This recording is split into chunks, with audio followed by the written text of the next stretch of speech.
Try not to die by tripping over yourself, Quinn." A boy shouted down the hallway, laughing uncontrollably right after. Quinn dismissed the petty mockery as he carried on walking down the school corridor.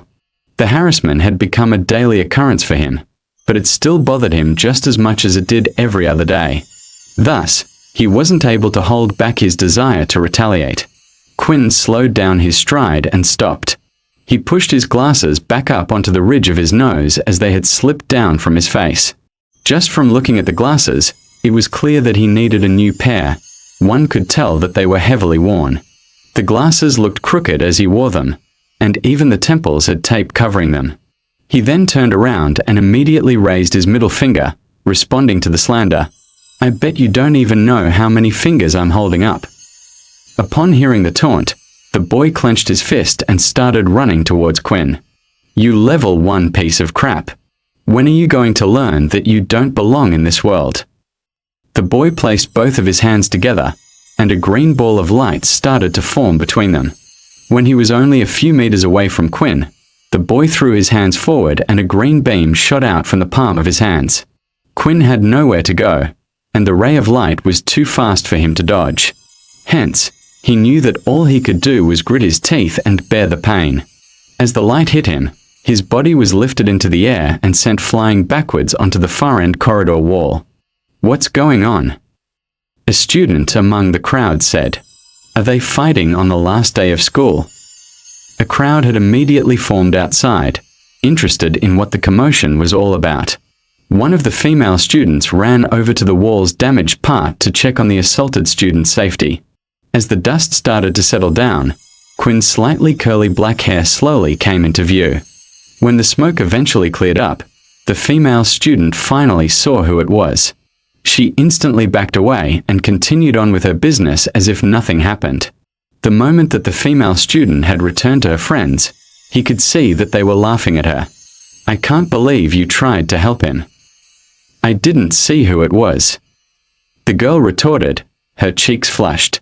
After that, Quinn stood up and lifted his glasses that were thrown on the floor. To his dismay, one of the hinges had fallen off once again. Instead of wearing the worn-out pair, he let it hang on his hand. Damn it! Not again. It was the last day of school for Quinn, so he hoped that someone wouldn't try anything with him. He was sick and tired of their doings, but he wasn't the type to ignore those either. He had seen people who had chosen to keep their heads down and tolerate the harassment. However, their treatment was far worse than what he received. He didn't bother to stay at school like the rest of the students. He picked up his broken glasses and proceeded to leave school. As he walked past, he saw the students having conversations among themselves in their circles. Some were laughing, while some had tears, thinking it was the last time they would ever see each other again. However, Quinn wasn't a part of any of that, and he didn't want to be. Cliques would not welcome him anyway. He was the weird one. When he finally arrived home, he immediately went to work. Living in a single-bedroom apartment with just enough space to fit a single bed and desk was enough for him. A TV was mounted on the wall, but Quinn would merely use it as a background noise source and didn't watch anything. The apartment was provided to him by the government, since he had no living relatives and was only 16 years of age. On top of his bed was a single suitcase that contained all of his belongings that were neatly packed. He walked towards a cabinet, immediately pulling a drawer open which accommodated a single book. It was a large and thick hardbound book, weighing about half a kilo. The front cover of the book was in a color that mimicked a lighter shade of blood. In the center, the lonesome fronts of an upper and lower jaw bone could be seen, both colored in the swampy shade of brown. The upper jaw sort of had 4 separated fangs. Meanwhile, the lower one had 2 sharp teeth on the 2 far ends on the overhead and 5 evenly spaced underneath. "Let's try again today," Quinn said as he lifted the book and placed it on top of the desk. He then quickly went to his bag to pull out a little test tube that was half filled with a colorless liquid. Test 112. Hydrochloric acid. Let's see how it goes. He then started to slowly pour the liquid out of the test tube onto the book. So far, there is no reaction. He proceeded to continue to pour all of the test tube contents on the book, but there was no reaction at the end of his experiment. Carefully, He examined the book while jotting down the results in his notebook, seeing if there was any damage done, yet the book looked the same as always. Another failure. Why won't you open? Why did Mum and Dad even have this thing? 112 times.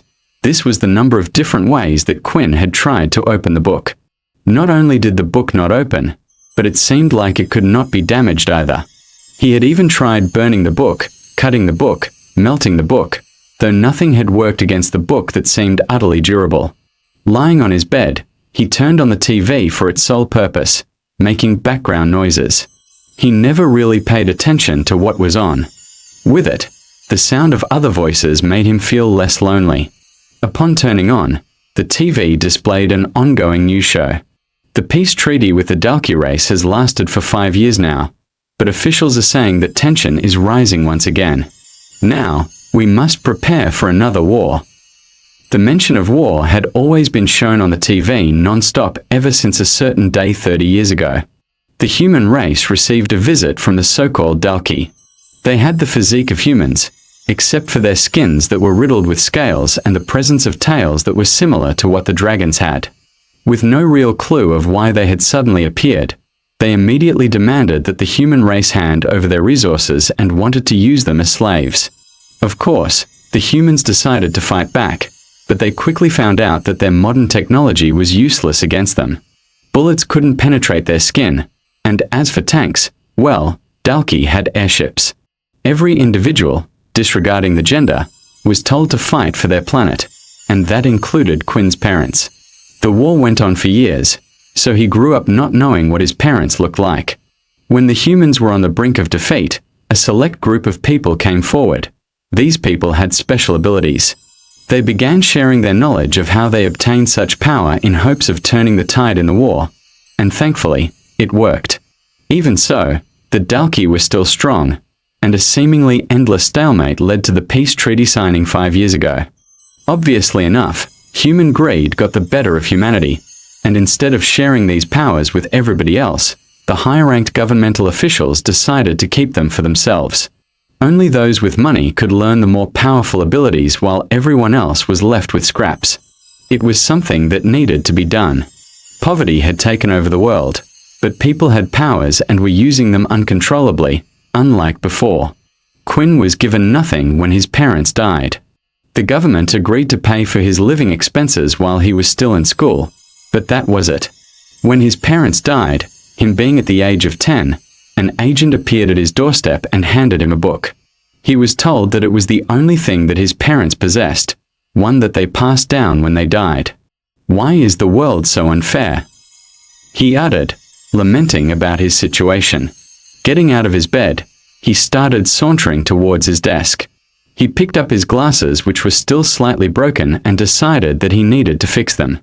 He noticed that one of the lenses was slightly out of place, and tried to punch it back into its frame. "Come on. Just get in," he shouted as he tried to forcefully fix the glasses. The frustration he had been bottling up was on his face as he struggled furiously with the lens. He screamed and kicked at the table. Why does the world hate me? After a while, he calmed down and started to clean up the little pieces of glass, noticing that a piece had landed on top of his book. As Quinn removed the piece of glass, a drop of blood from his thumb landed on top of the book. The object plastered on the center of the book started to glow, and suddenly, the book began to float, hovering until it was on eye level with Quinn. Quinn darted back and away from it. The glow from the book made his room look emptier with the little bed in the corner and the solitary seat beside it. What the hell is happening? The book started to emit a blinding radiance as it shook uncontrollably. A few seconds later, it finally opened up. Pages after pages were being turned. Quinn couldn't take his eyes off of the shining book. It was as if he was in a deep trance. The words written on the pages of the book weren't in any language that he had seen before. Nevertheless, for some reason, he felt like he could understand it. When the book reached its last page, it started to disappear, gradually turning into dust. At the same time, his body suddenly felt weak. Quinn's vision was starting to fade, and with that, his eyes pulled shut. But just before he passed out, there was a single message that he heard. Unable to maintain consciousness long enough to hear the final words, Quinn duly passed out. Gradually, Quinn's eyelids started to flutter open and his vision soon returned. His head felt heavy and his body was slightly sore. As he lifted himself off of the ground, he touched his head gently to see if he had injured himself. "Why does my head hurt so much?" he thought, bewildered and unable to make any sense of what just happened to him. After patting his head all over, Quinn then went to pick up his glasses that had fallen on the floor, not too far from him. Regrettably, only one lens that was left intact. Still, Quinn put the glasses on out of habit. He felt a little disoriented and his vision became slightly blurry. He took them back off and noticed that his vision only turned hazy when he put the glasses on. "Wow," he thought before he quickly rushed to his desk to grab a pencil. He proceeded to draw the letter A on the wall and stepped back. He continued to move back until his back had hit the wall that was on the other side of the room. The figure was still there, and he could see it clearly. "What? But how?" Quinn said slowly, mind blown. He was still trying to make sense of what had happened to him. Somehow, Quinn's vision was now perfect. He had lived his whole life with terrible eyesight, but strangely, he could now see clearly. His mind started flashing images of the events that led to his passing out on the ground. The more the memories flooded his mind, the more one thing stood out: the book. When Quinn surveyed the room, he felt panic building up in him. The book was missing. The book. Where the hell's the book? He looked everywhere for the book, yet he couldn't find it. It couldn't have gone missing in such a small room, so its disappearance was baffling. "Where's the damn book?" he lamented. He imagined the book at one corner of the room, hidden and out of sight, somehow living and silently enjoying his misery. "Maybe it's like my socks. They go missing all the time." "Ah, don't be stupid. This is a book we are talking about, not a sock," he muttered, trying to reason the uncanny comparison. Quinn tried to think hard about what had occurred a few moments before he collapsed. He took his mind back, moment by moment, and then he suddenly remembered the book hovering in the air. Then, just before closing his eyes, he heard a few words. What was it? He thought. A type of system message. As soon as Quinn said those words, a status screen appeared right before his eyes. User: Quinn Talon. Race: Human. Level 1. 0-100 EXP. HP 10 tenths. Strength: 10. Agility: 10. Stamina: 10. Whoa, Quinn said. It was like the old games people used to play all the time when the Earth was not in danger of being overrun by some alien creatures. Quinn noticed that, on the status screen, there were more tabs that were placed on the top. Accordingly, even without doing anything and just by reading the tabs in his head, the screen automatically switched to the Skills tab. Skills. 0 skill points available. Skill locked. Skill locked.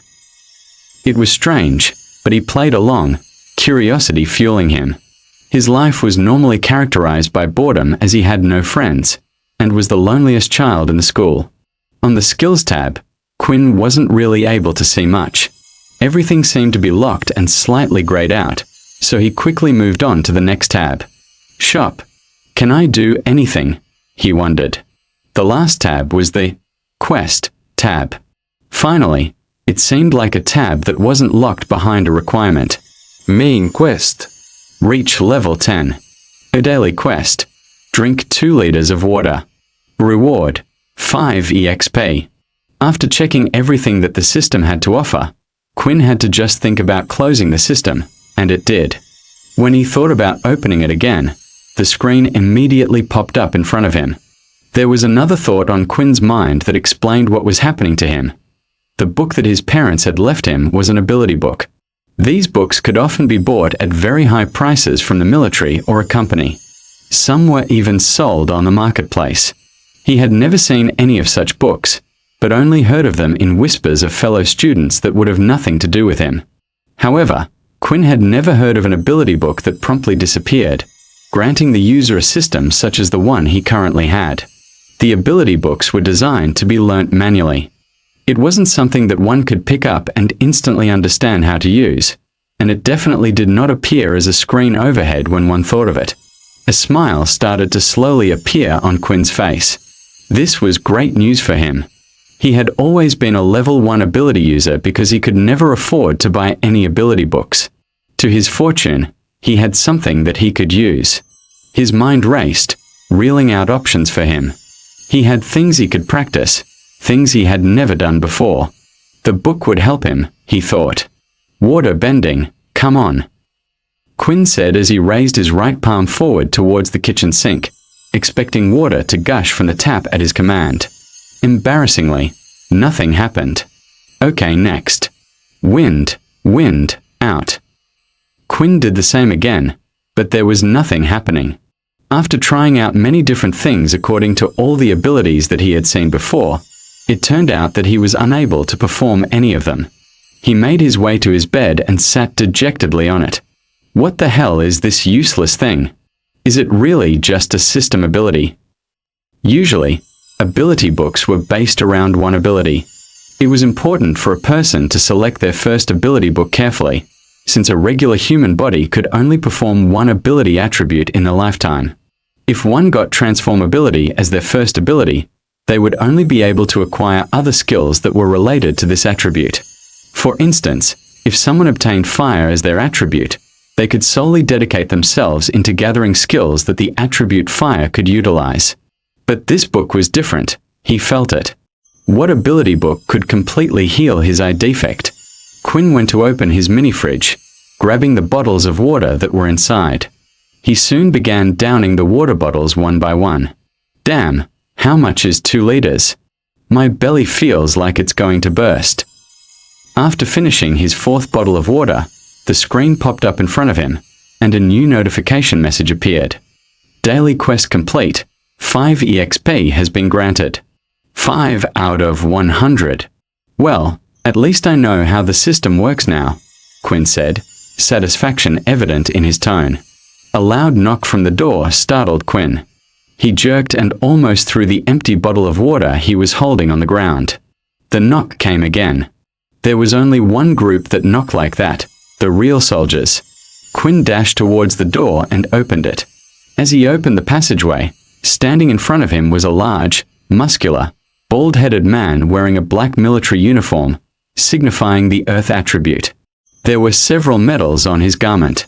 His name was written on the area of the uniform right above his chest, Sergeant Griff. Boy, it is time for you to vacate your room immediately. The vehicle has been waiting outside for 5 minutes already. With everything that had happened, Quinn had forgotten about his move today. It's time for you to head to military school, Griff announced. Due to the war between humans and the Dalki, every individual was required to go to military school for the duration of 2 years. Although humans and the Dalki were currently embracing a peaceful period, nobody believed it would last forever. The Dalki were not to be trusted. Their taste and hunger for power and their desire to control creatures they considered to be beneath them could hardly be kept at bay. Every single day there would be news regarding one race antagonizing the other, even on the verge of waging war. The citizens had this foreboding that an altercation could break out at any moment. Quinn quickly went to the toilet before heading off with Sergeant Griff. His bladder felt like it was going to burst any second now because of the sheer amount of water that he had drunk. Once he stepped out of his room, welcomed by the outside world, something strange happened. A new notification screen appeared in front of his eyes. Your body is being hit by direct sunlight. You are affected by the sunlight. All stats will be halved while you are exposed to the sunlight. All of a sudden, Quinn's body felt extremely sluggish. He felt like he had just finished running a marathon and now needed to rest. His arms and legs felt heavier than usual, but there was nothing he could do about it. Quinn proceeded to inspect his status while Sergeant Griff gave him a strange look for stopping as soon as they had set foot outside. Are you okay, boy? The sergeant asked, getting ready to apprehend the boy in case he planned to make a run for it. Every year they would have some unwilling to come peacefully. However, Quinn was not listening, nor did he have any plans to escape his responsibility. He was merely too busy looking at the screen before him, seeing that his stats had gone down. However, it wasn't just his stats. His HP had also been drastically reduced.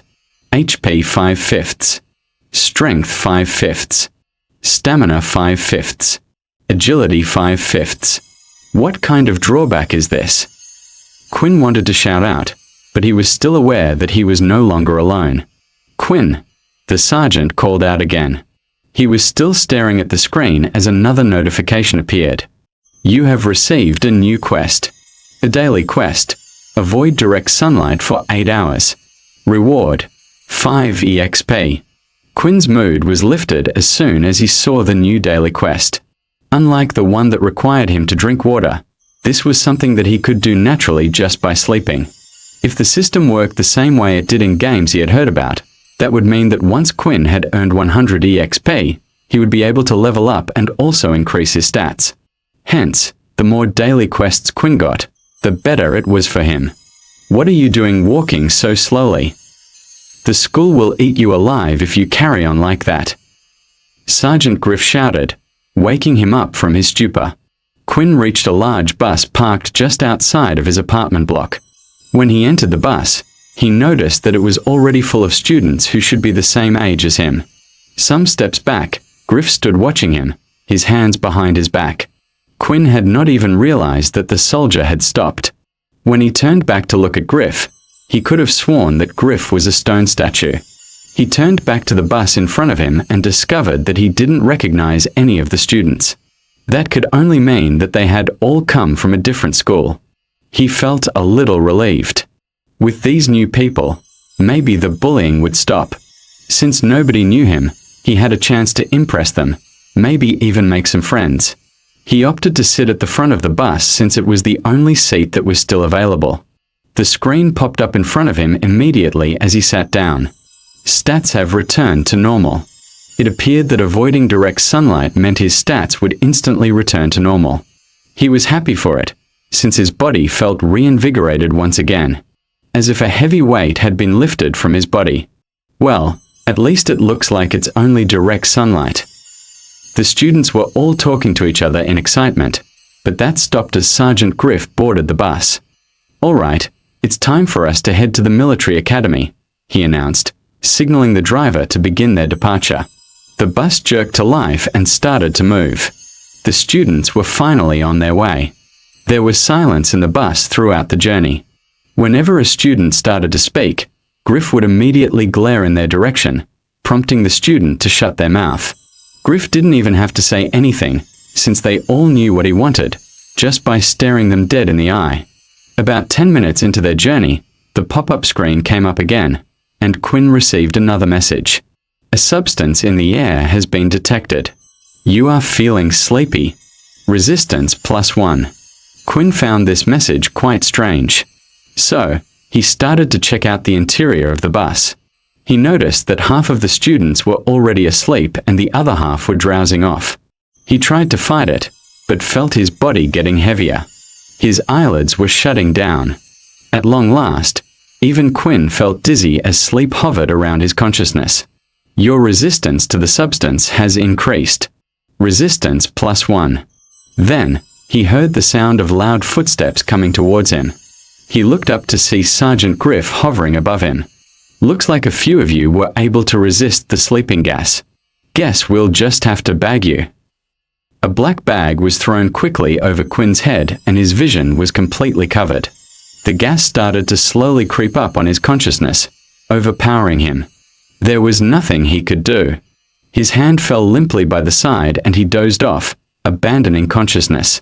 After a while, Quinn felt a splash of cold water chucked over his head. It served its purpose, immediately jolting him awake. The only thing that he could see upon opening his eyes was a greenish smoke that dominated his surroundings. He and several other students began to lift their heads to look around them. There were currently a total of 500 students standing on a plain open field, in a strange place that none of them seemed to recognize. The puzzlement on their faces spoke volumes. This is where the lot of you will spend the next 2 years of your life, the voice of Sergeant Griff explained. The green plain was not the only thing the students saw. There were 3 futuristic, huge buildings directly in front of them. The buildings were human images sculpted entirely out of glass. Each one stood at least 60 feet tall, but that was not the only thing that the field overlooked. They were standing on an elevated platform with a city in front of them, a hidden city. Everyone was already dressed up in a military uniform, and there were technological marvels appealing to them all. These devices were too advanced for their time. There were mechs moving crates, and there were building machines, enormous things rising high into the sky with their crane. There was no one inside the machine, yet it laid down panel after panel of glass on a building that was still in construction. There were flying ships, coming too close to the ground that Quinn was afraid that they would crash into the high-rise buildings and send a shower of glass falling on the people in the city below. However, no such thing happened. They all followed a particular path. Then there were levitating trains which rose high into the air, running on rails that none of the students could see. Some of the technology they were witnessing had yet to be made public. After the first war with the Dalki race, the humans had managed to make leaps in all sorts of technological fields. This was because they had managed to salvage a lot of equipment from the Dalki once the war was over. The military had decided to keep most of it for themselves. Some of the things they had found would just be too dangerous for the public to use. At least, that is what they claimed. When Quinn finally managed to stop gawking at the new world he had been thrust into, he felt the weight on his hand and noticed that there was something placed around his wrist. It was a digital watch, yet there was nothing displayed on the screen yet. Placed on your wrist is your lifeline. It will identify you as a student at this military base.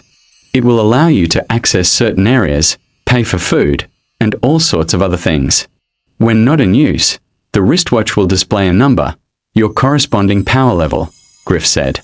It sounded to Quinn like he was speaking some strange foreign language, and from the confusion on the other students' faces, he was sure he was not the only one having difficulty understanding what the man was saying. He had believed that his life might change after coming to military school, but it seemed like it was going to be the same game, only in another place. We will immediately begin testing your respective levels. Don't move until you are called forward, understand? Griff shouted with a smile on his face, and everyone just nodded. The sergeant looked frightening with his smile. It was completely contradicting his hard face. Good luck. When abilities had first been introduced to the human race, people had quickly discovered that some were far more powerful than others. The abilities themselves were also different from person to person. They were dependent on how many mutant cells could be activated within the body and how much a person's body could withstand. Not long after came the introduction of the power level system, which differentiated between a total of 8 power levels. These levels indicated how many mutant cells were in the body, but not how strong the ability was. The military further divided them into subcategories, 1.11.2, all the way to 1.9, just to identify everyone.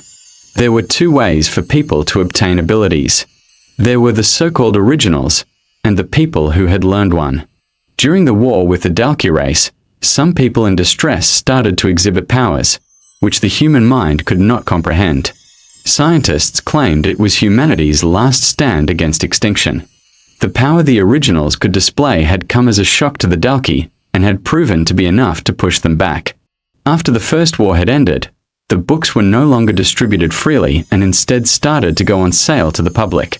The first ability users had realized that their powers now put them at the top of the food chain, and they wanted to make the most of it. The military decided to keep some of the more powerful abilities to themselves. From that point forward, ability books ranging from level 1 to 5 were the ones sold to the public, while giant corporations and the military connived with the first known ability users to keep the higher level versions to themselves. As such, if one was an ability user, they either belonged to an original family or one would have learned the ability from a corresponding book. Unsurprisingly, the originals were stronger and accessed higher levels than the rest of the human race. After the demise of his parents, Quinn had not had any family members to support him. He had lacked the means to buy even the cheapest ability book, and as far as he knew, his family had not been special enough to be an original. Now, after all these years, it seemed like he had managed to obtain an ability after all. Even though he never heard of an ability book like his before, so he didn't even have a clue what power level it had mutated his cells to. Usually, on the front, there would be a technique that could help you master your ability up to a certain power level. Unfortunately, the book had disappeared, and with it whatever knowledge it had contained. Quinn lifted up his hand to look at the watch, which indicated his current power level was 1. When he looked around, he noticed that everyone else's watches currently showed the same number. Sergeant Griff was standing in front of all the students, calling out names in groups of 5. These students would then be transported somewhere to take the test. Quinn was hopeful at first, thinking that he might have been able to change his ability level for once, but the screen which had popped up before him caused him to worry. You are being hit by direct sunlight. All stats will be halved. He had no correlation on how good 10 strength, 10 agility, and 10 stamina were. He just knew that it would be greater than his current 5, which didn't bode well for this upcoming test. But if his eyesight was anything to go by, then it should mean that it would place him at least in the top condition of a normal human being. Right now though, Quinn felt incredibly weak and sluggish. His body felt extremely hot, and he was sweating buckets. Quinn thought it was a good thing he had drunk a load of water beforehand. Otherwise, he would have been extremely dehydrated. "Hey, are you okay?" a stranger standing next to Quinn asked. The stranger had slick blonde hair and hazel green eyes with a chiseled face and sharp jawline. He stood before him at a height of 6 foot 2 inches tall compared to Quinn's 5 foot 11 inches. He looked to be the type of person Quinn would have usually avoided in his school, as everyone would always pay attention to them. And boy did Quinn hate attention.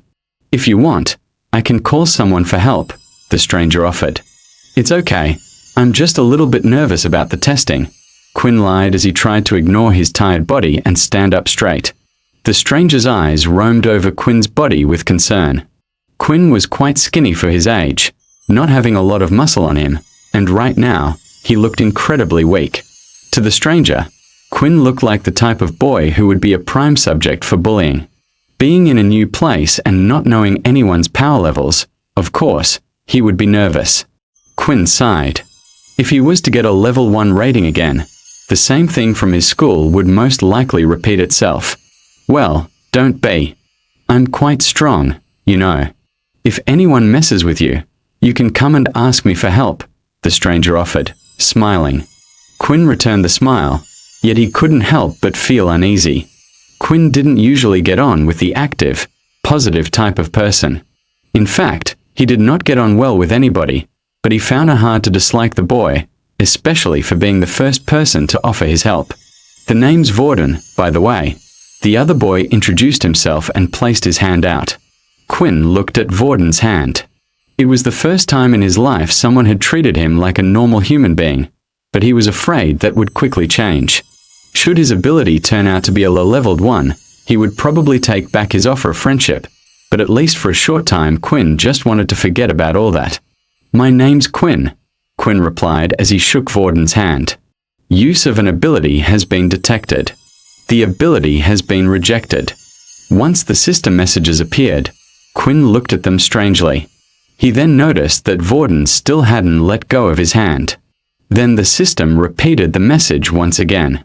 Use of ability had been detected. The ability has been rejected. Quinn forcefully pulled his hand back. The system was clearly telling him that Vorden was trying to use his ability on him. The other even had a puzzled look on his face as he stood there.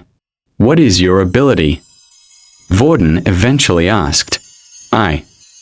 Quinn paused, thinking for a while whether he should answer or not. Ultimately, he wanted to see Vorden's real reaction. "I don't have an ability." Vorden no longer had a puzzled look on his face, but he did not look pleased either, as if the answer had been insufficient to sate his curiosity. But before he could say anything, Sergeant Griff made an announcement. "Next group, Quinn Talon, Vorden Blade, Peter Chuck, Layla Monroe, and Erin Haley. Come to the front to take your test." Once the 5 students heard their names being called, each of them began to make their way towards the sergeant, who was waiting for them in front of the crowd. Apart from Quinn and Vorden, there was another boy in their group. Peter looked to be the most nervous among anyone there. He would constantly look around him and he couldn't stop fidgeting either. His body frame was quite small, but it suited him for he wasn't that tall either. Looking at him reminded Quinn of himself. A small frame with glasses and scruffy brown hair, he was not much for a physical attraction. The other two members were both girls. Layla had short brown hair and a tall figure, and she was carrying a bow on her back, which surprised Quinn since not many people carried a weapon these days apart from a specific group of people called Pure. They were a group of people who claimed that abilities were a blight upon humanity and instead opted to use weapons. However, they were very rare, and Quinn had never met anyone who belonged in the faction in his life. He had merely heard stories about them. Erin, on the other hand, was the type of girl whose beauty turned necks. Her proportions were perfect, not too big and not too small, and she had long silky hair with a magnificent golden hue. The only problem was her facial expressions. Even while walking through the gathering of people, not once did her expression change. It stayed stiff and neutral and made her appear cold. The awe on the faces of the other kids was lost on hers. As Quinn was walking to the front, he noticed that he couldn't recognize any of the students there, and it seemed like the others were not familiar with anybody either. Quinn could only assume that this was done on purpose. Their group soon stopped just behind another group that was being transported to the testing area. Vorden walked around and greeted each one of the people in his group with a handshake and a confident smile. Vorden was very polite, so most of them accepted his greetings. All of them, except for Erin. She merely stared at Vorden's hand when he offered it to her, then turned her gaze away after a second. "Come on, you don't have to be like that," Vorden said as he placed his hand on her shoulder. A terrible mistake. Erin moved faster than anyone could react. She grabbed Vorden's wrist and twisted his hand. Specks of ice started to crawl up his hand and began to freeze his limb. They were making a scene, and everyone gleefully watched. "Wow, she has ice abilities," one of the boys said. "Isn't that very rare? I would let her freeze me any day." Several students expressed their amazement in unison. "Stop it, you two," Griff barked at their little fight. "If you have that much energy to pick a fight, then save it for the test." Erin immediately dropped Vorden's hand, leaving him gasping in pain. Slowly, his hand started defrosting. He scrambled back to the line and stood behind Quinn, his face flushed with embarrassment. "Can you believe her?" Vorden complained, "I nearly lost my hand." "You can't just go around touching people without their permission," Quinn replied. "Yeah, I know. She's lucky I didn't wipe the floor with her just 'cause she's a pretty girl." His words were creating enemies for him. Many of them admirers of Erin who felt disgracing Vorden might earn them points with the beautiful girl. Looking at the people around them, Quinn could tell what the others were thinking. It was on their faces. Instinctively, Quinn moved away from Vorden, hoping that others wouldn't mistake the two of them as friends. At last, Quinn and the others were called forward and were told to stand inside a square, drawn with white lines on the ground. The space inside of it was just big enough to fit the 5 of them in.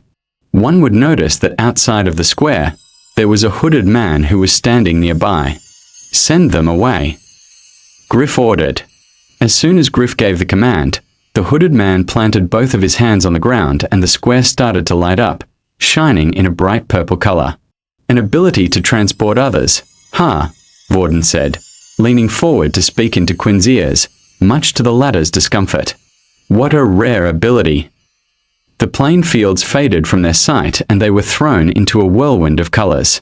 The very next second, they found themselves in another outdoor area, this time an empty wasteland. There was no sign of life nor greeneries. 2 people stood before the group. A woman dressed in black and next to her another man whose face was hidden beneath his hood. Quinn could not make out the badge on the arm of either of their uniforms, making it impossible to tell what rank they possessed. The woman held a tablet in one of her clutches, busy thumbing through it. She ignored the group that had appeared before her and continued till she was done. Once she had finished, she shifted her gaze to the students and began to speak.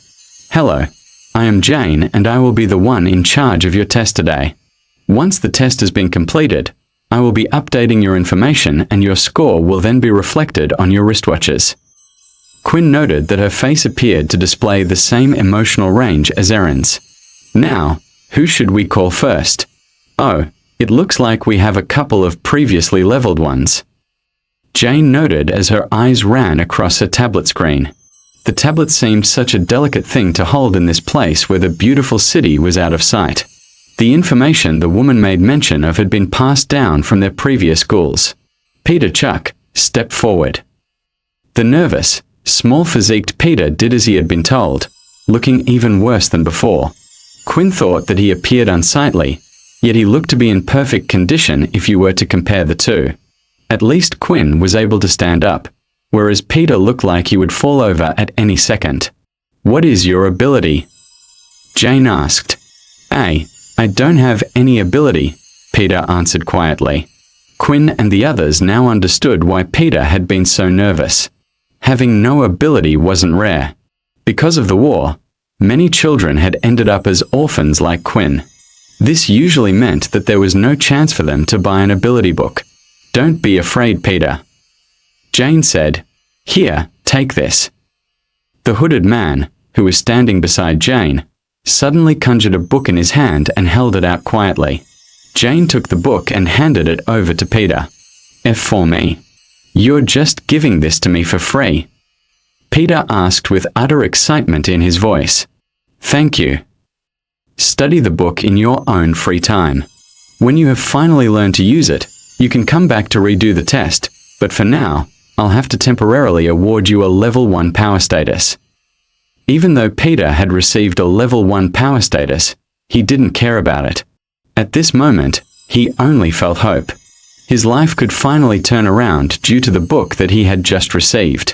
"Quinn Talon, step forward," Jane ordered, looking at him. Quinn did as he was told. "What is your ability?" Quinn considered this entire charade to be ridiculous.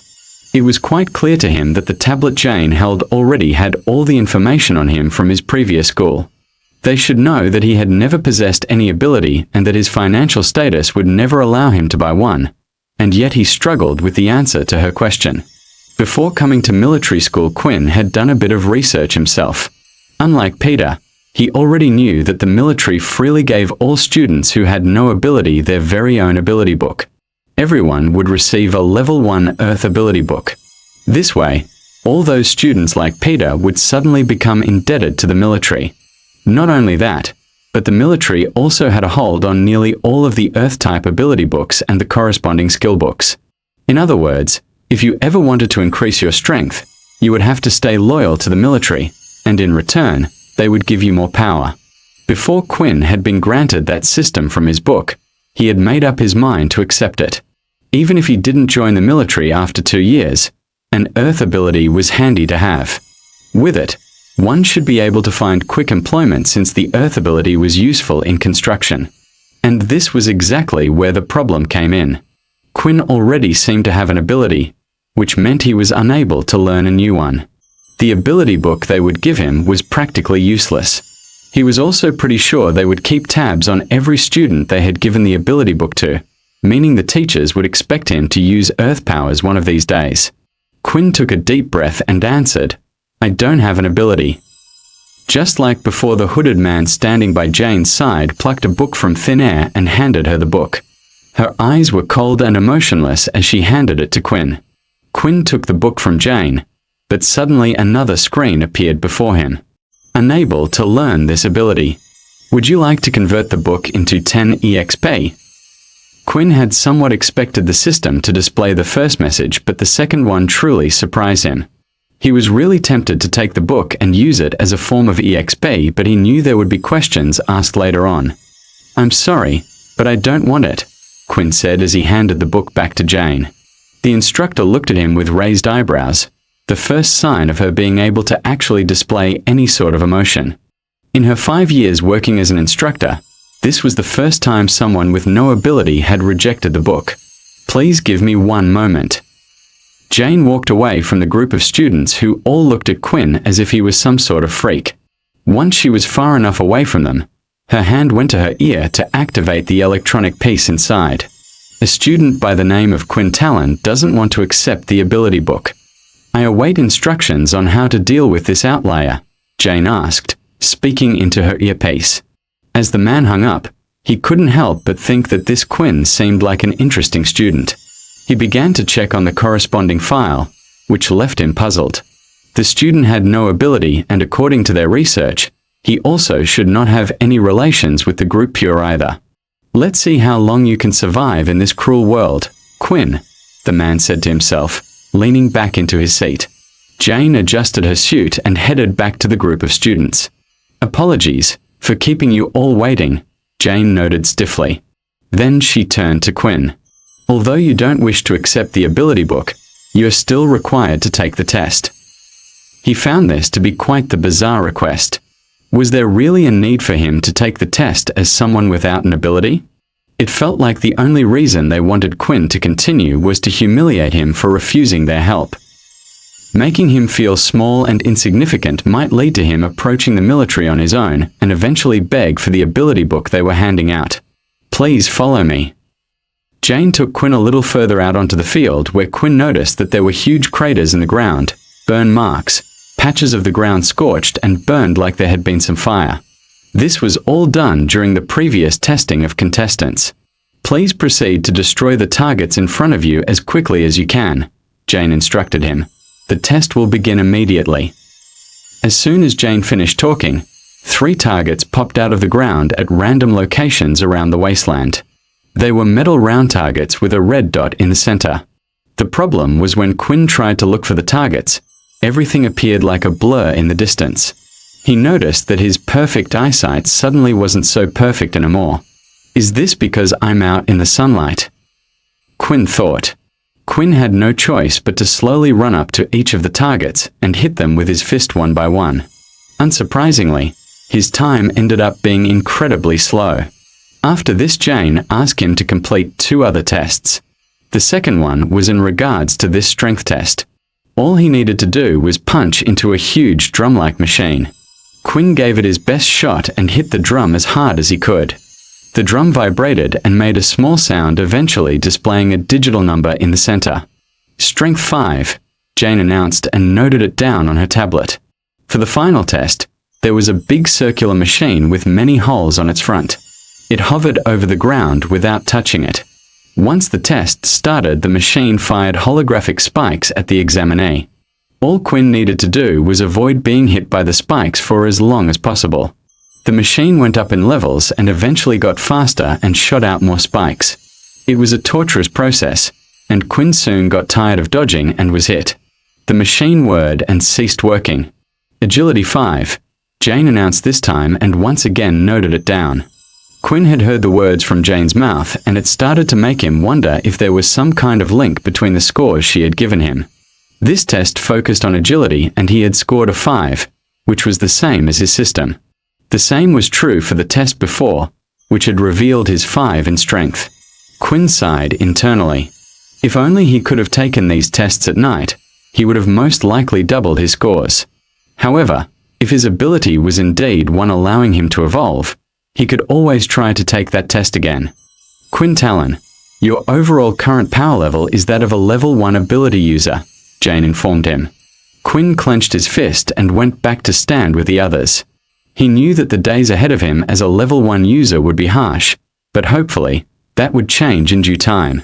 The test continued, with Layla being the next one to step forward. She was the only one among them who had a weapon on her back. Her weapon didn't look like a regular bow. It was different from the ones that people had used a long time ago. This bow was carved using the bones of some beast. It was polished to a shiny bronze, which glittered in the light. Quinn had heard about these beast weapons, but this was his first time seeing one.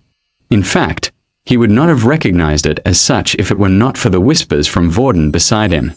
When the human race had been attacked by the Dalki, the human technology had advanced fast by replicating their invaders' technology, and with this, the humans had gained the ability to travel to other planets using portals. These planets would often contain different levels of beasts. The stronger the beast was, the better weapon you could make out of it, provided you could kill it first, of course. It was strange to see someone as young as her, who had most likely never been to another planet, possess a beast weapon. Layla stood in the center of the field and waited for the test to start. Unlike when it was Quinn's turn, Jane waited until the girl was ready before starting. It was quite a difference in treatment.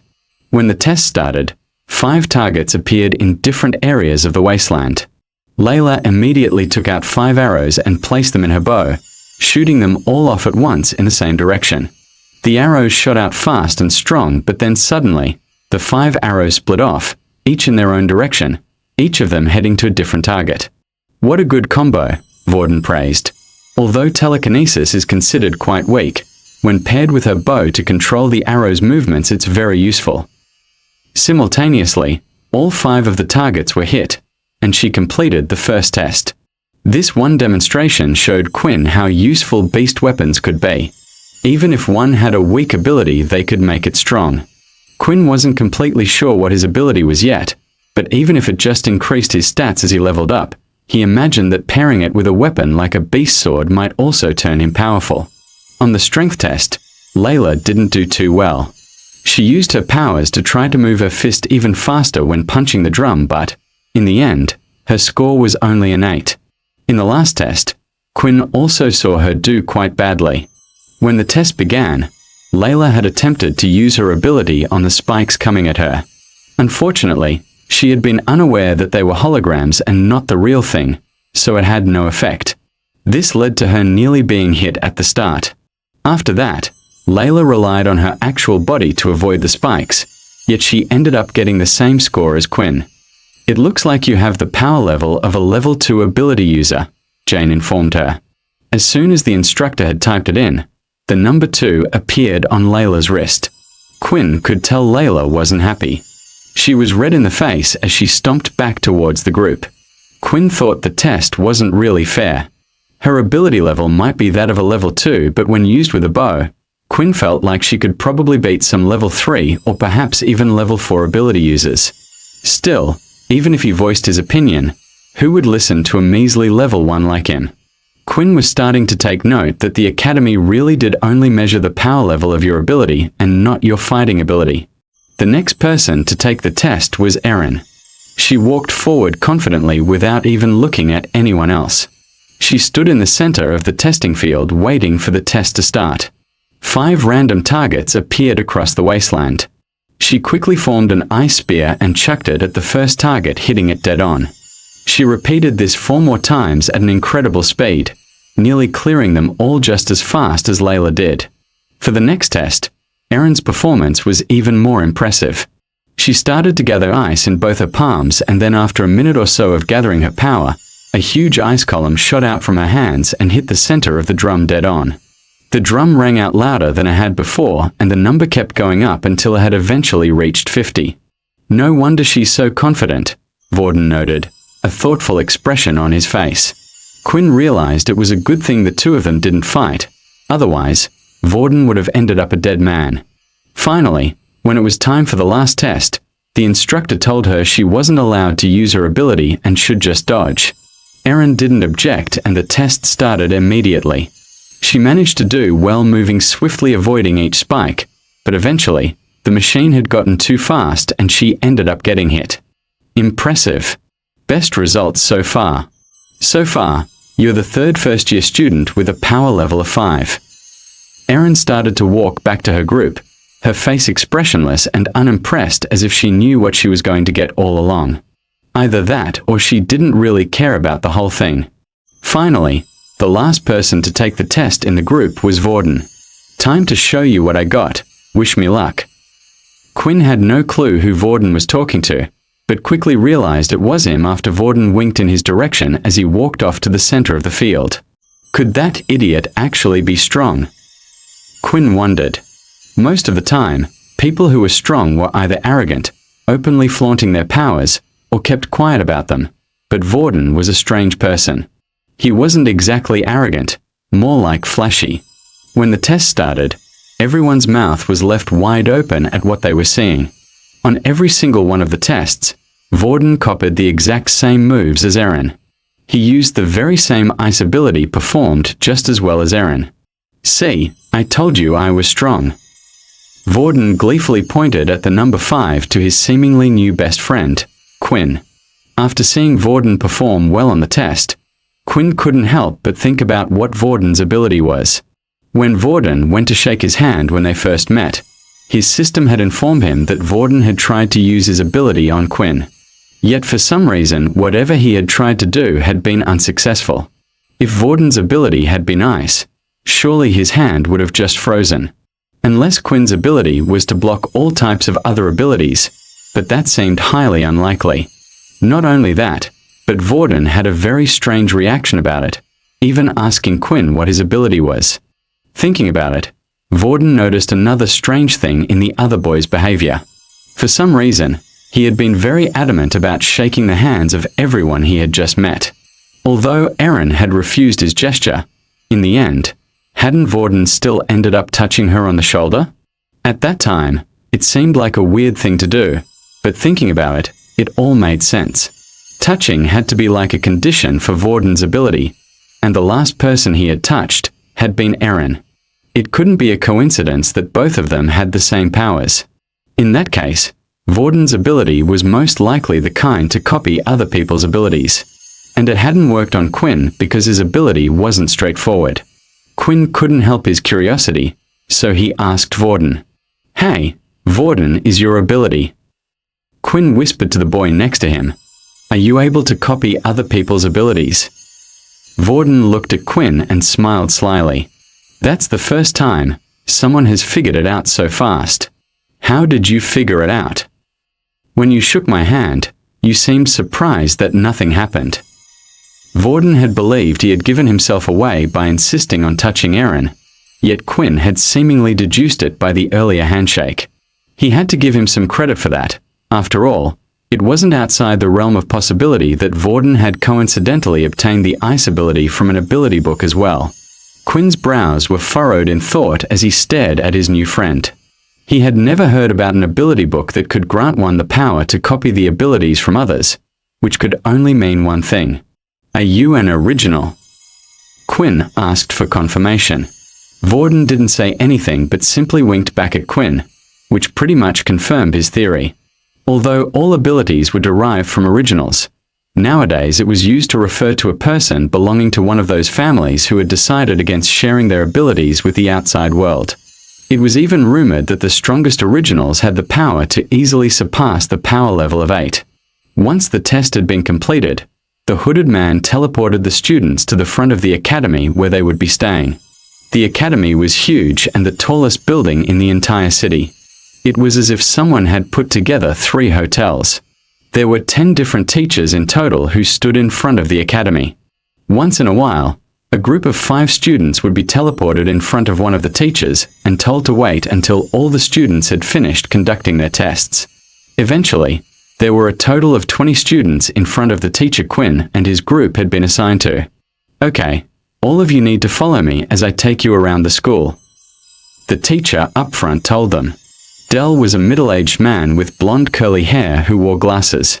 While Dell was walking around, describing the various places in the vicinity of the academy, he had a perpetual, easy smile on his face, like nothing would be able to upset him. "You guys should start to get to know each other as much as you can," Dell suggested. "After all, the people you are with now will be your classmates." All of a sudden, everyone started to get chattier, talking to each other as they were being shown around the school. However, there was an annoying thing that Quinn noticed. The level 2s were trying their best to befriend the level 3s, while the level 3s attempted to do the same with the level 4s. Quinn and Peter appeared to be the only 2 level 1s in the class. Without even realizing it, they had been pushed to the back of the group, and Peter was plodding along with his head held down. It seemed to have affected Peter a lot more than Quinn, but the latter had already predicted this outcome during the examination. This was no different from regular school. He still looked around for his new friend and discovered that Vorden was nowhere to be found. "There you are," Vorden called. "Man, suddenly all those students just started jumping all over me. Next thing I know, I look to my right side, and you're gone. Come on. Let's look around together, buddy." Quinn truly considered Vorden to be a strange person, yet that wasn't a bad thing. Vorden noticed Peter next to Quinn. boy, you, stop being a downer and come with us." Peter looked up and pointed a finger to himself. "Yes, you, Peter. Do you see anyone else beside Quinn?" Vorden asked in his boisterous voice. The three of them continued the tour at the back of the class while the teacher kept leading them around the school. In the midst of the tour, a battle arena was shown to the students, where they had similar testing equipment to the ones in the wasteland, as well as several square fighting platforms. They were also shown their homeroom classes, battle classes, sports rooms, and all sorts of facilities. Dell never failed to provide a little bit of explanation about each area of the school they visited. However, Quinn was uninterested in most of them until they had finally reached the library. As you can see, the library here is split into 3 floors. First-year students are only able to access the first floor. Second-year students can access the second floor. Finally, the upper floor is only for authorized military personnel.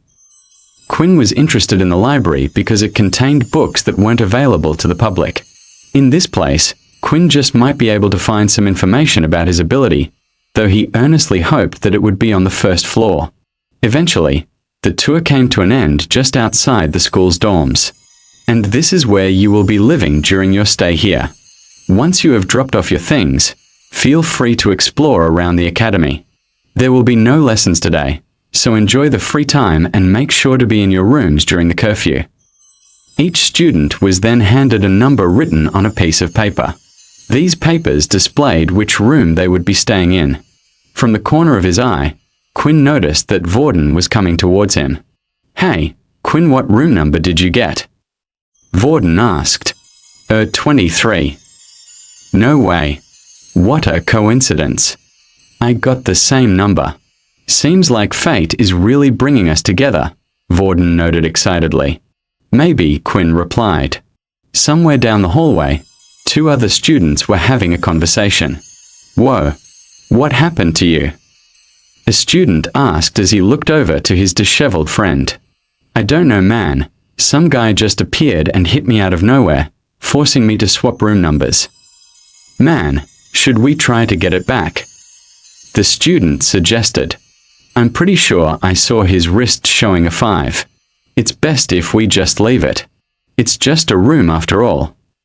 After Quinn had finished unpacking, he was free to do what he wanted for the rest of the day. It was still noon, so he had plenty of time to explore the academy.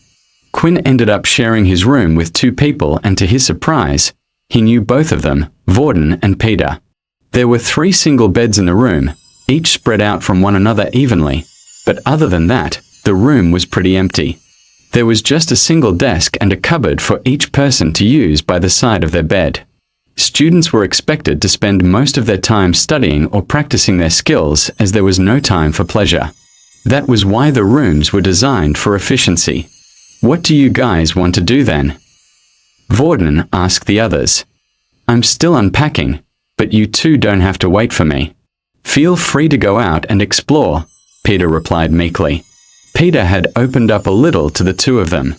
At first, he was completely shy and hardly uttered a word, unless specifically asked, but slowly, he seemed to be coming out of his shell, especially around Quinn. Peter most likely felt comfortable around Quinn, knowing that they were both level 1 ability users. "I was thinking of heading to the library," Quinn said. "That will probably be too boring for you." "Boring? Please, I can make anything fun. Besides, I haven't read a book in." Vorden paused for a while. "I can't even remember the last time I read a book." The 3 of them laughed before Vorden and Quinn agreed to head to the library together. When they arrived, they found that the first floor was surprisingly bustling with students. Quinn noticed that there were multiple round desks spread out where students were sitting, and in the middle of the desk was a glowing orb. Wow! Quinn was quite surprised at how far technology had evolved. Quinn and Vorden chose a table that had 2 other people sitting on one. Just as Vorden had explained, Quinn could see the 2 talking but couldn't hear a word. According to Vorden, the orb had a limited range and could only cover the surrounding tables, though. Quinn searched around the first floor of the library and picked up as many books as he could about abilities, most of them listing and describing the most common abilities. Vorden wasn't too bothered and decided to just select a random fiction book to read. The two sat at their tables while Quinn started to flicker away. After skimming through several books, he had been unable to find a single one that sounded like his ability. Vorden had kept a close eye on Quinn and had noticed the type of books he had been picking out. "What's with all the books? Are you looking for something in particular?" Quinn thought about it for a while before giving Vorden an answer. Given his own ability, he should be quite knowledgeable about abilities. "I was trying to decide what ability to get since I've turned down the school's offer." "Oh right, I nearly forgot about that already. To be honest, I thought you might have been one of those pure members who hate abilities. Turns out you just didn't want to become a dog to the military." Vorden said with a big grin on his face. "Well, is there anything specific you're looking for?" "Not really. Although I found something very interesting in one of those books. Have you ever heard of an ability that is weaker in sunlight?" Vorden suddenly started to laugh out loud. "What are you, crazy? I've never heard of something like that. Abilities are something our bodies learn. Sure, some people have limits and can't adapt to stronger abilities or can do less than others, but for one to get weaker because of the sun. Are you sure you have not accidentally grabbed a fantasy book about vampires?" Quinn felt a little embarrassed by Vorden's reaction. Of course, he understood this reaction was pretty normal. Would he have reacted any differently if someone had asked him about an ability making one grow stronger depending on how full the moon was? Unfortunately, the reality was that as long as Quinn stayed in direct sunlight, all of his stats would weaken by half. He continued to look around the library to see if there was anything else he could find. Eventually, he had gone through every single one of the books detailing abilities. Quinn then considered trying his chances by going a floor above where there were some second-year students. "Maybe there's something up there, but I can't imagine what the academy would do to me for breaking the rules, especially on the first day. I might already be on their radar for refusing their Earth ability book. No reason to make them any more suspicious," Quinn thought. As Quinn continued to walk around the library, he considered what Vorden had said. Perhaps he really should venture into the fiction section and see if he might be lucky. What's the worst thing that could happen? A book titled The Truth About Vampires immediately caught his interest. Quinn took out the book and gave it a quick look. Despite abilities being widely accepted, there was not a single person who had come out claiming to be a vampire. Quinn couldn't help but state his curiosity, so he started to read the book. After reading and skimming through the book, Quinn found most of it to be useless. A lot of the things that vampires didn't relate to him at all. Vampires were required to drink human blood. Some could transform themselves into bats and cast illusions, while others were incredibly skilled with the sword and hypnosis, but Quinn had none of those things. The only thing he could relate to was getting weakened by the sun. Eventually, Quinn decided to close the book and call it a day. It didn't seem like he was going to find anything from the first floor of the library. As soon as Quinn closed the book, though, he heard a familiar sound and the pop-up appeared at the corner of his eyes again. "You have gained more knowledge about the system. 10 EXP received. 15,100 EXP. What?" Quinn blurted out. Quinn stared long and hard at the message and reread it multiple times. It can't be. Why did I get EXP from reading that fantasy book? He knew he had to test it out. After reading several different books about abilities, not a single one had given him EXP, but for some reason this one did. He decided to pick up another fantasy story, one about dragons, this time titled Reincarnated into a Human. He did the same as before and skimmed through most of it, reading only the headings and subheadings. When he closed the book, there was no reaction. It was the expected result. Filled with the urge to test one more thing, he picked up another book that was also about vampires and did the same. When he closed the book, the system still showed no reaction at all. In the end, Quinn realized that after reading all the books, he might have gained so much knowledge about abilities that the system had chosen to reward him. For some reason, the delayed message had only coincidentally appeared right at the time he was reading up on vampires. Naturally, there was another possibility, but that one was a little harder for him to believe. He didn't wish to believe that the book about vampires had somehow been related to his system. When Quinn finished checking things out of the library, he noticed that Vorden had disappeared from the table and was no longer there. He must have gotten bored and gone somewhere else. I'll probably see him later in our room. Quinn looked outside the window and noticed the sun was starting to set. He had been in the library for a total of 6 hours so far, and he had not even noticed the time fly by. Then when Quinn was just about to leave, a new message popped into his view again. Daily quest number 2 has been completed. 5 EXP received. 2100 EXP. Each time Quinn got a message from this strange thing inside his body, he got a satisfying feeling seeing the number inch closer to 100. Beneath it, there was a certain uncertainty, a dreaded thought that this would end badly. Nevertheless, he couldn't wait to see what would happen once he had reached the goal. His best guess was that he would level up. After all, the system even stated that he couldn't use his shop feature until he was at least a level 10. The only thing Quinn wished for at the moment was a quicker way to level up. With just the 2 daily quests a day, it would take over a week until Quinn reached level 2. Right now, there wasn't much he could do about it. He could only live his everyday life as a normal person. As Quinn left the library, he decided to head to the battle arena. A thought had seized his mind and he wanted to try something out. He was walking through the school hallway when he saw a kid being pushed up against the wall by another student. The boy on the wall looked like he had already been hit a few times and had bruises on his face. So it really did start here as well. Quinn thought dejectedly. He managed to catch a glimpse of the boy's wristwatch and saw that the number on it indicated that the boy was a level 1 ability user, but had a power level of 1.2. Quinn was quite surprised at this as the bully was very weak himself, which was a rare occurrence. The only people he would be able to bully were people who had a power level of 1.0 like Quinn or Peter. That's when Quinn suddenly recognized the one who was up against the wall. It was, in fact, Peter. Quinn was debating with himself whether or not to get involved in the first place. He hated bullies more than anything. They had ruined his school life and chances were that soon enough he might become a target as well. He quickly made up his mind. He had wanted to test out his strength and it seemed fate had presented him with the perfect guinea pig. The student in front of him was only at a power level of 1.2, so there was a high chance he could win, especially inside where he was not weakened by the sun. The student lifted his fist again to give Peter another punch. "You think you can just bump into me like that? Say sorry and that's it," he shouted as he swung his fist. Quinn started to walk by as if he was not seeing the fight between the two. The bully was so engrossed in his act that he didn't notice Quinn until the latter pretended to fall over and bumped into the student, causing him to stumble off balance and miss. "Quinn?" Peter asked as he looked up. "What the hell was that for?" The student shouted, sizing up the person who had bumped into him. The first place the student's eyes went to was of course Quinn's watch. Seeing the low number, his confidence grew. "What the hell is a level 1 piece of rubbish like you doing?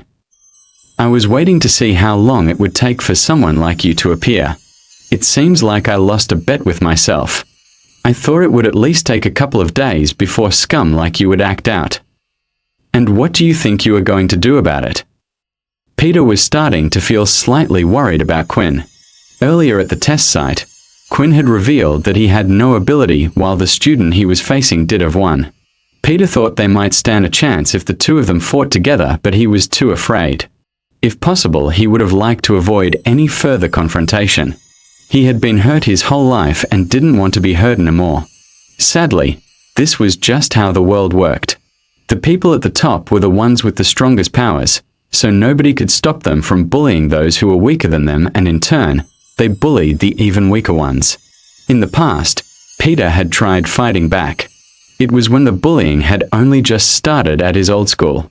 He had thrown back a punch and had even managed to hit the person in the face, but it had only made things worse. As a result, he had been beaten 10 times harder than normal, and ever since the bullying had only worsened. For the new bully, he had been at the bottom of the social ladder, yet for the first time ever, he had met someone even weaker than him. All the pain he had suffered through, for once he wanted to be on the other side. That way he didn't feel like he was at the bottom of the food chain. Quinn then noticed that the student had both of his hands held behind his back as if he was preparing something, and a notification popped up before him. An enemy ability user has been detected. Initiating battle mode. You have received a new quest. First fight. Defeat your opponent. Reward. 50 EXP. To Peter, it looked as if Quinn had gone mad. Not only did he agree to a fight, but he also had a giant grin on his face as he held up his hands in what looked like a badly coppered battle stance. How was Peter supposed to know that Quinn was elated to have found a fast way to level up? Even without the help of the system, Quinn could tell the student was obviously hiding his ability. "Come on, what happened to your big balls?" The other student taunted him. "You seem to be playing with them behind your back," Quinn replied. "You weak piece of garbage," the student shouted and came charging forward. Quickly, he slashed his hand out at Quinn. Luckily, Quinn's increased stats allowed him to lift his arm in time to block the attack.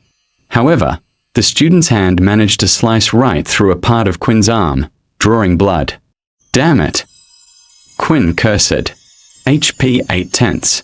Quinn looked at the student who now had his hands out in view. It appeared that the bully had a transformation ability, yet it seemed to be a weak one, limited to only his hands. The ability had changed his hands to tiger claws and had hardened his nails. From the cut, deep in his hand, Quinn knew that the nails were sharper than they looked. Suddenly, everything became a little bit more serious for Quinn. The stinging pain he felt on his arm was real. The game-like system had caused him to take things a little too easy.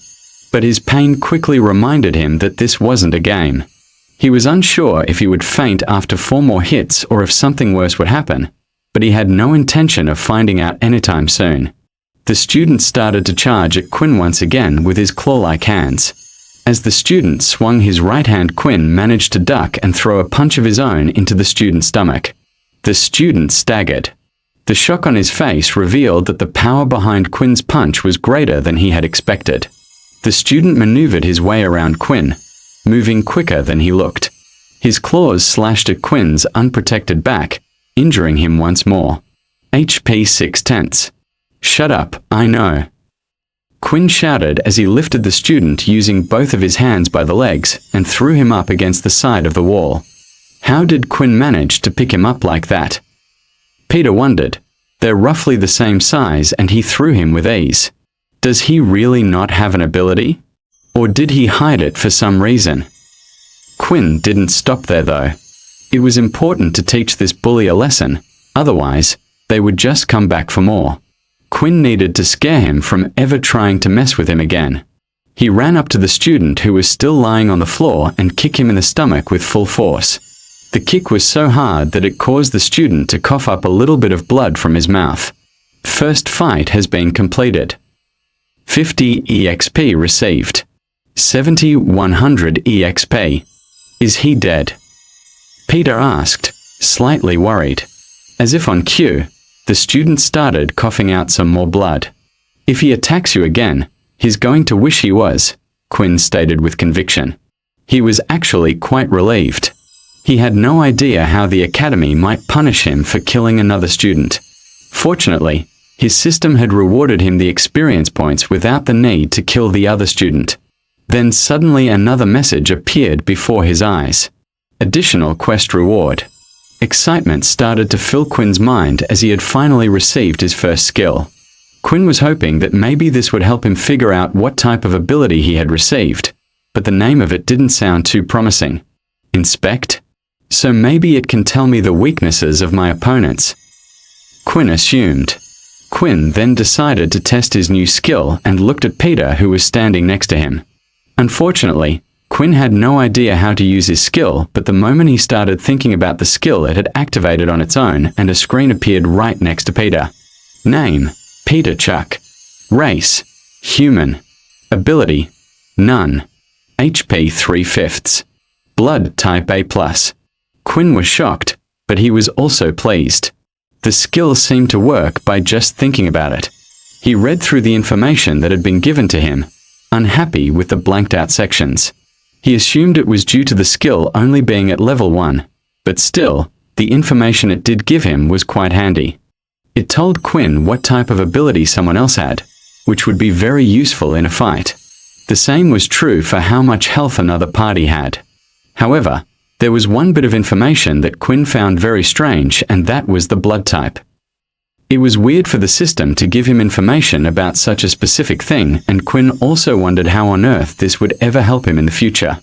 Quinn then went up to the student who continued to lie on the floor groaning in pain and used his new skill on him as well. Name: Kyle Main. Race: human. Ability: transformation. HP 1/8. Blood type B-. Quinn, I think we better go. Go before someone comes along, Peter told his friend. Quinn ignored him for the time being. He wanted to find out as much as he could, and who knew when he would get the opportunity otherwise. Checking the status of Kyle allowed Quinn to learn a few new things. The information he was given about the ability of the target was not very specific. There were hundreds of different transformation abilities. The other thing was the HP. It looked like for his victory he only needed to bring down the student's HP to 1, but Quinn still didn't know if 0 equaled death or not. It could also just mean the person had been knocked out. Right after inspecting Kyle, Quinn received yet another notification. You have received an optional quest. Drink the blood of your victim to absorb a stat point. What the? Is this thing crazy? Quinn thought. Even if he would gain a stat point, there was no way he was going to drink someone else's blood. The very idea of it made Quinn feel sick. Still, when looked to the ground where Kyle had spat out some of his blood, he felt magically drawn to the red liquid. Maybe a little bit wouldn't hurt. No, I shouldn't do it. You're going crazy. Quinn, stop it. Quinn. Peter called again, only this time he shouted at his friend. Yeah, you're right. The two of them continued to walk down the hallway, but while doing so Peter noticed that Quinn kept turning his head to look at Kyle on the floor. He must be worried about him. Although he is a mean fighter, seems like Quinn's a nice guy after all, Peter thought as he smiled. If only he knew that Quinn was actually still debating whether to go back and try a bit of the blood after all.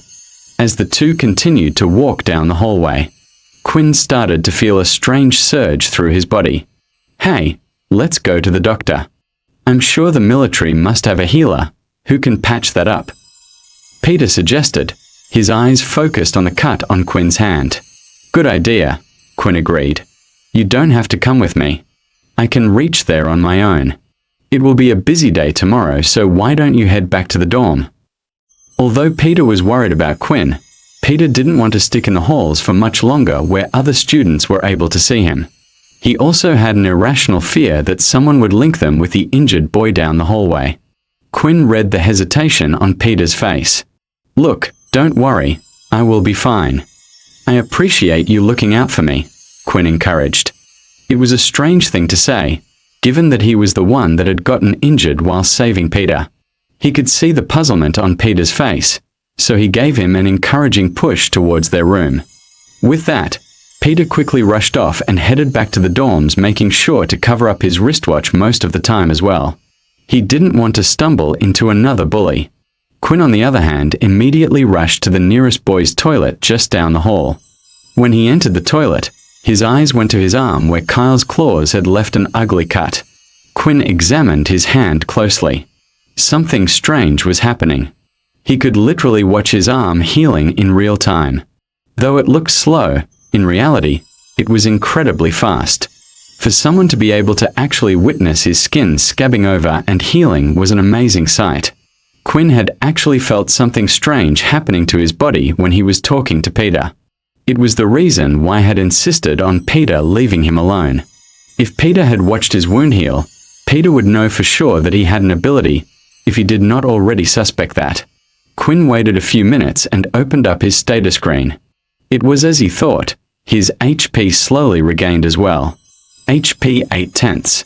Eventually, the wounds on his arm and back had healed completely and only the rips on his shirt were left. HP 10/10. Your HP has recovered. Your hunger has grown. Does this mean the system uses food to heal my wounds? I guess it makes sense. The energy has to come from somewhere, Quinn thought as he felt himself getting hungry. It was as if he had just missed breakfast or something. When Quinn had the chance, he would get a quick bite to eat.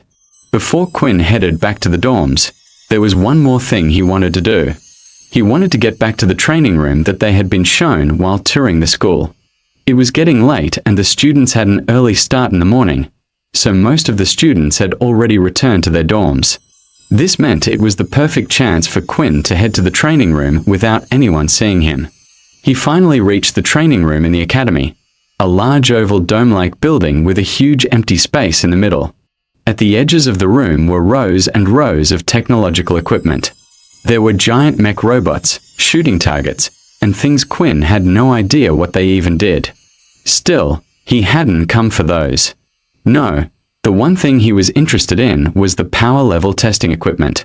Inside the training center, Quinn had also spotted the same machinery that had been used at the testing field.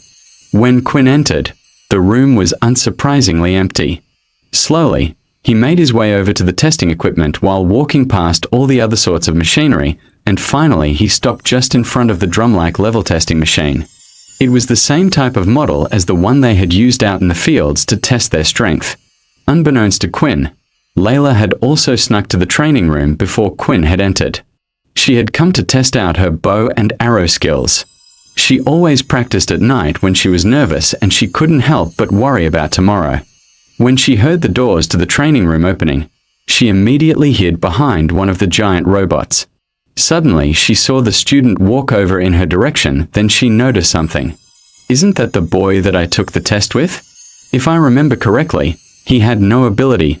Layla recognized him, although she could not recall his name. Layla continued to watch Quinn as he approached the large drum.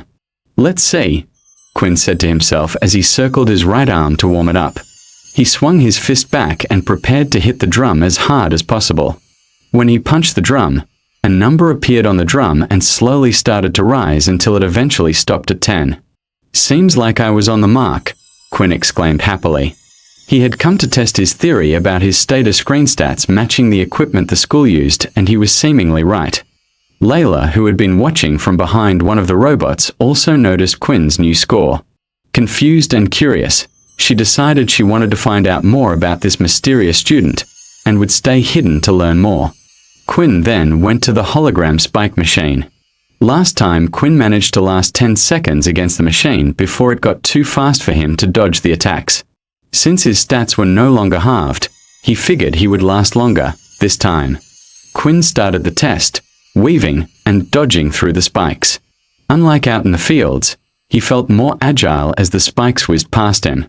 When the test was done, he lasted exactly 20 seconds. With Quinn having confirmed his results, there was nothing left for him to do but head back to the dorm and wait for the next day to start. Meanwhile, Layla, who had stayed hidden this whole time, had seen everything. She couldn't understand why a student would hide his strength in the school. A low power level meant that one would be targeted by others. Layla only had one thought while she looked at Quinn. Maybe there will be a use for him. She decided that from now on she would keep a close eye on Quinn. The next day, at 8 a.m., the students were woken up by the sound of an alarm in the dorm rooms. It was the signal for everyone to get dressed and start the day. Once everyone was ready, they were to head down to the canteen for breakfast. When Quinn woke up, the system was the first thing that greeted him. Daily quest number 2 has been completed. 5 EXP received. 75 100 EXP. Quinn was thankful for this convenient way of gaining 5 EXP without actually having to do anything but sleep. Suddenly, a rumbling sound came from his belly. He felt hungrier than he usually was, as if something was biting through his stomach. Must still be from the fight yesterday. The canteen was a large hall that was quite plain. In fact, while walking around the school on his own, Quinn became aware of how plain most of the school looked. Single white walls, no picture frames, just windows every now and again. It was the sleek modern clean look that the world had taken. The canteen was filled with large tables that could seat 3 people on each side. There were no set seats in the canteen, meaning students were free to sit wherever they liked. Quinn noticed that low levels sat next to the other low levels while the high levels sat with the high levels. His school life had just begun, and yet the social norm appeared to have already been established, just like it had been in his old school. When Quinn was waiting in line with Peter, and Vorden, a student, came late into the queue, he nonchalantly walked past his peers and eventually cut into the line ahead of the rest.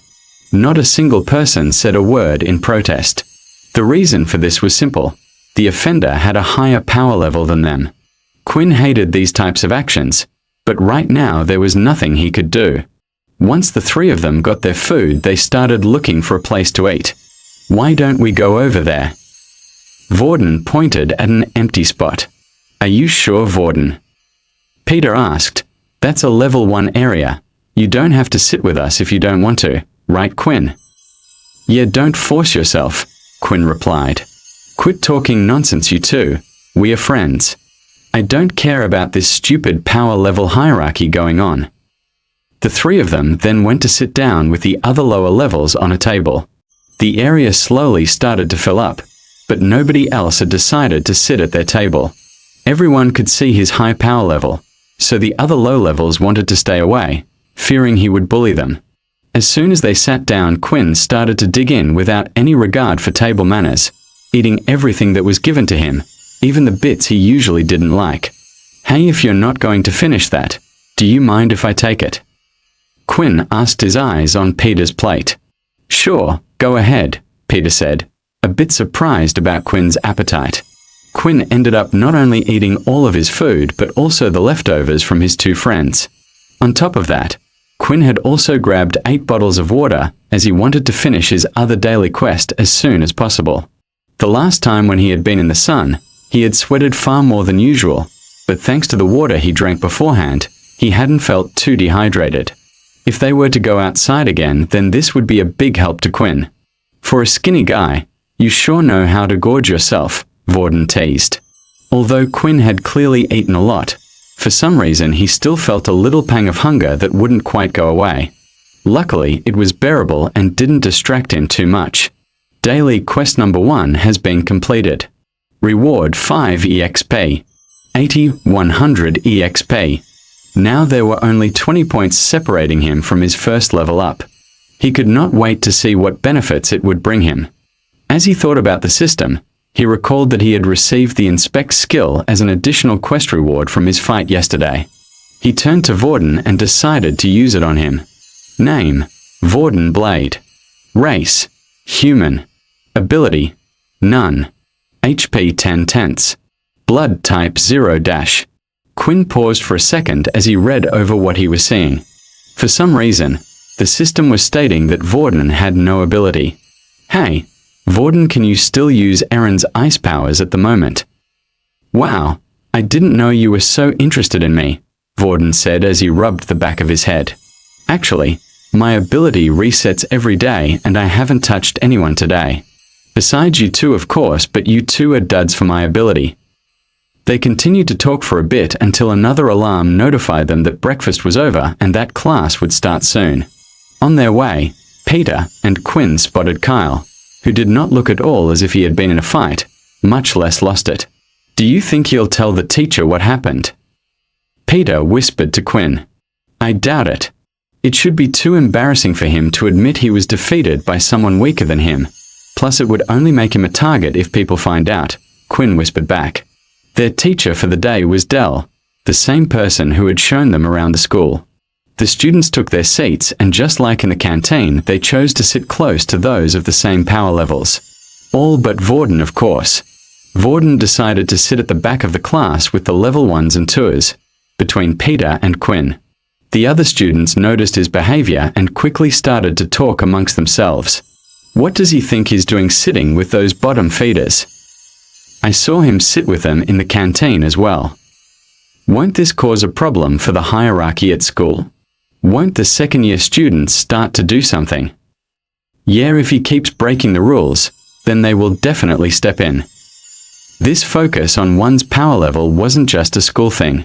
In fact, the school was the perfect example of how their society worked as a whole. With a higher power level, you would be guaranteed better jobs and better pay. The government would support you, while the rest would be forgotten. The ones at the top didn't really have a problem with this kind of system.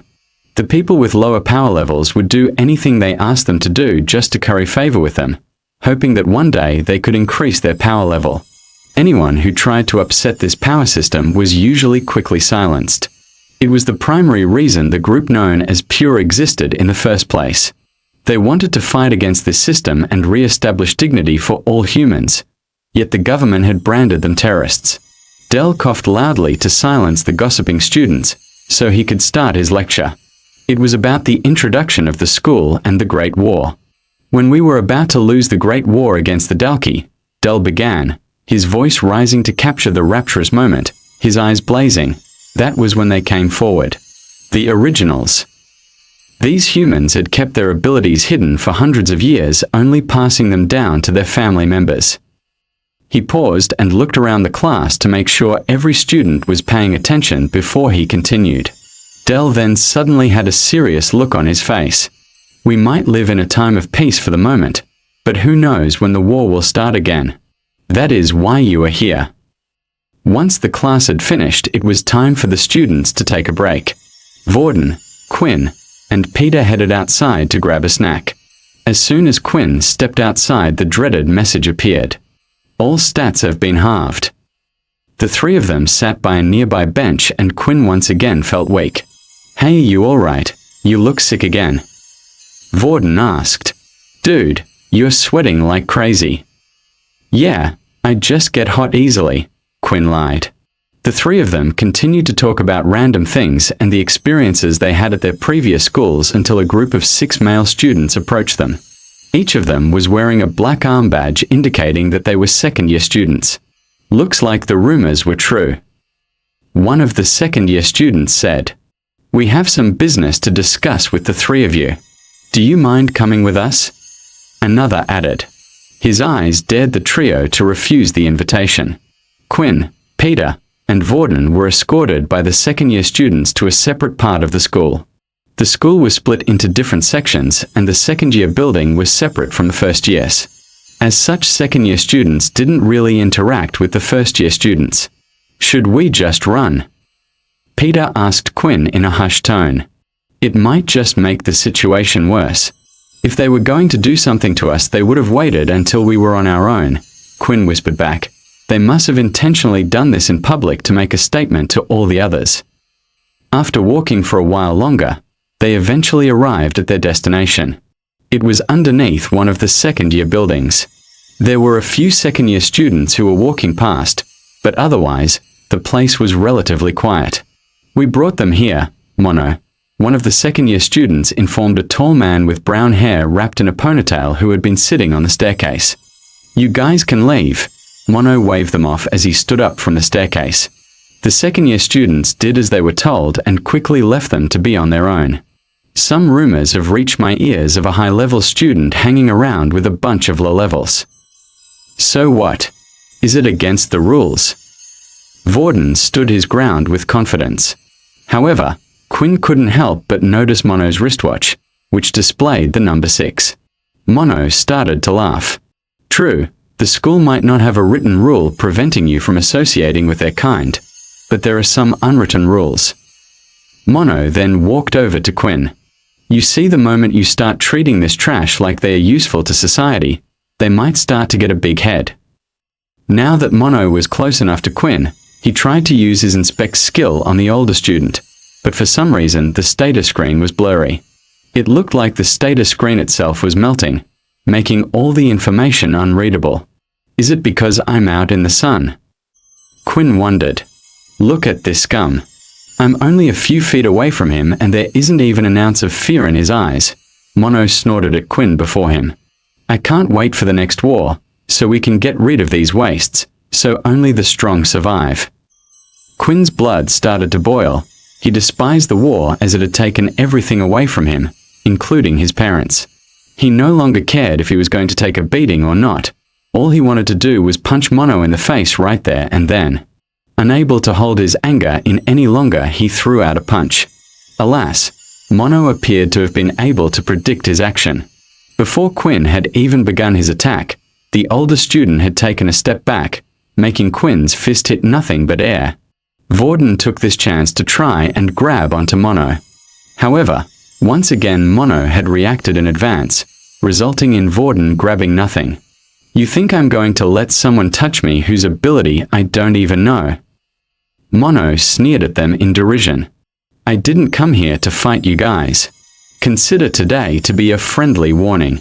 There are people in this school that not even the military can touch, and if you continue acting this way, they will get involved." With that, Mono headed back up the stairs and into the second-year building. "Do you think he's serious?" Peter asked. "I know at school they didn't like this type of stuff, but it seems even worse now that we're in a military school. Why don't the teachers do something to stop it?" "Because it works in their favor," Quinn sighed. "With the strong bullying the weak, the latter will try to find a way to become strong themselves. However, if you're weak to begin with and can't rely on your family to help you, where can you go to get this power?" "The military," Vorden answered in Peter's stead. "Exactly," Quinn nodded his head. "The teachers and the school don't do anything against it, because it benefits them. After experiencing hell for 2 years, your mind will likely have been broken down. In that state you might do anything to seek power and protection, and the military can offer that for you." Quinn then looked at Vorden and sighed. "I'm sorry, Vorden, but I think it might be for the best if we comply with their wishes and go our separate ways for now." "Why should I listen to them?" Vorden snapped back. The outburst surprised Quinn. After all, Vorden stood to gain the most from that. He was strong, so nobody would bother.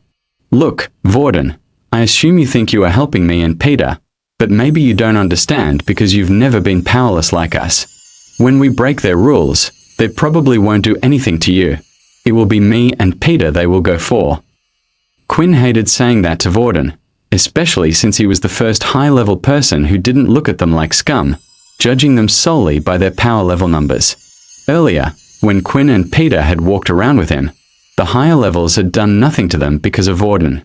Unfortunately, his behavior had attracted bigger fish, something that Vorden and Quinn couldn't handle. At least, not yet anyway. "Fine, have it your way," Vorden shouted, as he angrily stormed off back to the dorm building. "Maybe we should have explained it to him better," Peter noted in a low voice. "It's fine. It might be better this way," Quinn sighed in defeat. Vorden was angry, but not at Quinn's words. No, he was pissed off at the whole situation at the school. It seemed that even here people were dictating how he should live his life, who he could, and who he couldn't hang out with. Still, Vorden didn't want Quinn and Peter to get hurt, so he regretfully accepted this as the right choice. Nevertheless, Vorden wasn't going to just let these people get away with trying to control his life. No, he was going to go after them all. Layla had been tracking Quinn and the others for a while now. From afar, she had been watching their encounter with Mono. It was kind of amazing how much attention Quinn managed to attract in a single day. The only thing that Layla was confused about was why Quinn's punch had been so weak and slow. From the looks of things, Quinn had really wanted to punch that second-year bully.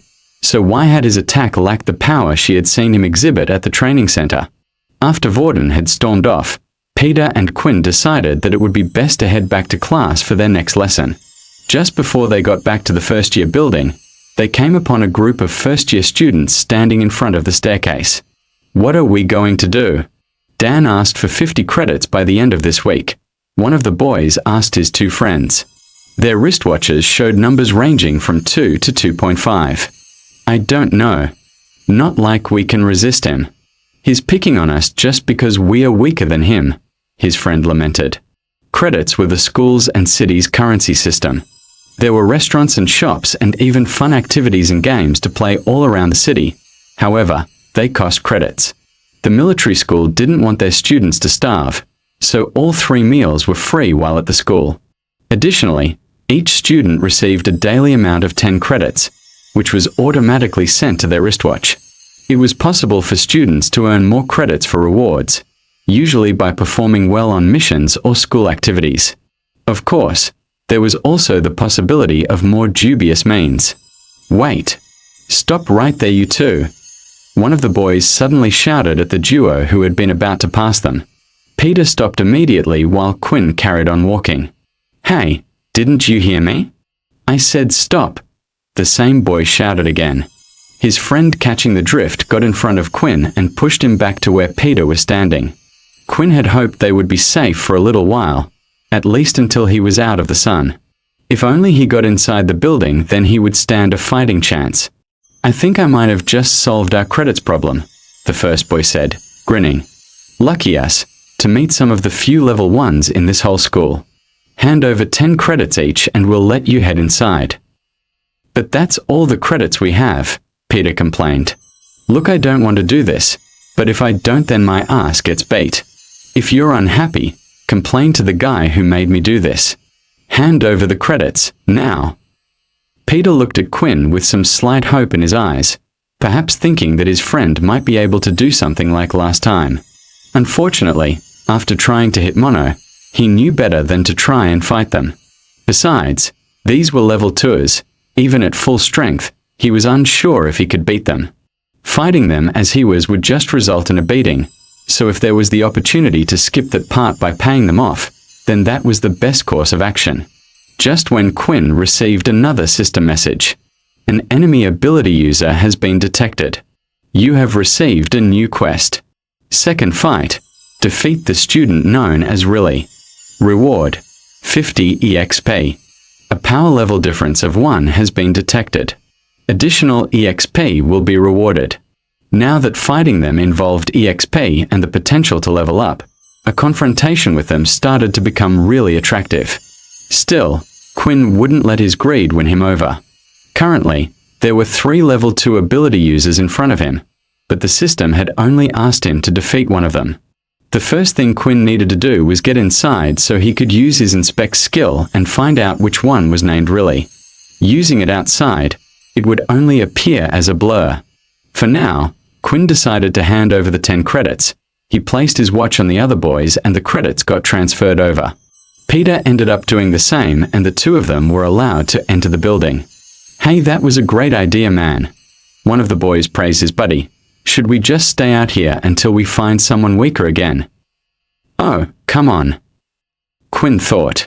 He had been sure that after paying them, the trio would enter the building, but now they planned to stay outside, waiting for more victims.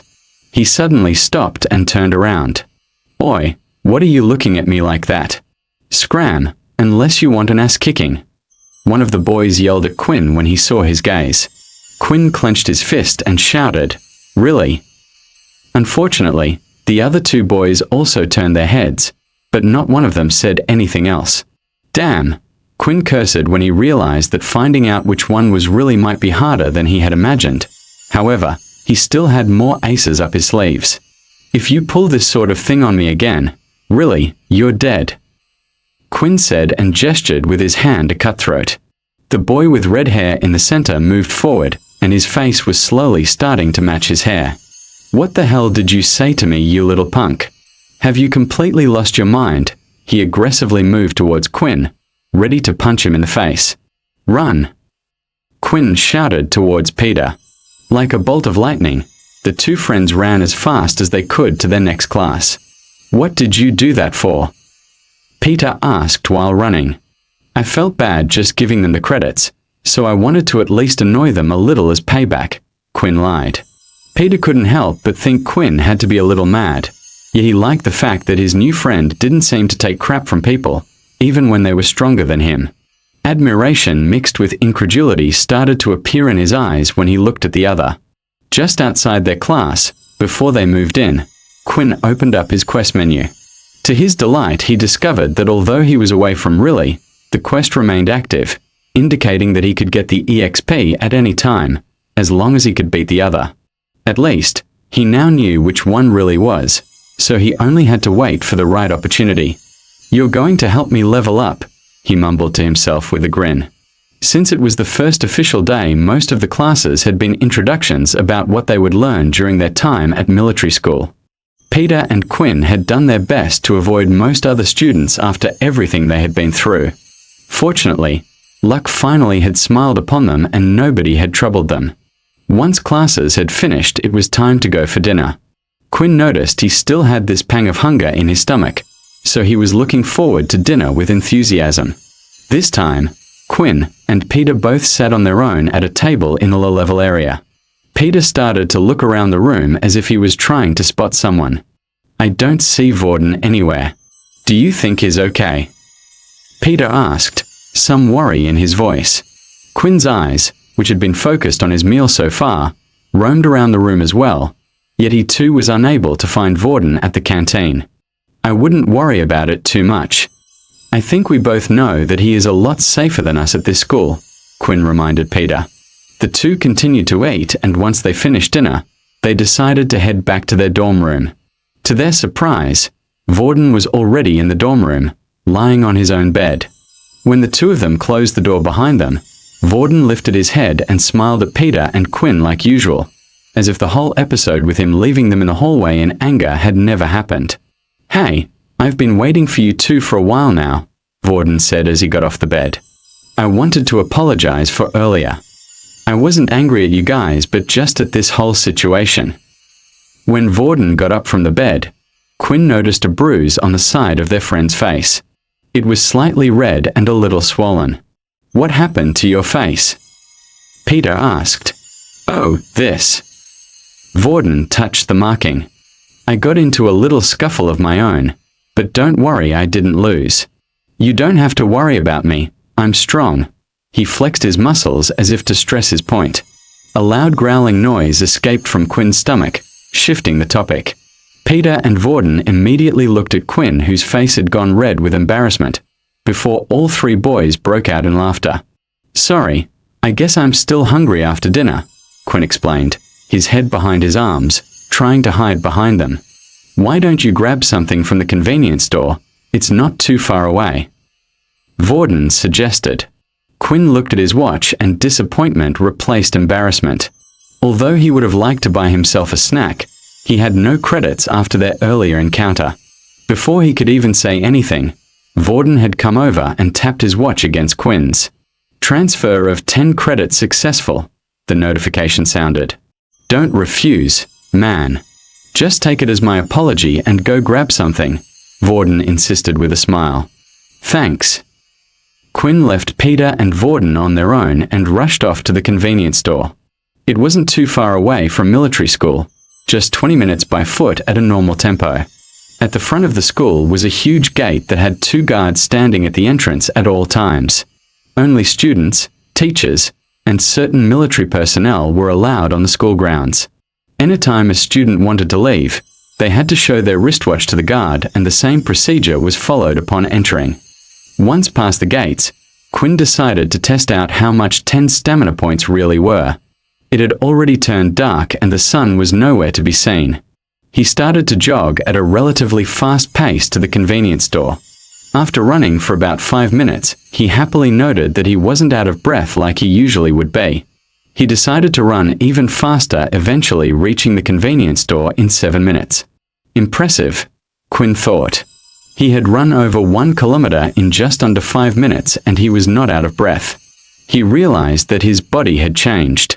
He no longer had the weak body he used to have, but the body of an athlete. Another thing he noticed while running at night, he could see everything very clearly. Even when there were no streetlights, it was as if the moon had lightened everything up. A type of night vision of sorts. "Your hunger grows slightly." I know, annoyed Quinn waved it away. "I will deal with that in a moment." Once Quinn entered the convenience store, he grabbed a few of his favorite snacks. Some late-night ice cream and potato chips. That was when he suddenly spotted Riley and his friends in the same store just down another aisle. He ducked down quietly and waited for them to finish shopping before deciding on his next course of action. "Here, I thought I would have to track him down, but it seems like he's come right to me." As he waited, he looked around him, only to notice that next to him were a lot of masks. There was one in particular that stood out to him. It was a fully black mask that covered the top half of the face, only leaving the mouth open. Across the mask was a very realistic blood splatter design. Quinn waited until he heard Riley and the others leave the store, Then he grabbed the mask and snacks and placed them on the counter. Ironically, while Quinn had been busy stalking Riley and his friends, he completely ignored the only other person in the store, Layla. What the? We are months away from Halloween, so what is he doing buying a mask like that? She thought to herself. She decided to continue to follow Quinn and see what he was up to. Hey, we are going to shoot some hoops in the park. You want to join? One of the boys asked Riley. Nah, you know my ability is useless for playing games like that, Riley replied. I think I'll just head back and wait by the school gate, see if there are any more suckers I can leech some credits from. The other two boys looked at each other. They felt guilty, aware that what they were doing was morally wrong. Still, they told themselves that they were merely doing it because they themselves didn't want to get beaten up by a higher power level. While this might have been true for the two of them, Riley had started to gain pleasure from bullying those weaker than him. Riley started to head back to school and passed through a small park on the way back. The area was completely void of people at this time and had very little lighting. There were also plenty of trees for Quinn to hide behind. It's showtime. Quinn hyped himself up as he put on the mask. Quinn continued to follow Riley through the woody area of the park, waiting for him to get to a good spot before ambushing him. It was mostly dark outside, and the only visible light in the area was coming from either the moon or the single street lamp. Making sure that nobody else was around, he got ready to strike. Even if he spots me now, he won't know who to come back to for revenge, he reassured himself, adrenaline pumping through his veins. Riley, oblivious to the fact that he had company, went through the information on his watch. The glowing light displayed his total of 80 credits. I'm a genius. I don't know why I didn't do this sooner, he thought to himself. With this much, I have more than enough to pay off Dan, while keeping some for myself. And as long as I stay on Dan's good side, no one will try to attack me. Riley was still lost in his daydream when out of nowhere something hit him from the side. He felt the impact on his face and staggered to the floor, holding his chin. When he looked up from where he had fallen, he saw the silhouette of a boy standing over him with a horrifying mask. Under the moonlight, it looked like real blood, making Riley panicked. What the heck? Who are you? Riley shouted, his voice shaking. Quinn would be stupid to answer this question. He wanted to finish the fight fast. He ran up to Riley and threw another kick. Alas, this time Riley was prepared and lifted his hands, managing to block the kick. What's worse, when Quinn's leg hit Riley's hands, it felt as if he had kicked against solid rock. God damn it! Quinn cursed, as he quickly leaped backward. He lifted his trousers and saw his leg was badly hurt. It looked like his bones had even bent in slightly. What? Riley was confused as he watched his attacker fall back.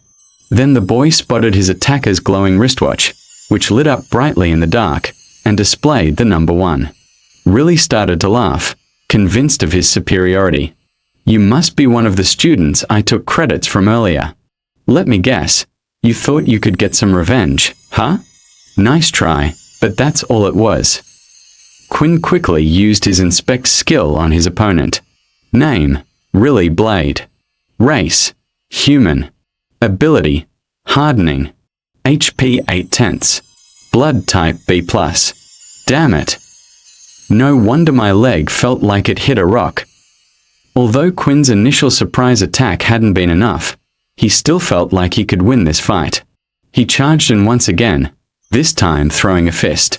The attack was faster than Riley had expected, not giving him time to use his hardening skill and therefore taking the blow right in the face. Riley staggered back, nursing a broken tooth. The punch was hard, and he was beginning to doubt the validity of his attacker's wristwatch. Quinn threw another punch with his other hand, but Riley had predicted this and had managed to harden his face in time. When the fist hit the hardened face, once again Quinn felt like he was hitting a rock. Your fist is broken. 7/10 HP. Quinn screamed in pain and stepped back, creating some distance between the two. Damn, what am I meant to do if he keeps hardening his body? Quinn was getting desperate. However, soon enough another thought came to mind. If Riley was able to harden his body, then why didn't he keep it hardened all the time? If he had, then Quinn's first attack wouldn't have gone through. Either it took up too much energy, or he simply was unable to. Given his level 2.5 ability, Quinn was willing to bet that it was the latter. Most likely Riley was only able to harden a single part of his body at a time. It was just a theory, but Quinn had nothing to lose, and this gave him a plan. He ran forward at Riley once more, shouting, "I'm going to punch that ugly face of yours, even if it's the last thing I do." Riley hardened his face and was ready to laugh at his attacker once again, ending up hurting himself. But at the last second, Quinn changed his punch into a kick aimed at the boy's unprotected stomach. It worked. Quinn thought as the other bent over in pain. Next, he feigned a knee toward Riley's stomach, only to end up punching him on the back of the head. Receiving the attack, Riley lay on the ground defenseless. With one last fast, swift attack to the back of his head, the red-haired boy got knocked out. Second fight has been completed. 50 EXP received. Additional reward, 20 EXP received. 100 EXP. You have reached the maximum amount of EXP. Would you like to level up? Would I like to level up? Why even bother asking? Quinn wondered what possible reason he might have to not immediately accept. Once you have leveled up, any changes will be irreversible. Not heeding the warning, Quinn shouted out, "Who cares? Yes. Congratulations. You are now level 2. Evolution process has started. Evolution. What the fuck?" His euphoria from a moment ago had instantly vanished, replaced with a large stabbing pain in his heart. The organ started to beat faster than it had ever done before. The blood rushing through his veins all over his body. The excruciating pain was too much for him. Falling on his knees, he tried his best to refrain from screaming, afraid he might alarm someone. The pain continued to spread throughout his body. He was so focused on that feeling that he failed to notice that his broken hand was healing alongside his leg, his full attention on the sharp stabbing pain, now in his teeth. To Quinn, the torturous experience had lasted a lifetime, yet in reality, only 5 minutes passed before a new notification appeared before him. Congratulations, you have successfully evolved. You are now a halfling. Quinn stared at the words the system was showing him, unable to make sense of them. He had never heard of the term halfling before, and apparently the process was irreversible. Before he could spend any more time on it, even more messages appeared. Your stats have increased. Blood swipe. The skill has a range of 5 meters. It will fire out a red line of energy from the user's hands. To use the skill, the user must use their own blood, causing -1 HP per blood swipe. He had no time to check his new stats, as yet another message showed itself, this one bolder than the previous ones. It drove Quinn into a state of shock. Your hunger grows. You can no longer suppress your need for blood. Your HP will decrease by -1 HP every hour until you have consumed human blood. Quinn staggered where he stood, unable to take everything in. He couldn't believe what he was reading right now. After seeing that last message, there was only one thing that came into his head. Have I become a vampire? He mumbled to himself. On the ground, Kyla stirred. No matter how hard he tried to ignore it, this message made it clear. The truth had been staring him in the face long enough. All the signs had been there. The book about vampires granting him EXP, growing weaker when hit by sunlight, the constant hunger, the clear night vision, and the way the blood of his first victim had been enticing him to consume it. Quinn was not sure he could do what the system was demanding of him. There was this moral binding, his last shred of humanity that held him back from completely turning into a beast. He stood there looking down at Riley, who had passed out on the ground. It was the perfect opportunity for him to do as the system demanded. He gulped his saliva down as spit was starting to fill his mouth. Something was drawing him to Riley's body. He could smell his victim's blood. He could hear the beating heart. Without realizing it, he bent towards Riley and could see his pulse beating through his neck, the blood flowing through his veins. The smell of blood from the chipped-off tooth was strong and intoxicating. You have received an optional quest. Drink the blood of your victim to absorb a stat point. There were many questions on Quinn's mind, questions he was unsure about and had no answers. How much blood was he supposed to consume? Would Riley die if he did this? Would he perhaps turn and become another vampire like him? Layla had continued to watch Quinn ever since he had left the convenience store. When she had seen him follow after Riley and donning the mask, she had understood what he was about to do.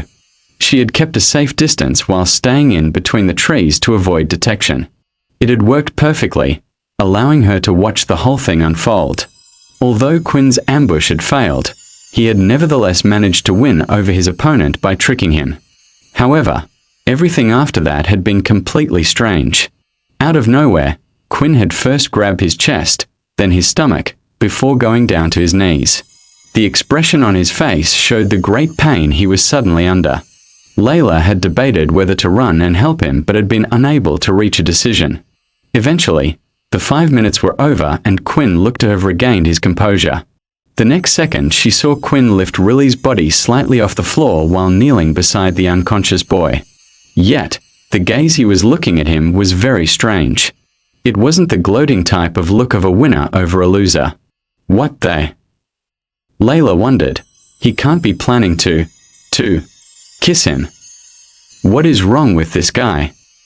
The next moment, Quinn placed the unconscious body back down. Unable to come to a decision, his mind continued to go back and forth. Damn it, in the movies it looked so easy. Just the idea of sticking my teeth into someone. I just can't do it. Wait, maybe I don't have to. I could just make a small cut on his arm and lick it. Perhaps that will do it. He was mumbling to himself like a madman, trying to confirm if what she was seeing was real. Layla started to slowly creep closer through the bushes and trees. Then suddenly, her foot had landed on a small twig and a snapping sound was heard. What was that? Quinn thought as he turned and looked around, but could see no one. However, in a panic that someone was coming his way and would find him, he left the body where it was and headed back to school. Layla was unaware of the small twig she had stepped on and snapped. She hadn't even heard the sound herself.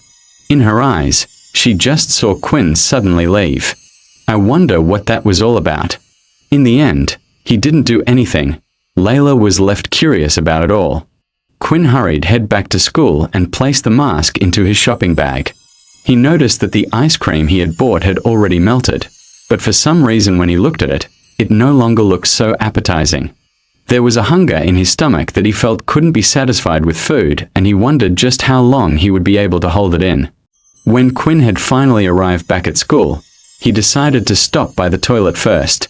He was taking a good look in the mirror to see if there were any noticeable changes, but his outward appearance looked the same as before.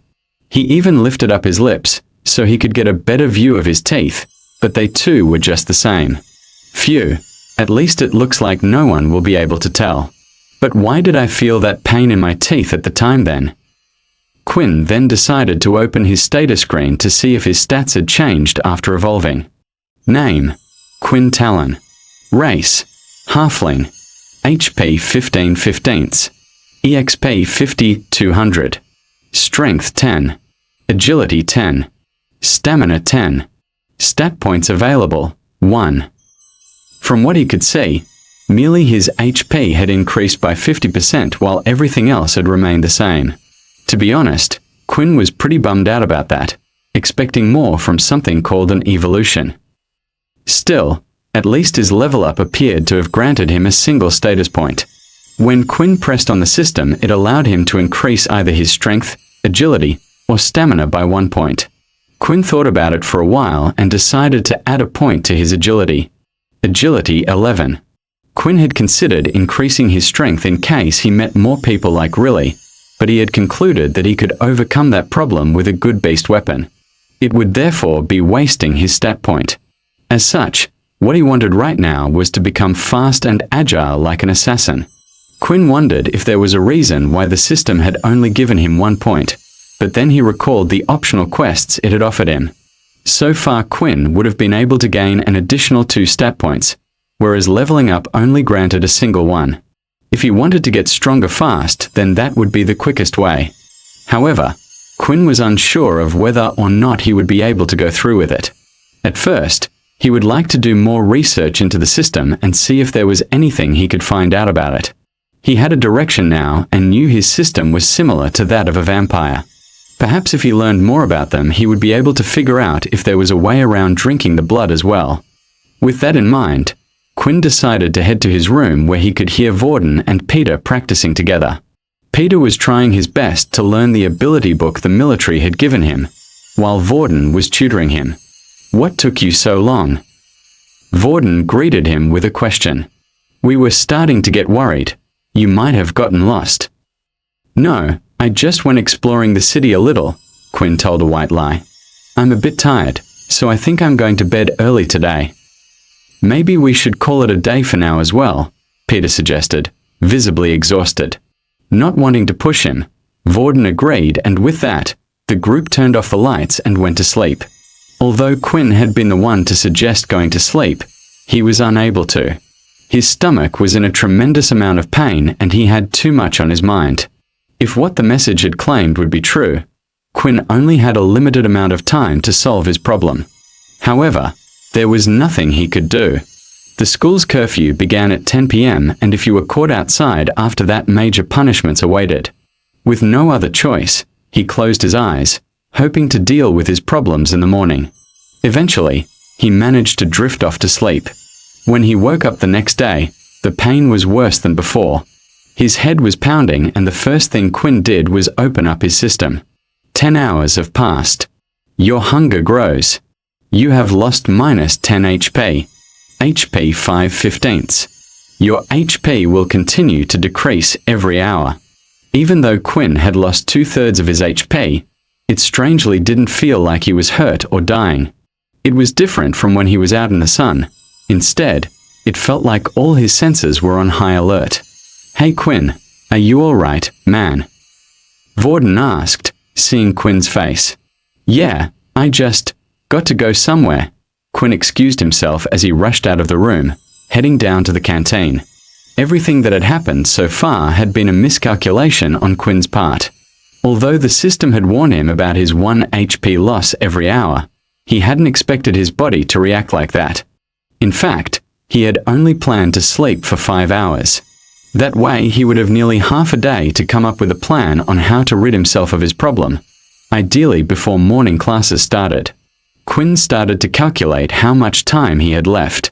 Breakfast was mandatory and lasted from 8 till 9, followed by classes that would last until noon. Their break was merely to get from class to lunch. In other words, for the next 4 hours, he was required to be somewhere in the school. Of course, there was always the option of skipping. However, this wasn't a regular school. The army would severely punish him and hunt him down if he behaved like a troublemaker. However, did that really matter if he was going to die anyway? Quinn made his way to the canteen queue to be served some food.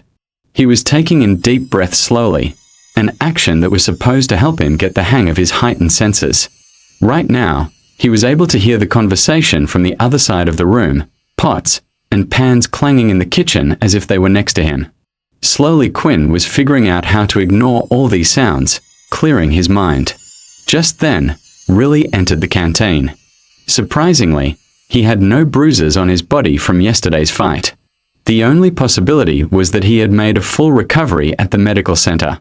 Nevertheless, he looked like he was in a terrible mood after that experience. Ironically, as soon as he saw Quinn, he decided to have found the perfect target to take out all his pent-up frustration on. Riley walked past all the level 1s that were in the queue until he eventually reached the spot where Quinn was standing. "Hey Pipsqueak, you got a problem if I cut in front of you?" Riley asked as a clear provocation. However, Quinn was too busy trying to isolate the sounds from his mind to pay attention to him. "I'm talking to you," Riley said, this time louder, and looked at Quinn's wristwatch. Seeing the number 1 shine brightly on it brought back bad memories of the night before. "Who the hell do you think you are?" Riley shouted as he grabbed Quinn by the collar. In that instant, Riley's face was incredibly close to his. Just like yesterday, he could hear Riley's heartbeat. He could feel the blood flowing through his arm and muscles lifting his shirt. Something took over Quinn's body and he immediately hit Riley's arm away and pounced on him, causing the two of them to fall to the ground. Quinn was now on top of Riley and had both his hands pinned down. "Get off me, you crazy animal!" Riley screamed, but when Riley tried to overpower Quinn and lift his hands, it was impossible. His ability to harden his skin was useless in this kind of situation. Then Quinn started to feel something growing in his mouth. Quinn placed his head just a few inches away from Riley's neck and got ready to bite in. Just as he opened his mouth though, he felt someone pull him by the back of his collar and chuck him off Riley towards the people in the queue. "Don't touch one of my boys," the newcomer said. Dan was a large teenager with a muscular build. His appearance was more like that of a bald adult. "Dan, thank you so much," Riley bowed as he stood up from the ground sweating. "You're dead now, boy." As soon as Dan took one step forward though, Vorden stepped in front of Quinn with Peter. "Do you really want to cause a problem?" Vorden asked, lifting his arm to show the power level on his wristwatch. In reality, Vorden was only bluffing. Vorden's power very much depended on what ability he copied, and right now all he had access to was Peter's level 1 Earth ability. If they were to get into a fight here, there was no contest on who would win.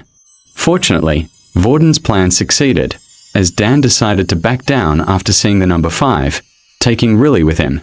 Before Riley walked off, he mimicked Quinn's action of imitating someone cutting his head off. "Oh, thank God, I can't believe that worked," Peter sighed, aware of Vorden's secret. After the canteen incident was over, something became clear to Quinn. The teachers wouldn't step in, no matter what happened. In the canteen, there were many guards standing in each corner of the room, but not a single one had done anything to help. After the group finished eating, it was time for them to go to their morning classes. Quinn was unable to concentrate on anything. All he could do was try to calm himself down while in the middle of class and watch his HP slowly tick away. It was driving him insane seeing the number go down each hour, making him regret not having bitten into Riley's neck when he had the chance. By lunchtime, Quinn once again rushed off without Vorden and Peter. 1/15th HP. What the hell is happening to me? Quinn was worried. His hands wouldn't stop shaking. Each time Quinn's HP went down, it was getting harder and harder to control his own body. Sooner or later, he thought, he would go crazy. During class, he had multiple visions of tearing the place apart and ripping out the blood from his fellow students' necks to crave his desire. Without realizing where he was walking, Quinn eventually ended up in the library. In the quiet corner of the library down one of the aisles was the fiction section. "Please have something I can use," Quinn prayed as he took out fantasy book after fantasy book about vampires. In some of the books, vampires were able to live off animal blood. Unfortunately, Quinn's system had clearly stated his need for human blood. Even if that hadn't been the case, it would be next to impossible to find an animal in time. In other stories, vampires had been made responsible for raiding the hospitals for their supplies. Alas, the one in the city was heavily guarded and he wouldn't reach it in time even if running. For the first time, Quinn could feel himself getting weaker. He sat on the floor and read one last book and found nothing of use. When he closed the book, he could see Layla standing there opposite him. "Are you okay?" Layla asked, concerned for Quinn as he was starting to look very pale.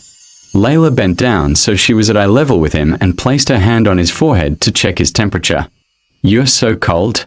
Do you want me to take you to the nurse's office?" Layla offered. Quinn hadn't heard a single word she had said. Her neck had been too mesmerizing. The urge was uncontrollable. Sighing, he pulled Layla by the arm, bringing her close to him. A weak sorry escaped his lips as he bit into her neck. As Quinn opened his mouth wide, he could feel the ends of his teeth elongate. He didn't know what had come over him. It was as if his body had just taken control and was working on instinct. His teeth quickly sunk into Layla's skin and at the same time, a gush of blood entered Quinn's mouth. Surprisingly, Layla didn't feel any pain from this. Instead, she felt pleasure. A tingling sensation ran through her body as she felt the blood rush up through and out of her neck. Even if she wanted to resist, she couldn't. The bite seemed to have a paralysis effect. Finally, Quinn's hunger was dissipating. "Your hunger has decreased. Your hunger has decreased. You will no longer lose HP," Even though the messages appeared one after the other, Quinn continued to suck Layla's blood away. HP regenerating. HP regenerating. 15/15 HP. Only after the last message appeared did Quinn's mind fully return. Immediately, he let go of Layla, causing her body to fall to the ground. What the? Quinn wondered aloud, unsure where he was. Looking around, he noticed the poor girl on the ground. Shit, did I do that? As if to answer his question, the images of what he had just done popped into his head. A+ blood type has been absorbed. You have gained 1 strength. Quinn was curious to check the message, but for now, he needed to get Layla out of the library fast. Even though they were in a quiet part of the library, there was no telling what kind of scene it would cause if somebody found the girl on the floor. Thankfully, Quinn could hear Layla breathing, so he at least wouldn't have to worry about accidentally having sucked her dry. Unfortunately, there were 2 clear bite marks on her neck that needed to be dealt with. He then lifted Layla up with his 2 hands. To his surprise, he discovered she was lighter than he had imagined. Not wasting any time, he headed to the doctor's office, all the while going over what had just happened. A part of him tried to convince himself that the system might have just been playing tricks on him. Even though he could see his HP going down, he had never felt like he was going to die at any point. In fact, Quinn didn't know if going to 0 HP equaled death, but after what had happened today, he didn't want to take any chances. There were a few things Quinn needed to do. At the top of the list was to find out how frequently his body required blood. Alas, this meant he would have to once again starve his body of blood. Only this time, he would prepare blood beforehand, so he would be better prepared. But before even all that, he had another serious problem on his hands. Would Layla remember anything when she got up, or would Quinn have to convince her to keep it a secret? If others were to find out of his rare ability, it would start a bidding war between the private companies and the military. They would do anything to get their hand on such a new type of ability. Before anyone could find out about Quinn, he had to become strong enough to protect himself. While Quinn walked down the hallway, he got quite a few looks from the other students. It wasn't strange to see someone carry an injured person in the school, but it was strange for a boy to carry a girl unless they were an item. After enduring all those strange looks, Quinn finally reached the infirmary. Inside, there was a single female doctor named Haley, who looked to be in her early 30s. She wore round glasses and had her hair up in a ponytail. Quinn never got the chance to mess around with girls while at his old school, but looking at the doctor, he couldn't help but appreciate her natural beauty. Another one. Haley sighed before pointing at the back. There's a free bed there. If you could leave her there, I will get to her as soon as I can. Quinn did as he was told and placed Layla gently on one of the single beds in the back. The infirmary was quite large. Quinn had never seen a school have one so big. There were a total of 30 beds, yet as far as he could see, Haley appeared to be the only one working there. At the moment, about half the beds were filled up with students, and Quinn couldn't help but notice most of them were low levels. There were the odd high levels as well. Even they got into their own fights and disagreements. Haley came over to where Quinn and Layla were and started to examine Layla. She placed her hand around her wrist and did a few other checks. That's when she noticed the 2 small hole marks on her neck. What happened? Haley asked, clearly concerned. I'm not sure. I was in the library when I saw her on the ground like that, Quinn replied. Classes ended not too long ago, so it can't have been too long since she passed out, yet the wound on her neck looks like it's already healing on its own. Haley noted while writing down her analysis, still I can't be sure if it will heal, and it would be a shame if a pretty girl like her ended up with a scar. Haley then placed her hand on Layla's neck where the bite marks were. She closed her eyes and after a few seconds, lifted her hands and the bite marks had vanished. Is it okay if I wait here for her? Quinn asked. Oh, young kids these days, Haley grinned. She's lucky to have someone as caring as you by her side. No, no, no. Quinn waved his arms to stress his point. We are just friends, that's all. Haley gave him a strange look, seemingly doubting his declaration, but there were other students she had to attend to. After Haley had gone away to look after other students, Quinn decided to open up his status screen. Strength 11. Agility 11. Stamina 10. So, it really did give me an extra stat point after all.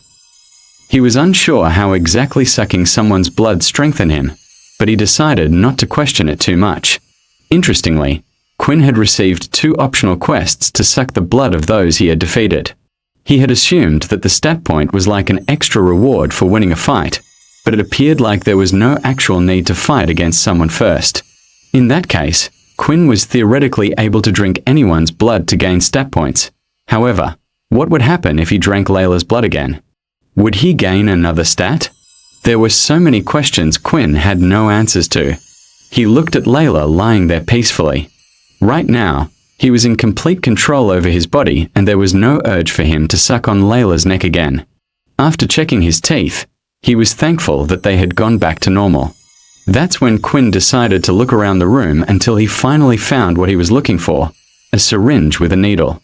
Quinn looked around the room and Haley appeared to be busy dealing with another student. He carefully took the syringe and hid it behind his back and then quickly scooted over to where Layla was once more. "I'm really sorry about this, Layla," Quinn apologized to the girl, "but you're going to have to be my guinea pig." Quinn took out the syringe and carefully looked at where Layla's veins were. Luckily, Layla was quite pale, making her veins more visible. He carefully searched for the right spot and just when he was ready to extract some blood, he heard someone crash into the room. "Is Quinn here?" a panicked boy's voice asked. "Why is Peter here?" Quinn immediately put the syringe into one of his trouser pockets and came to see what his friend wanted. "Quinn, thank God you're here. Quick, I've been looking everywhere for you. It's Vorden, he's in trouble." Although Quinn had no idea what was happening, just from looking at Peter's face he could tell it was serious. Quinn then looked behind to see Layla lying there still sleeping away. It was important for Quinn to be there when Layla woke up. He had to convince her to not tell anyone his secret, but right now it seemed like Vorden was in trouble. Quinn then thought back to the incident at the canteen. When Quinn was in trouble, Vorden stepped up to help him. Although there probably wasn't much Quinn could do to help, he wouldn't know if he didn't try. What kind of person would he be if he couldn't help Vorden now? "All right, come on," Quinn said. "Let's hurry." The two of them quickly ran through the hallways until they had finally reached the assembly hall. It was currently a large empty hall with marble flooring and a stage at the front.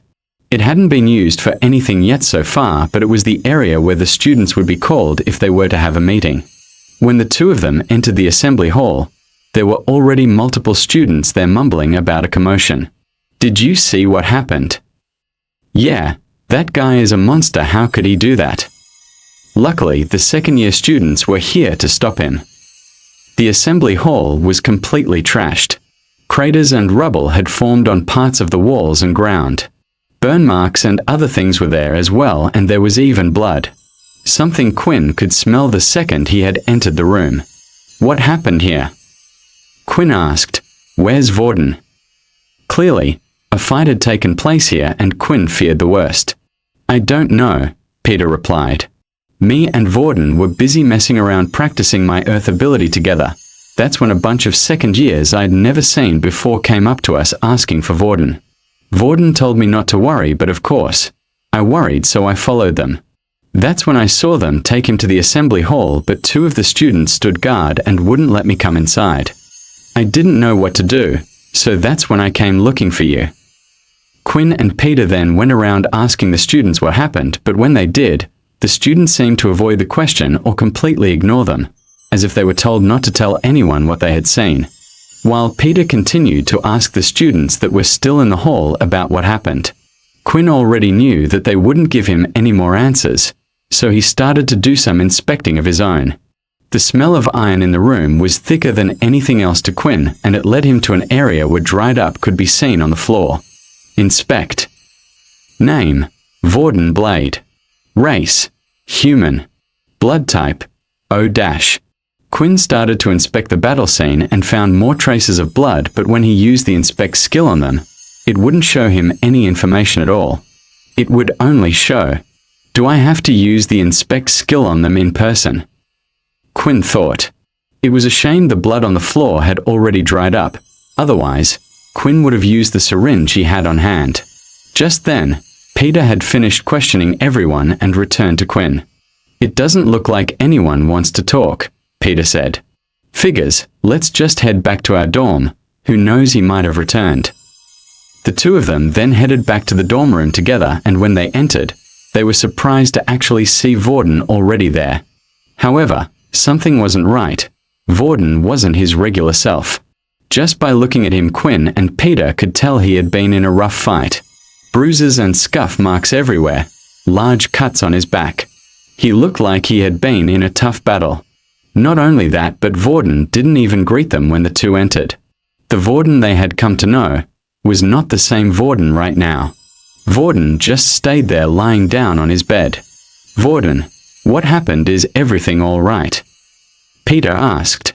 Yeah, just leave me be, I'll be fine, Vorden said. If you stay near me, you will just get hurt anyway. What are you talking about, Vorden? Peter shouted. Look at you. You have to go to the doctor's office. Come on, let's go. Just leave me alone, please, Vorden said quietly. Quinn, come on, say something. He needs to go to the doctor's office, right? But as Peter turned around to seek support from Quinn, Quinn was nowhere to be seen. Even he thinks I'm a monster, Vorden mumbled to himself. Just outside the dorm room, Quinn was leaning up against the door, panting hard and sweating. Although he had no reaction when looking at people anymore, it was different when he saw Vorden.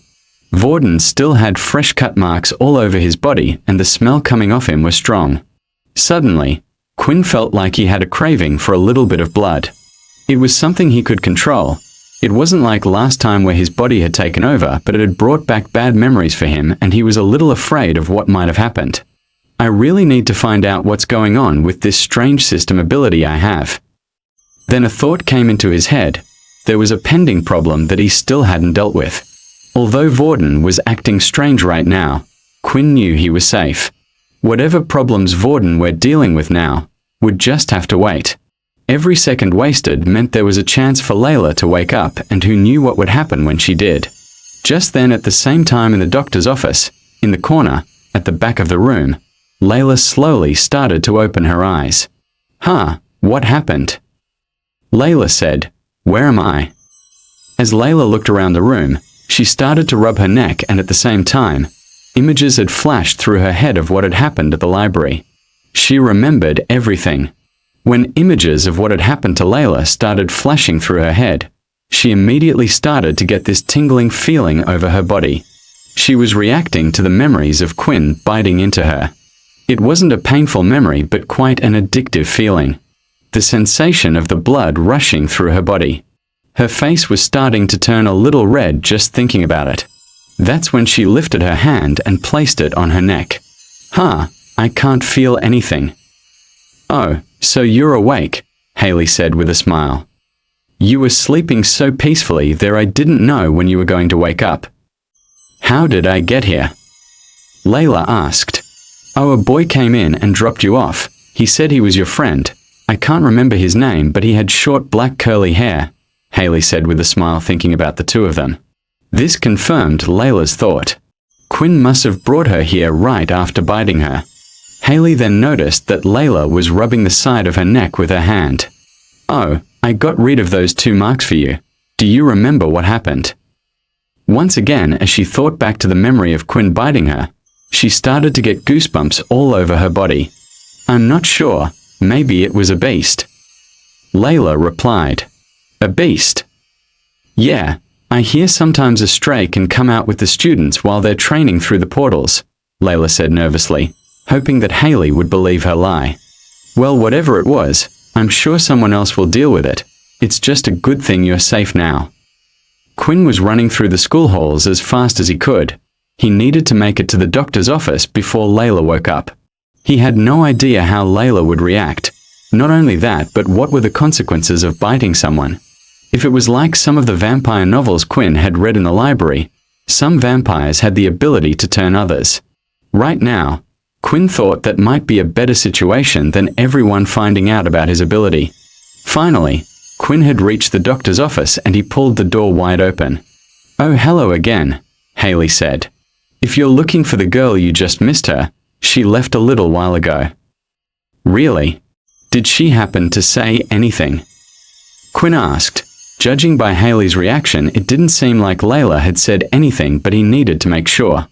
"Oh, you mean about the wound? She said that a beast might have attacked her, although I highly doubt that. It looked more like a snake bite, but how did it manage to get into the school and all the way up her neck?"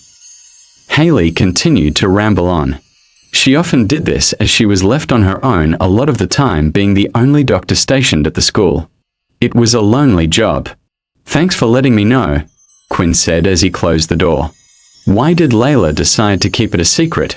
Quinn thought. He had basically assaulted the poor girl. Could it be that she didn't remember what happened, or maybe she was planning to use a blackmail against him, but that didn't make sense. She had nothing to gain. Quinn had always thought like this. People, when they did something, always did it for selfish reasons. That's just the way people were.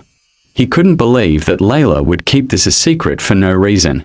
Just then, while Quinn was outside the doctor's office thinking of what to do next, he felt a hand on his shoulder. "You and I, we need to talk," Layla said. Had she been waiting here this whole time? This was bad. Layla clearly indicated that she knew something, which meant losing her memory of the events were unlikely. The two of them then headed to the library where then incident took place. Quinn felt a bit more relaxed. Taking him here meant she wasn't looking for a fight, as there were other students in the room. The two of them sat at a table and activated the orb so only the two of them could be heard. As they looked into each other's eyes for a bit, Quinn started to run multiple scenarios through his head. If worst came to worst, he might have to silence her. "What happened at the library? What did you do?" Layla asked, rubbing her neck. "Why bother asking if you already know what happened?" Quinn asked. "Just tell me what you want." "I don't know if you know this, but I kept an eye on you for longer than you think. After observing you for a while, I came to a conclusion. You're a vampire, aren't you?" Quinn started to laugh nervously, hoping to throw Layla off track. He was actually amazed by how she had come to the conclusion so fast when it even took him a while. Even if she did see everything he had done so far, he didn't think this was the natural conclusion someone would come to. "And why would you think that?" "I saw you lifting that boy's neck. At the time I thought you were doing something else cause I couldn't see clearly," Layla said as her ears started to heat up a little. "But after what you had done to me, it confirms it." Quinn started to sweat slightly at the interrogation. He wasn't worried about Layla herself, but the trouble she could bring him in the future. Quinn didn't know what to say and thought he would wait for Layla to make her demand. Layla then took a deep breath before saying her next words.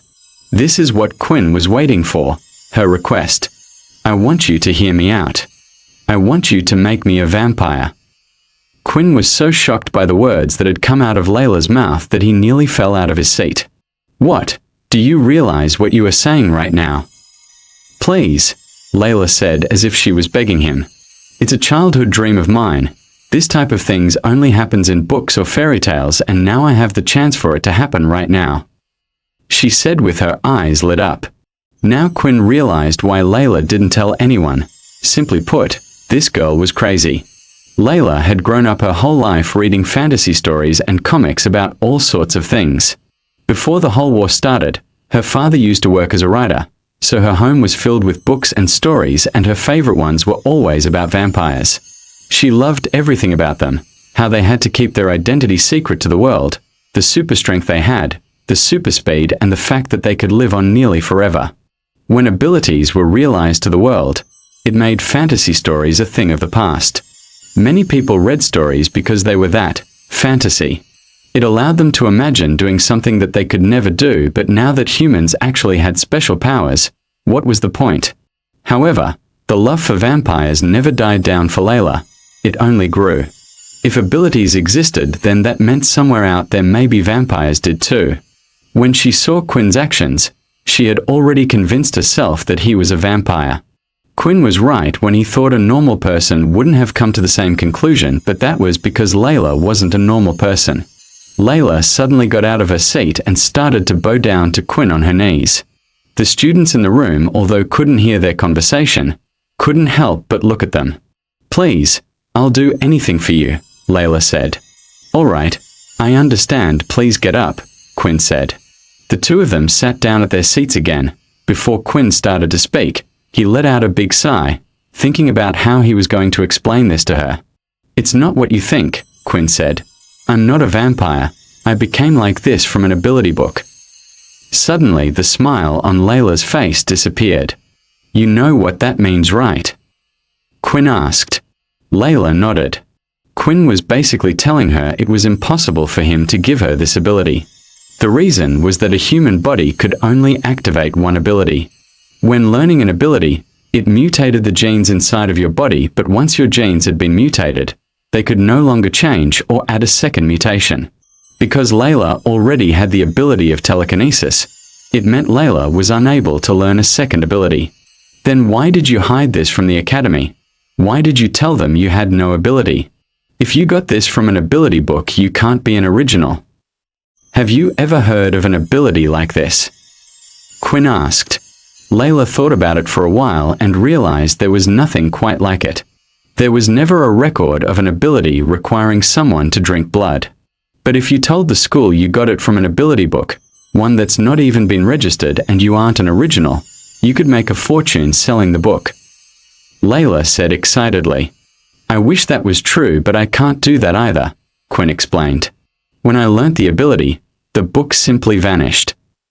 Layla was debating whether Quinn was telling the truth or not, but she had no choice but to believe him. It was the only explanation of why Quinn was so adamant in hiding his ability. Ability books didn't just vanish, they were books. They could be passed on for others to learn. They would never believe him if he said he got it from an ability book and it disappeared. Quinn then proceeded to tell Layla about everything that had happened so far, but left out the details about the game-like system, only stating that he continued on as normal when suddenly, he had this incurable hunger. Layla felt like it was a mixture of things she had read about vampires before. Quinn didn't die in the sun, but felt incredibly weak. She was just as interested to learn more about his vampire-like ability. "Fine, I will keep this as a secret, but only on one condition. I want to help you out," Layla said. "Clearly you don't know much about this thing, so much so that you had gone out of control and bit me in the neck. We can't have you going around school biting people. They'll take you away in a heartbeat. If you need to feast on someone, then feast on me," Layla said, placing her hand on herself. Quinn started to think about the situation. Having Layla as a helper was a big advantage. Quinn himself wanted to test multiple things about the system, and here he had someone offering to help for free. And it truly felt like Layla was telling the truth. Not only that, but Layla seemed to be more knowledgeable about vampires than himself. Perhaps she would even be able to help him in his research. "It's a deal," Quinn said as the two of them shook hands. Layla was happy that Quinn had accepted. The truth was Layla still hadn't given up the idea of being a vampire. Unlike Quinn, Layla wasn't too sure that what Quinn had was an ability in the first place. An ability was usually a specific set of skills, but Quinn had completely changed as if he was no longer human. "All right, the first thing is first. You're going to need to take some of my blood," Layla said. "That way if you're getting hungry again, you can drink some of that." Layla then pulled down her shirt slightly and started to show her neck towards Quinn. "What are you thinking? We can't do it here in front of the library, and I'm not just going to bite into your neck." As the two continued to talk and chat about things in the library about what to do next, Vorden had entered the library and could see Quinn talking to Layla, both chatting and smiling away. "Have you forgotten about me that quickly already?" Vorden said, "You're mine and I'm not letting anyone hurt you." Peter was currently running around the school looking for Quinn or Vorden. For some reason, both of his new friends had suddenly started acting very strange, and Peter didn't know what to do about it. His life at his previous school had been hell, and he did everything he could to serve those above him. And for the first time ever, he had made friends that protected him. Quinn, even though he was a low level himself, had stood up for Peter and Vorden, who had not only protected him but helped him learn his new ability. Something had happened to Vorden and suddenly he was acting strange. Although Peter had no clue what was going on with Quinn, he had some idea about what had changed Vorden. It was after whatever had happened at the assembly hall with the second-year students. But no matter who he would talk to about it, not one person would give him an answer. Some even started to threaten him. That's when Peter could hear a familiar voice. While walking down the hallway, Peter could hear someone speaking, a voice he recognized. As he turned the corner, he saw that it was indeed Vorden. Vorden stood there staring idly at the ground. Peter quickly hid back around the hallway corner. So far, whenever Peter had spotted Vorden, he would just ignore him and walk away without even speaking to him, but now it sounded like Vorden was speaking to someone else. "Would you two calm down?" Vorden said. There was then a brief pause before Vorden spoke again. "I don't care if he hurt the little one's feelings. It's not like Quinn isn't allowed to talk to other people."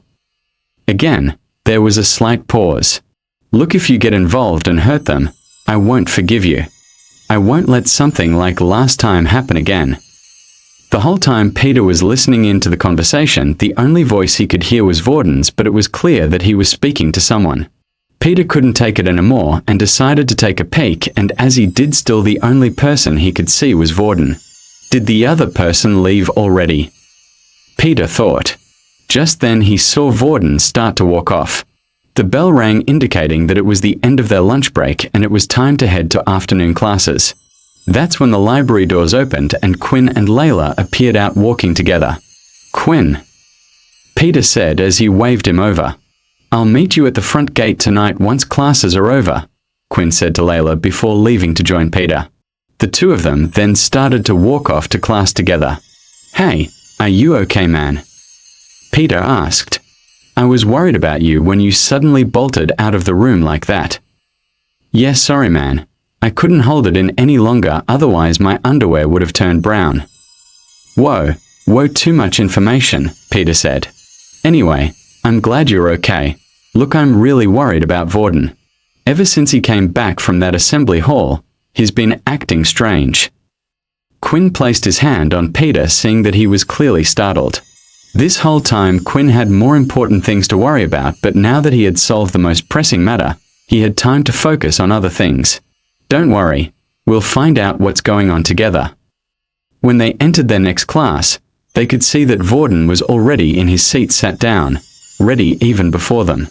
"Oh, hey guys, how you doing?" Vorden said with a smile. Peter went to sit in his seat to the right of Vorden, while Quinn went to sit in his seat to the left of Vorden. "Hey, are you feeling better?" Peter asked. "Earlier it seemed like you were kinda sulking." "Yeah, don't worry. I just got kinda thrown around a bit by the second years and it got me pretty down," Vorden replied. "What happened at the assembly hall?" Quinn asked. Then Vorden's face slightly changed. It was as if he was trying to hold something back. Vorden clenched his fist for a few seconds and finally relaxed his hand. "Guys, don't worry about it too much. You know I'm strong and know I can handle myself." Although Peter was quite satisfied now with Vorden, as he seemed to be his regular self, Quinn noticed that Vorden seemed to be holding something back, almost suppressing something when he asked that question. As other students started to enter the classroom, when they saw Vorden, they immediately started to whisper. If Vorden would look back at them, they would turn their head as soon as possible. As the students sat down, the talks continued and several different words could be heard. Monster, freak, weirdo, crazy, and all these words were being aimed at Vorden. It was as if the whole school was sharing a secret that Peter and Quinn weren't allowed to know, and not even Vorden himself would say what had happened. After hearing these words, Quinn noticed that Vorden stayed there motionless with his head down. He hadn't even written any notes down in his notebook about the lesson. Although it seemed like no one would tell him or Peter what had happened, Quinn now had another ally that might be able to help him, and that was Layla. At the end of class, the teacher Dell projected a screen in front of the whole class. There was a list of names, each sorted into a different category. "Please look at this carefully and see where your name is, as tomorrow will be the start of your combat classes," Dell explained. The list was split up into several different categories. Each one was different depending on what type of ability you had. Elemental abilities, transformation abilities, enhancement abilities, and so on. That's when Quinn also noticed that his and a few other names were not on the list, including Vorden's. If your name is not on the list, it's because either your ability doesn't fall into one of the categories, or you are an original with a unique ability. You are free to choose to go to whichever class you believe suits you. Students are also able to switch between combat classes if they wish. These are not set in stone, but the school's recommendation is based on your ability. The list of available classes was then sent to each student's wristwatch where they were to register for the type of class they would be interested in. I wonder what combat class would be best for me, Quinn thought as he looked at the long list. After classes had finished for the day, Vorden had offered to help Peter with his training again, especially since tomorrow the two of them would be in the same combat classes, the elemental class. "Hey, do you want to come with us?" Peter asked. "Nah, I won't bother you guys. I wouldn't be much help anyway," Quinn replied. Peter was pleased that it seemed like the group had gotten back to normal again.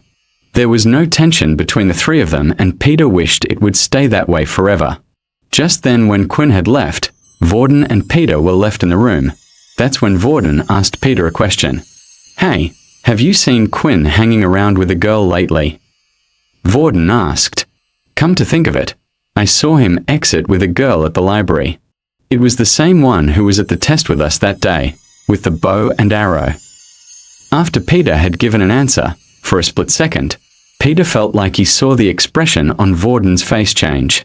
But Quinn blinked and looked again, and Vorden seemed to be fine. "Maybe he's gone and got himself a little girlfriend," said Vorden, laughing. Quinn had, of course, decided to ditch the other two because he had already made plans to meet up with Layla beforehand. The two of them were to meet at the school gate.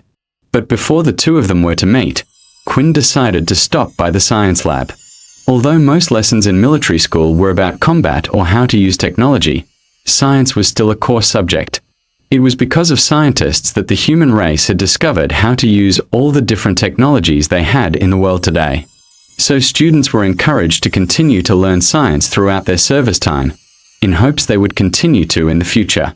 The classrooms were empty for the day, and the important equipment were locked in a storage room. But Quinn wasn't looking for anything too fancy. All he needed was some test tubes and small corks. After searching around the room for a while, he found where they kept the test tubes. He took a total of 5 test tubes. Even though there were many there, if he took too much it would be suspicious, and Quinn couldn't carry more than 5 without having to worry about them breaking or not. Quinn shoved the 5 test tubes into a messenger bag he was carrying and wrapped them up in a spare shirt he had taken from his room. Quinn currently had a total of 60 or 200 EXP until his next level up. 50 experience points had carried over from the last quest, and he had received 10 EXP from his 2 daily quests. So far, with each level up, he would gain 1 additional stat point and 5 points of HP. Although Quinn had gotten stronger through this, it wasn't the fastest way for him to improve his strength. Quinn realized the system had offered him the chance to gain an additional stat point 2 times, as long as he drank his victim's blood, but when he drank Layla's blood, he still gained a stat point. This was what Quinn wanted to test out today. It was 6 o'clock in the evening and the sun was just starting to set, meaning Quinn wasn't affected by the sun right now. As planned, Layla was standing there waiting for him by the gate with her bow on her back. Students who used weapons would carry it with them around most of the time. There was always the chance of an attack or a beast escaping through a portal. After the two of them met, they decided to walk to the nearby park that was in between the convenience store and the school. Then they ventured away from the trail into the woods where they were behind cover. No one ventured in these parts and it was hard for them to be seen. "So, are we going to this?" Layla asked excitedly. Quinn still found it weird that rather than being scared by the whole situation, Layla was exited. "All right, close your eyes," said Quinn. Layla closed her eyes and was ready. She could still remember the satisfying feeling from the last time and couldn't wait to feel it again. Although she was a bit nervous when a thought came to her head that Quinn's lips would be on her neck. Suddenly, though, Layla felt a small prick in her arm. Layla opened her eyes and noticed that a needle was there. "What? You didn't think I was just going to bite you, did you?" Layla's cheeks suddenly went bright red. If it wasn't for the needle in her hand, she would have tried kicking Quinn away. Once the syringe had been filled up, Quinn squirted it out into one of the test tubes he brought with him. "Is it okay if I fill another one?" Quinn asked. Layla didn't say anything and held out her arm. She was still a bit embarrassed about what had happened earlier. Once Quinn had filled up 2 test tubes, he put one of the blood-filled tubes in his bag while holding the other. "Inspect." Quinn then looked at Layla and used his inspect skill once again. It was as Quinn thought. When using the inspect skill on the blood, it only showed him what blood type it was and who it was from. Just like the time at the assembly hall. But if the person was in front of him, it would reveal their ability, HP, and blood type. Some of the blood marks in the hall only revealed question marks. Assuming that Quinn either had to have run into the person before or used the inspect skill on the person once before. Quinn looked at the test tube and gulped. He then pulled out the cork at the top and started sniffing the blood. "You're not going to drink it right here, are you?" Layla asked. "Why not? I need to know if it will make any changes." "I don't know, it feels kind of embarrassing. I can't explain." Quinn ignored Layla and looked at the blood again. The fragrance smelt quite sweet, which was different from how he remembered it before. Then suddenly, Quinn lifted the tube and drank the blood in one gulp as if he were taking an alcoholic shot. As the blood ran down his throat, he felt a warm tingling sensation through his body. The blood was also surprisingly sweet rather than metallic. It seemed like the race change had also changed his taste buds and sense of smell. Quinn was surprised to see the information he had been given. The blood last time seemed to have a healing effect on his body. Judging by the message, if Quinn was injured, Layla's blood would allow him to regain HP. But the second message is what interested him more. The system stated because he had already consumed this blood before, that no stats would be given. This meant that as long as it was the blood of someone he hadn't drunk before, he would be able to get an extra stat point. Quinn smiled at the thought. Of course, this was only a theory of his, but Quinn wanted to test it out straight away. "I guess whatever you wanted to test out worked, judging by your creepy smile and all," Layla said. "If only there was someone else's blood I could test this on." Just then the sound of 2 people entering the woods from the playground was heard. Quinn and Layla immediately ducked down and hid behind a tree. That's when they saw 2 students started to walk into the forest. "Now hand over your credits. Otherwise I'll dig you your grave right here and no one will ever find your body," a boy's voice said. Quinn immediately recognized the voice. It was Riley. It looked like he still hadn't learned his lesson and was still up to his old tricks. Quinn then went into his bag and took out the mask he had bought at the convenience store. Last time he had let Riley go without taking any of his blood, and now he felt like it was such a waste. But this time, Quinn wouldn't let Riley go. As Quinn put on his mask, he moved in closer to where Riley and the student were, making sure to move in and out between the trees. "Hey, do you want a beating? Pass over the credits now," Riley said, holding up the student against the tree. "But I only get 10 credits a day. They're mine. This isn't fair." "Since when has this world ever been fair? Blame the people at the top for not looking out for us," Riley said. As Quinn heard those words, he realized that Riley was in the same position as him. He was only a level 2 user and was just part of the weak bunch being pushed around by those above, but that didn't mean he could do it to others. That would fix nothing. Layla followed Quinn closely and had taken out her bow and arrow. She knew from last time if Quinn had put on the mask, he was going to act. "Do you want me to help out? It will be easier with the 2 of us," Layla asked. "It's okay, there's something I wanted to test out," Quinn said. The last time the 2 of them had fought, Quinn was only a level 1. Now he was a level 2 and he had also obtained a new skill which he wanted to test, and really was a great test subject. Quinn started to move closer and closer. He was hoping to finish off Riley in one shot, and this was the perfect chance while his back was turned. Finally, Quinn was just about in striking distance. That's when the student held up against the tree spotted Quinn. "Please help me," the student cried. "You idiot," Quinn shouted as he leapt forward, hoping he could be quick enough to hit Riley before he could activate his ability. The student's warning had given Riley enough time to activate his ability and turn around.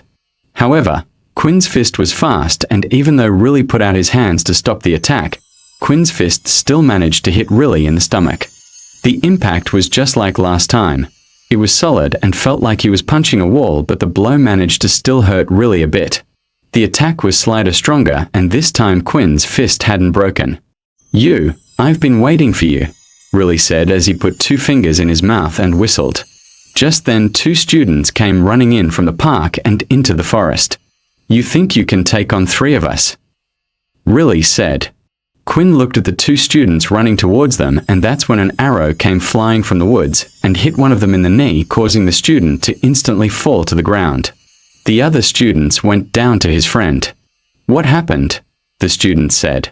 Then he noticed an arrow in the student's leg. Where did this come from? Quinn saw this as an opportunity and dashed away from Riley and started heading towards the other student. The skill said 5 meters right. "Well, show me what you got."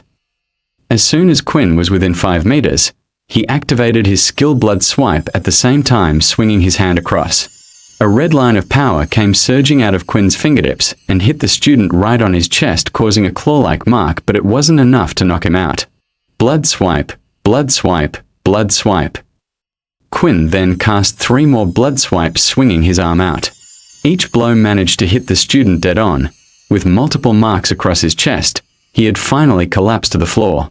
Blood swipe had no cooldown but did use 1 point of HP per swipe. As long as Quinn had HP, he could continuously cast out his blood swipe skill. Really seeing his 2 teammates who were of equal power level to himself be defeated in an instant, started to feel scared. His body was shaking and all he wanted to do was get out of there. He turned away from his friends and started running deeper into the forest. Quinn's speed was greater though and was easily able to catch up.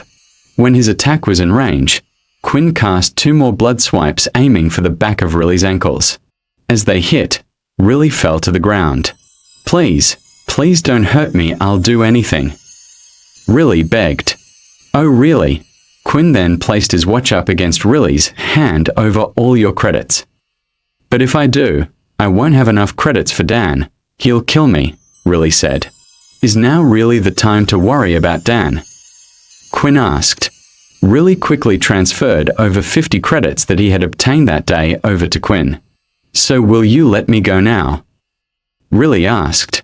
Just then, Riley could see a sinister smile appear on Quinn's face through the bottom of his mask. "No," Quinn said. He then went up behind Riley and held him in a choking position. Riley tried activating his hardening skill, but Quinn's strength was still strong enough to get through and eventually caused Riley to pass out. "That's for pushing me around in the canteen." Quinn then looked at Riley's body and noticed that his ankles were bleeding from where he had used the blood swipe skill. Quinn then went to his bag to pull out a test tube and held Riley's leg up, allowing the blood to slowly drip into the test tube until it filled up. Quinn also filled up a second tube for testing later on. Next were the other 2 students. Layla had dealt with the other when she hit him with her arrow earlier, and the other student had passed out from the multiple attacks of blood swipe. Quinn then did the same with the other 2 students, collecting blood from their open wounds and from where Layla's arrow had managed to pierce the student's leg. After they had finished collecting the blood, it was time for them to get out of there and leave the scene. It was getting late and it was almost curfew time. If the students were out past 10, then the guards would go out looking for you. It seemed like not only did the watches act as a credit device and power level indicator, but it was a tracker as well. Students who were found injured outside the school would be taken to the doctor's office. When the 2 of them arrived at school, it was still 9 o'clock, so they had an hour before they needed to head to their dorm rooms. That's when the 2 of them had decided to head to the school roof instead. It was quiet up there, and no one was around, so the 2 of them could talk freely. "So what do you need all the blood for?" Layla asked.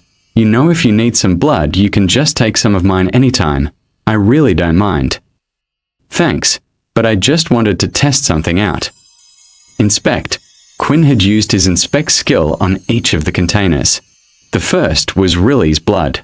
"Here goes," Quinn said as he popped the cork open and drank the small tube of blood. Quinn couldn't stop smiling as he saw the message. He then went on to drink the second tube of blood. Drinking the blood no longer bothered him once he found out the taste was quite sweet. All Quinn needed to do was convince himself it was some type of juice. As Quinn thought, the blood still regained his health, similar to how a potion worked in a game, but once a person's blood had been consumed, it would no longer give him any stat points. Quinn then drank the 2 other test tubes from the other students. Quinn looked at messages he received and started to notice a pattern. When he drank Layla's blood, which was a plus, he had gained a strength point. It was the same when he drank the A blood. Riley, whose blood type was B+, had given him an agility point, and lastly, AB+ had given him a stamina point. Assuming being positive or negative blood type didn't matter so far. A type had given him strength, B gave him agility, and AB stamina. That left one blood group that Quinn hadn't drunk from yet, which was O. Quinn couldn't help but wonder what would happen if he drank the O type.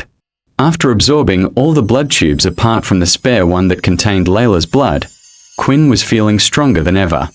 If Quinn's body before was that of a top athlete in the past, then Quinn now surpassed the capabilities of regular human power. But he was still weak compared to those with an ability. Lucky for Quinn, it seemed like Riley and the other 2 students weren't very good fighters. In Quinn's old school, he would get into fights all the time regardless of what ability they had. He saw how the others got bullied more than him, while the bullying for him lessened because they knew he was a target that would bite back. But because of this, Quinn managed to get a good grasp on how people fought and a good grasp on different abilities. If Quinn was to face a level 2 user who was good with their ability like Layla, at this point it was still most likely he would lose.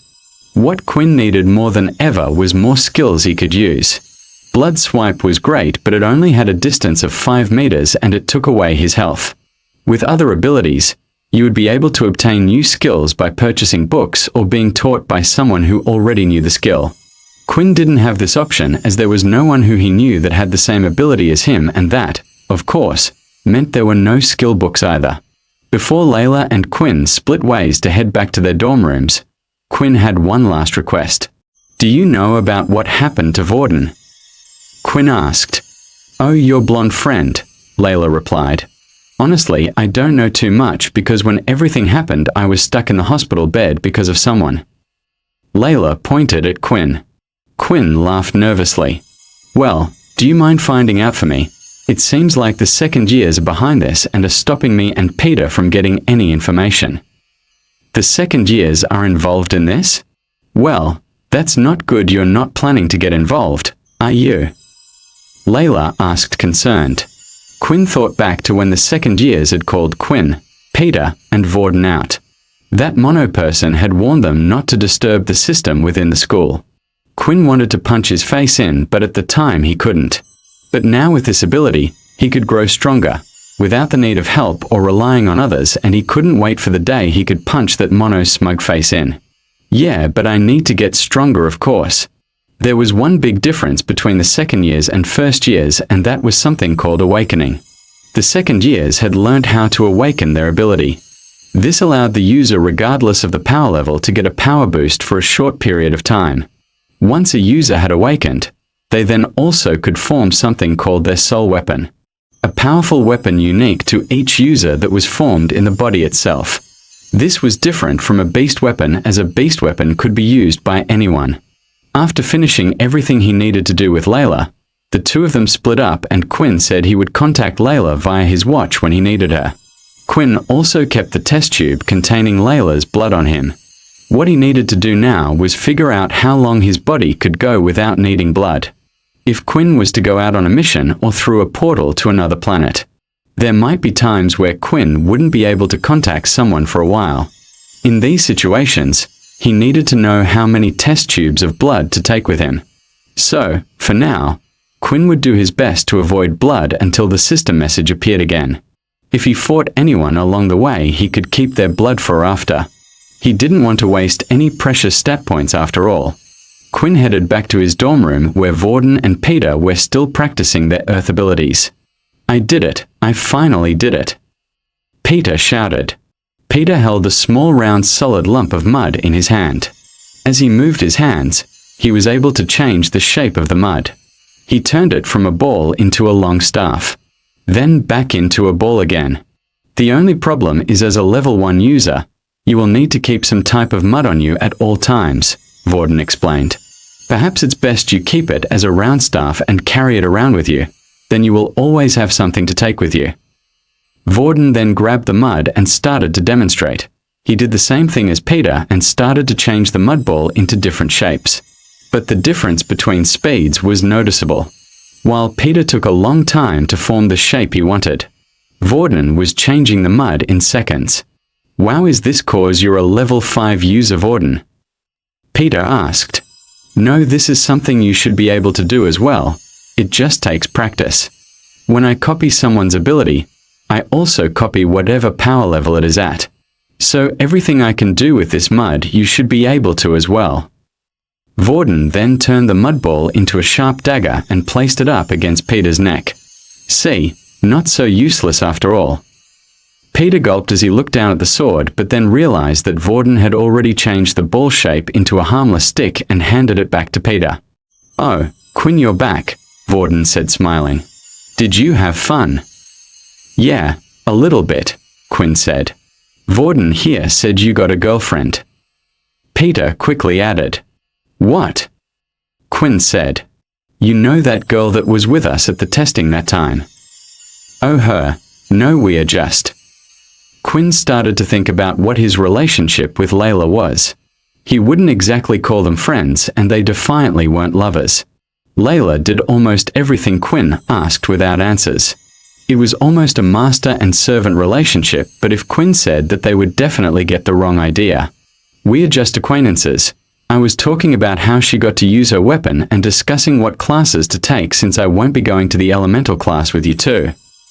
Oh, so you finally decided then? Peter asked.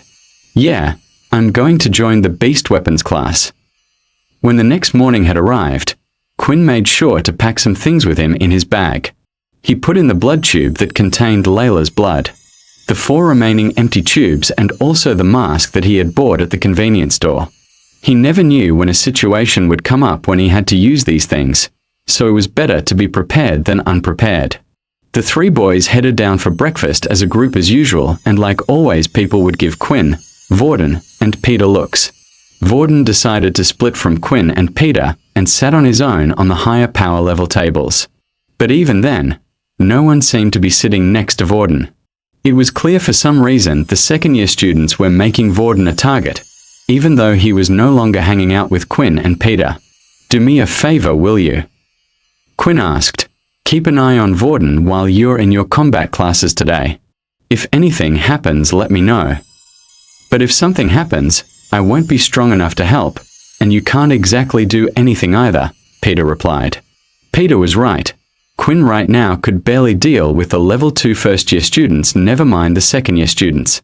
But at the same time, Quinn hated the fact that they might be targeting Vorden just because he chose to hang out with them. Perhaps Quinn could find a weak one in the group and target him at night for questioning.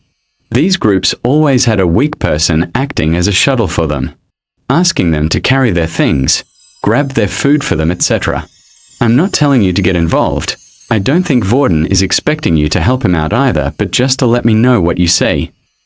Peter then gave a quick look around the room to make sure no one was hearing the 2 of them before giving a nod. Finally, after finishing their breakfast, it was time for their combat classes. After registering what type of class you wanted to attend via the watch, it would then indicate what room you would be in for training that day. Quinn had chosen the beast weapons class after thinking long and hard. Quinn was known as a no-ability user, so it was really the only option for him. Otherwise, he would have to just sit back at the back of the other classes and do nothing. The weapon class was popular among those that had an ability that was able to enhance it. Those who could slightly see the future, or had a telekinesis ability like Layla, would attend these classes. But Quinn wanted to find a weapon that would suit him and his fighting style. The weapons hall was away from the main school building and off to the side in its own separate building. It was a single large one-room building that had an Asian palace feeling to it. To enter the building, students needed to scan their watch into the scanner, and then the 2 large doors would slide open. Although the outside of the building had an Eastern feeling to it, The inside was completely different. It was a large room where the ceiling was about 20 meters high. The room had no decorations apart from mountains and mountains of weapons hung up on the wall, and in the center of the room was a round raised platform. Standing at the back of the hall was a bald-headed man wearing leather armor and had a long katana blade by his side. But the katana blade hilt was jagged and rough and the back of the blade the same. It looked like it had been forged from an animal that was not of this planet. The man remained silent at the back with his eyes closed. Quinn could only assume the man was their teacher, being the oldest one in the room. The room slowly started to fill up with students, and that's when Layla had entered and spotted Quinn. She immediately came over to him and started chatting. Unlike when Vorden had spoken to Quinn, the other students didn't really pay attention because Layla herself was also considered weak. "This class is a lot more popular than I thought," Layla said. The room was filled with about 30 students inside. The other classes had around 50, but it was still more than they had expected. "Yeah, I wonder what weapon I should pick," Quinn said, staring at the wall. "Well, I already have mine," Layla said, pointing to her bow on her back. A lot of the students in the room already had weapons of their own. Quinn and a couple of others were the only ones who didn't have anything on them. Just then, while Quinn was busy staring at the wall, the other students started to get rowdy as someone entered the weapons hall. "What is she doing here? Isn't she an elemental user? Why would she be here?" "Who cares? Maybe we can spar with her, and if we beat her we can ask her on a date." As Quinn turned around to see who everyone was talking about, it turned out he had already met her before. It was Erin Halei, the ice ability user. "I wonder why she decided to go to this class instead of the elemental class," Layla asked. Just then the bald-headed man opened his eyes and shouted at the top of his voice, "Attention!" Everyone froze and turned to look at the old man. "My name is Leo and I will be your teacher for today." Leo then pulled out his katana blade from his sheath and pointed it out in front of him. "Your first task will be to pick your weapon. You must think carefully. Your weapon is your lifeline. When your ability won't work, the only thing you can rely on is your own skills. Now go and choose one from the wall around you." The students fanned out and started to look at weapons. Even those who had beast weapons already were trying out new ones. Quinn looked at the wall and saw all sorts of things: axes, short swords, spiked clubs, whips, scythes. There was so much to choose from. Quinn was really having a hard time. Quinn looked at Layla and her bow. It matched up well with her telekinesis ability. If Quinn was to pick a ranged weapon, he would never be able to be as good as Layla. He needed something that suited him right now and his ability. Quinn then walked up to one of the random swords on the wall and used his inspect skill. The sword Quinn looked at was large in size and looked heavy. Quinn needed to be fast, so losing some points in agility was a definite no-no. But what surprised him was how much information his inspect skill had given him. It even told him if his blood swipe could be used with it. Maybe it wouldn't be so hard picking out a weapon after all, thanks to Quinn's inspect skill. As soon as Quinn realized that his inspect skill would tell him the stats of each weapon, he started to go around the room looking for the perfect one for him. Quinn ruled out anything that was too heavy. Although the strength stat it added was good, Quinn needed to be fast and agile in the night. All the weapons Quinn had inspected so far were at the basic tier level, the lowest level a weapon could be. Weapons were categorized into 8 different levels depending on which beast core it was made with. Of course, this was based on beasts from planets that had already been discovered. There were sure to be other planets with stronger beasts and abilities that they had yet to find out about, that may be categorized above that. In the human world today, there were 2 known weapons of this class. The world called them demon weapons instead. After searching around the room for a while, Quinn came across a weapon that stood out from the rest. The gauntlets were black in color and had little tiny horns going up the forearm. The fingertips were pointed and bladed at the ends, which made them look almost like some type of dragon claw. There were 2 reasons why the weapon had interested Quinn.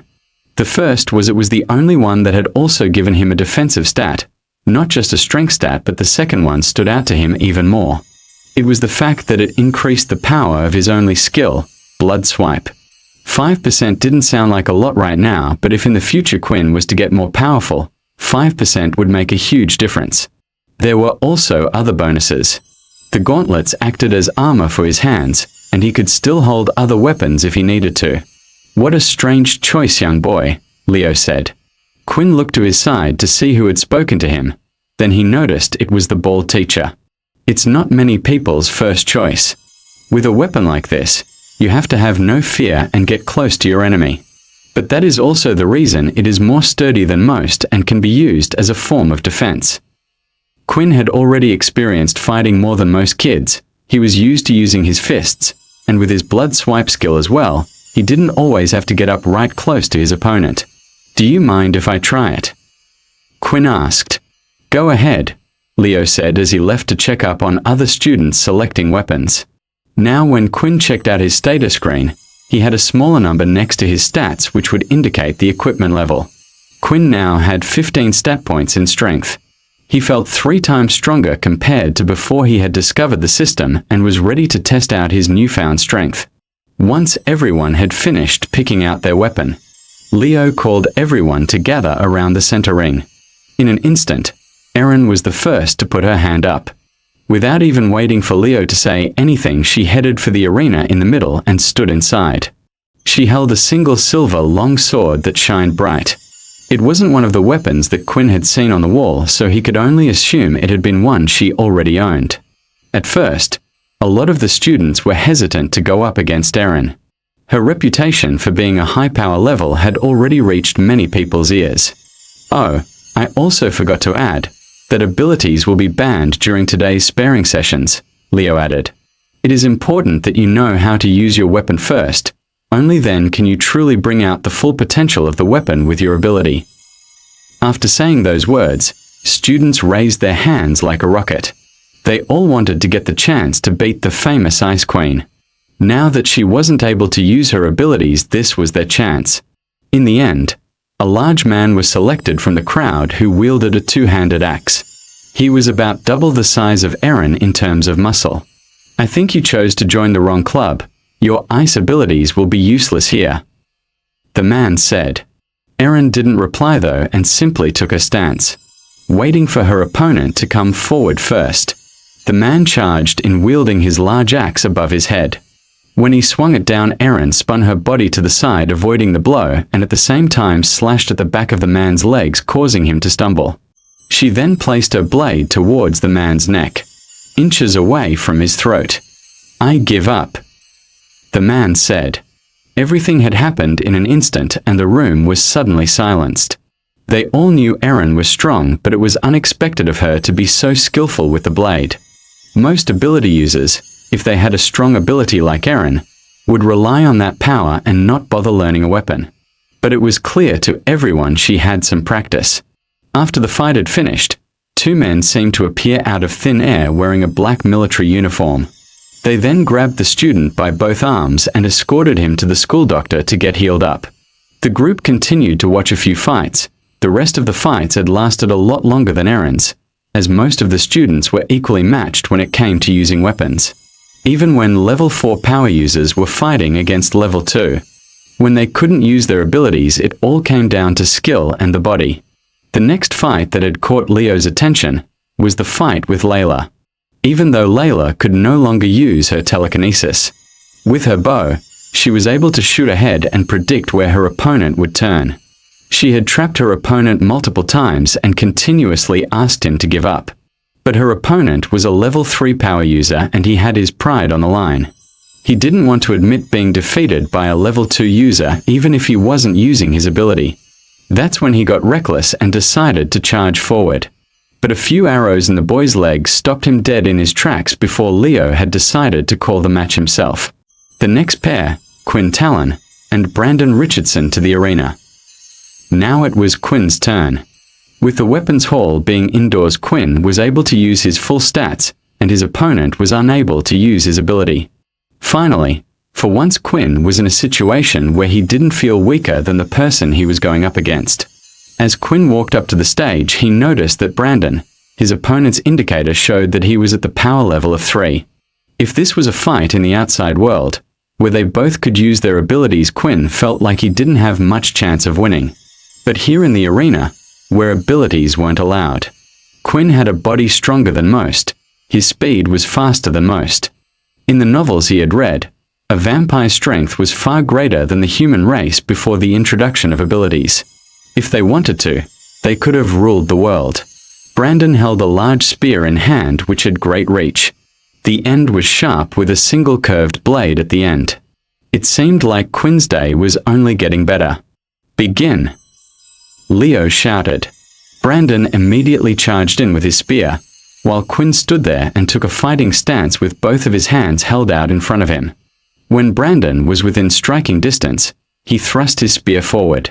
It was fast and impressive to the people watching outside.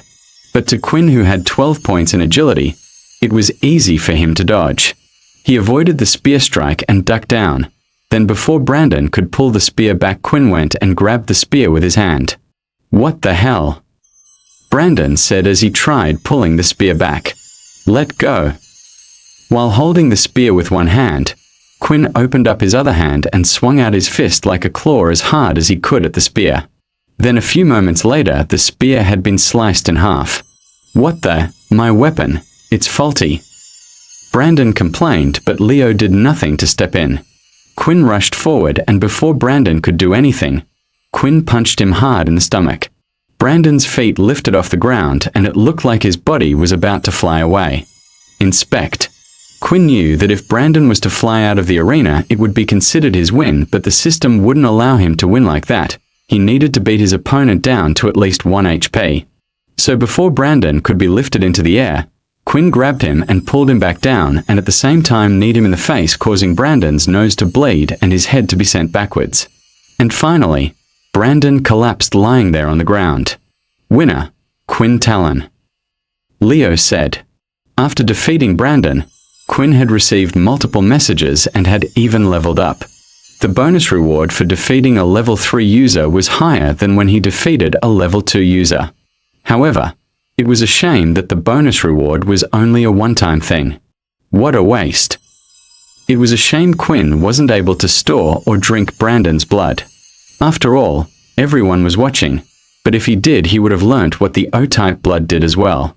The two military men again appeared out of thin air and took Brandon away to the doctor's office, but before Quinn could leave the arena, a couple of boys shouted from the crowd. "That's not fair." A boy said, "Brandon obviously was using a faulty weapon." "Yeah, and what was with that anyway? That idiot decided to still attack him anyway after seeing his weapon break. He should be punished." Another boy added. These two were friends of Brandon. One was a level 2.5 user named Faye, while the other was a level 3 user named Loop. Leo then stepped up onto the stage and picked up the broken spear from the ground and started to inspect it. "I can guarantee you that all the weapons in this hall are not faulty. Each one has been given the same care as the next." "Then how can you explain the weapon breaking?" Faye said, "Unless, it has to be it. He cheated and used an ability." As soon as acquisitions were made, the crowd started mumbling to each other. They could see Quinn's power level, but not many knew about Quinn having no ability. Perhaps he had an ability that simply enhanced his strength, the students thought. "Settle down, everyone. I can guarantee that no abilities were used," Leo said. "How can you be so sure?" Faye argued. Then an unexpected person had chimed in and interrupted their conversation. "You fool. Will you stop being so disrespectful to the teacher?" Aaron said, "Do you not know who he is? Perhaps if I told you his war name you would know. This man is Sergeant Leo, or known as the Blind Swordsman." The chatting between the students had gotten even louder. The name Blind Swordsman was known well between common folk. He had helped out a great deal when fighting against the Dalki. "He's blind," Loop said, unsure whether it was true or not. "Doesn't that mean he definitely couldn't tell if the person used an ability or not?"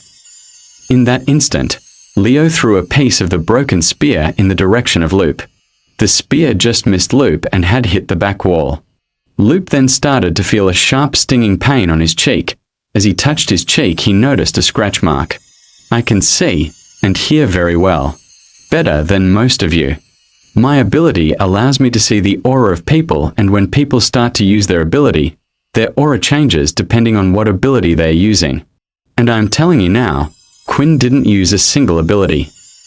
With that, the students started to settle down a bit. It was a memorable first day for all the students in the weapon club, so much had happened. But the class was finally over and it was time for them to head home. Leo, however, couldn't stop thinking about the student known as Quinn. He inspected the spear again and again and found nothing out of the ordinary. However, what Leo didn't reveal was that from the very beginning, when Quinn had stepped into the room, he could see his aura was slightly different from everyone else's. It wasn't the same as when someone used an ability though. It reminded him of an aura of that of the beasts or the Dalki had, one that wasn't human. Pull up the file on Quinn Talon for me. File found. Leo's watch replied. Ability. No ability, power level 1. The watch said again. Just what are you hiding, Quinn?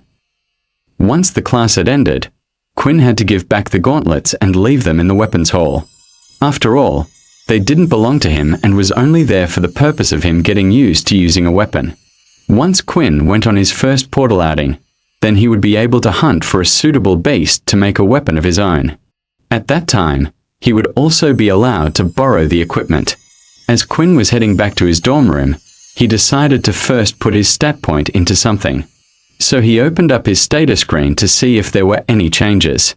All stats are currently halved due to being hit by the direct sunlight. The system seemed to be consistent with the last time he had leveled up. Although there was no evolution process this time, he still gained 5 points of HP and 1 stat point. There was one thing that bothered Quinn, and it was the fact that his stat points were halved in sunlight. There would come a time where Quinn would need to be at full strength even in the sun. When reading about vampires in novels, he was thankful that he was able to be in the sun at all, as some of them burnt to a crisp in an instant. Quinn decided to stick with his plan and add the stat point to agility. As long as he could hit his opponents without being hit back, he couldn't see himself losing, and worst case, if he couldn't hurt his opponent, he could always run away. It was also handy if he planned to use the clawed gauntlets as his choice of weapon. He would need to be fast to get in close and use hand-to-hand combat skills. The next thing Quinn wanted to check out was the new skill he had obtained from leveling up. Quinn looked at the skill in disbelief. It seemed like the skill was too good to be true. Essentially, the blood bank acted as a second life for Quinn. As long as his blood bank was fully stocked up, Quinn was able to restore up to 50 points of HP. Not only that, but it had also solved Quinn's storage problem.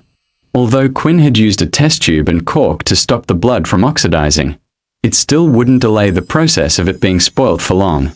At most, Quinn would be able to keep the blood fresh for 8 hours without keeping it in some special type of storage. Sure, he had Layla he could rely on, but Layla wouldn't always be by his side. Quinn then took out the test tube of Layla's blood and used his inspect skill. It seemed like the blood was still fine to be used for now. The blood then started to shine bright in Quinn's hand and suddenly vanished from the test tube. Quinn is happy that the blood bank skill was convenient, and finally, after waiting for a while, he had received a message he had seen once before. Last time he had seen the message about his hunger. The next day, the system told him he needed to consume blood, otherwise his HP would drop. With his blood bank skill though, he wouldn't have to worry about it as long as he kept it topped up. After checking out all the information, Quinn had finally arrived back at his dorm room to see Peter and Vorden a little roughed up. "Wow, what happened to you two?" Quinn asked. "Was it the second years again?" No need to worry. This was just during our combat classes. The teacher made us do a sparring session on our first day." "Were there any problems?" "Not really. I was humiliated and lost my fight. Of course, I still can't control my ability well enough. I think I was too nervous. When I brought out the stick of mud on my back, the other students started laughing and I got distracted." Peter explained. But Vorden, on the other hand, was so cool. He told those kids to shut up and asked them to fight him next. Then, with the same ability as mine, he managed to defeat a level 3 user. "Oh, shut up," Vorden said as he punched Peter on the shoulder. "You're embarrassing me." "But it's true. You were so cool back then. The three of them were exhausted from their first day of combat classes and decided to get some rest. The next day, when Quinn woke up, he was greeted with another message. The message had appeared roughly 2 days after he had last consumed blood, meaning this was the time frame before he would need to consume blood again. After selecting the yes option, a sweet fragrance entered his mouth. The hole he could feel in his stomach had disappeared, and once again he was satisfied and back to normal. Now all he needed to do was meet up with Layla and fill up his blood bank to the max. For the next week, combat class was a normal requirement for students. This would be the case until the teachers were satisfied to take the students on their first outing through the portals to hunt beasts. After the students picked their weapons from the wall, once again Leo stood at the front to give the students further instructions. Today's lesson will be sparring once again, but this time you will pick your own opponents. You will fight with them for a minute each before switching to the next opponent. On the battlefield, there will be all types of different opponents that use different weapons and abilities. It is important for you to get used to as many of these as possible. The students then immediately got into pairings, and Layla had run up to Quinn as soon as possible. "Don't worry, Quinn. I'll let you win the first one," she said with a wink. But just then, Leo had walked towards the two of them. "I'm sorry about this, young lady, but I'm going to have to ask you to sit out of this one," Leo said. Layla then took a step back. Leo then pulled out his katana blade and pointed it at Quinn. "Show me what you got, boy, and don't hold back." Without Quinn realizing it himself, the rest of the students weren't really paying attention to their own matches. They were all looking towards Leo and Quinn. They wanted to see how the so-called blind swordsman fought. But in the room, 3 people in particular were paying attention to Quinn. "Look at him. He cheats in my match and now he's getting special treatment," Brandon complained. "Didn't Leo say he didn't use any ability?" Loop asked. "Don't be a fool, of course he did. He managed to break a beast weapon. Have you ever heard of that?" Brandon complained. "Maybe if he had a higher tier weapon, but all the weapons in this room are of the same tier." "Yeah, I agree." Faye added. "The weakling must have never won a fight in his life before, and then when he saw the opportunity, he just had to do it." Before the sparring match started, Quinn decided to use his inspect skill, but for the first time ever, not a single bit of information had come up. Does this mean he's too powerful? Maybe when the skill level's up I might be able to see something, Quinn thought. Just then though, a new message from the system appeared. Suddenly, Quinn's blood started rushing through his body with excitement. He wasn't going to go easy on Leo in the first place, but if the match proved too easy, then he was going to ease up a little not to raise suspicion. But with a reward like this, Quinn would figure out an explanation later. Every time Quinn leveled up, the EXP requirements seemed to double, making it harder and harder for him to level up. "What's wrong?" Leo asked. "Oh, nothing, sorry," Quinn said as he got into a fighting stance. "All right, students, the minute starts, now." Leo shouted. In an instant, the sound of weapons clashing around the room could be heard, but the ones closer to Leo and Quinn decided to take it easy so they could watch the fight, and that included Brandon's group. As soon as the fight started, Leo dashed forward with a strike, but it wasn't at a speed Quinn couldn't handle.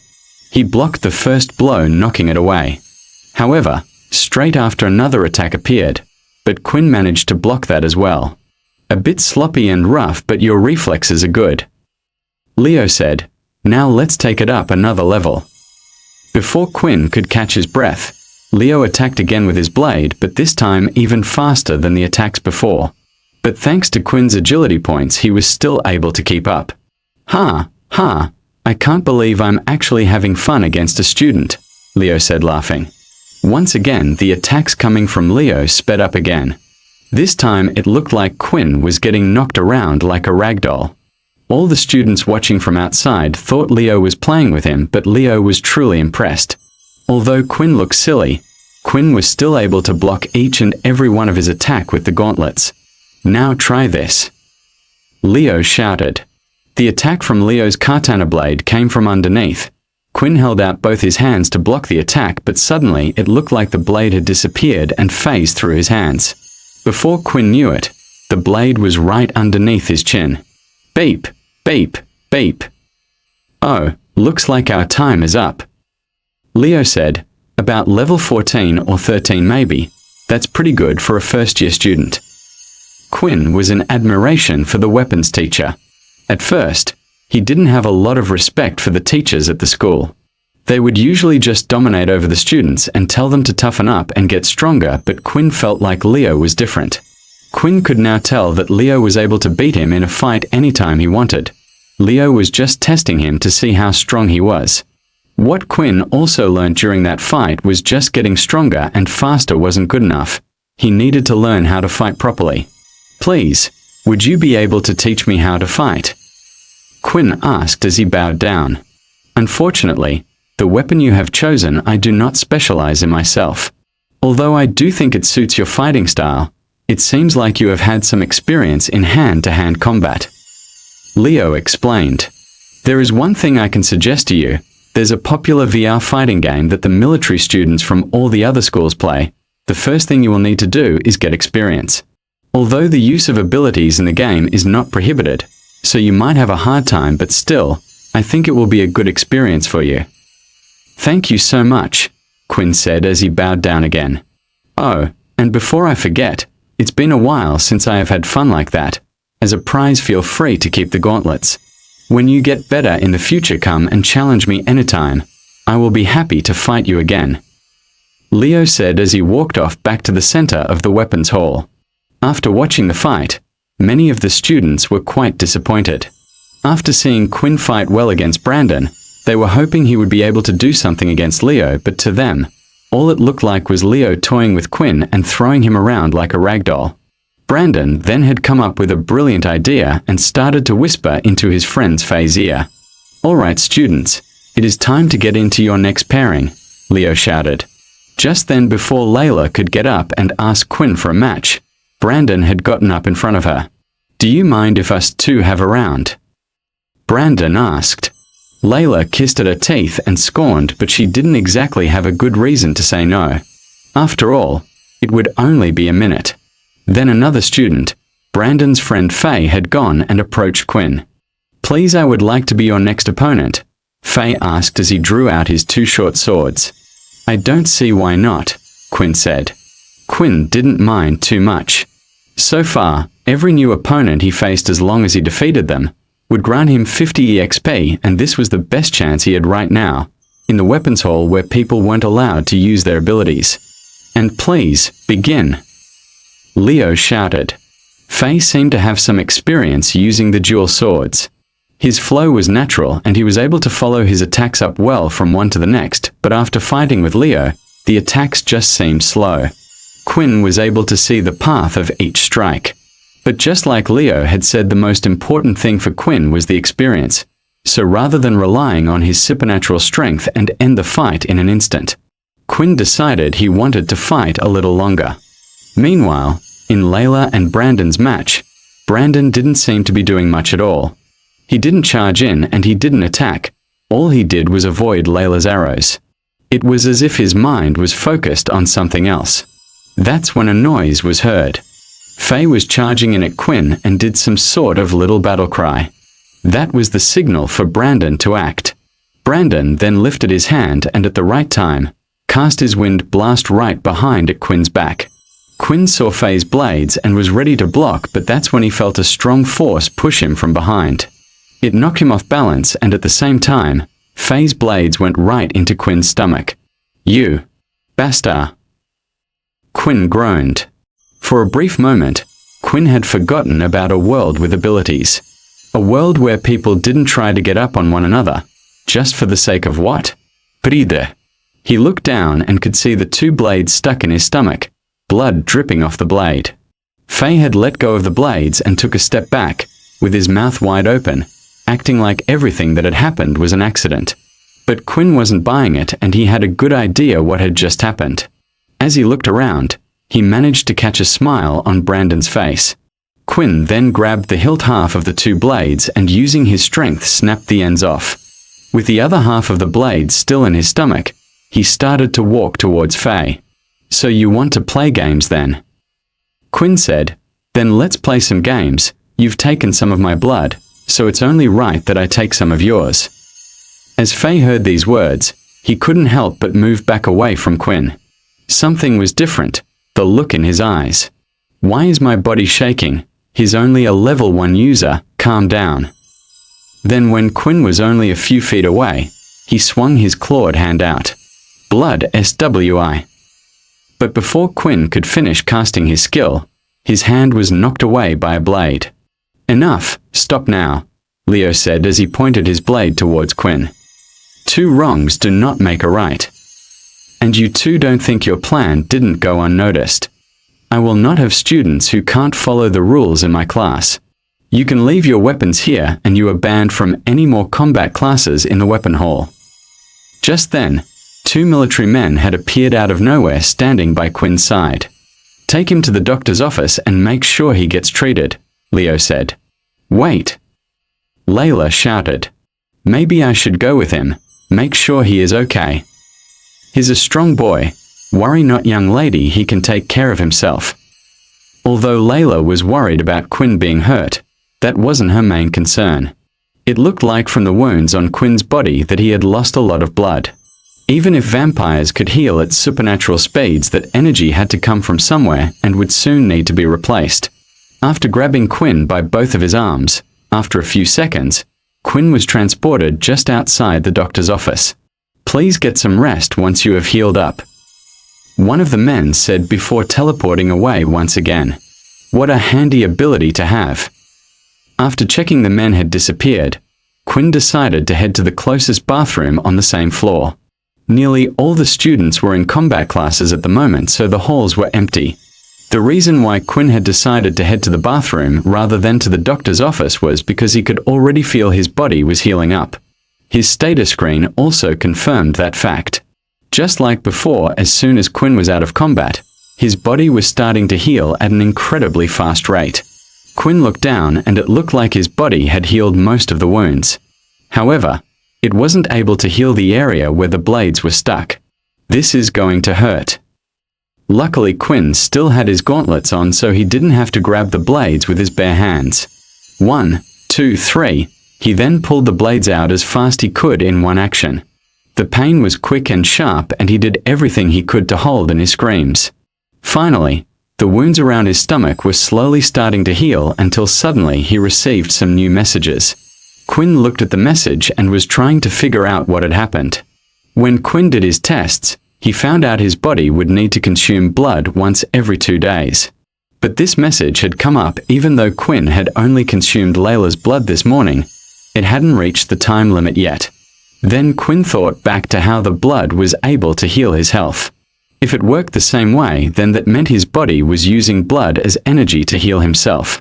Once this energy had run out inside his body, then he would no longer be able to heal and he would once again have to consume blood. Quinn felt a hunger in his stomach and started to look at himself in the mirror. His clothes were all bloody and he was in slight pain, but he still cracked a smile. That's when Quinn also noticed that his top 2 teeth had grown slightly. It was different to last time when he had panicked this time. He felt calm. He was used to taking blood and he already knew who his next targets were going to be tonight. The hunger pangs were bearable this time, perhaps because Quinn wasn't in a critical condition. After heading back to his dorm room, Quinn threw his bloody clothes on the floor and changed his clothes out with a different uniform. While Quinn was busy getting changed, he heard the sound of 2 students talking as they walked down the corridor. "Why did I get kicked out as well? You were the only one who used an ability." Faye complained. "Hey, you were fine with the plan when I told you about it earlier. Why are you getting so annoyed about it now?"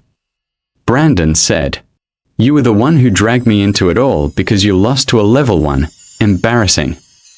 Faye chuckled. Just then, Brandon slammed Faye up against the corridor wall and held him by his collar. "Do I need to remind you that I'm a higher level than you, Faye? Or do we have to fight so you can learn your place?" Faye said nothing until Brandon eventually let go of his collar. That's when Faye decided to walk off in the opposite direction away from the dorm rooms. "I thought we were friends, Brandon, not just some lackey you control cause I'm a lower level than you."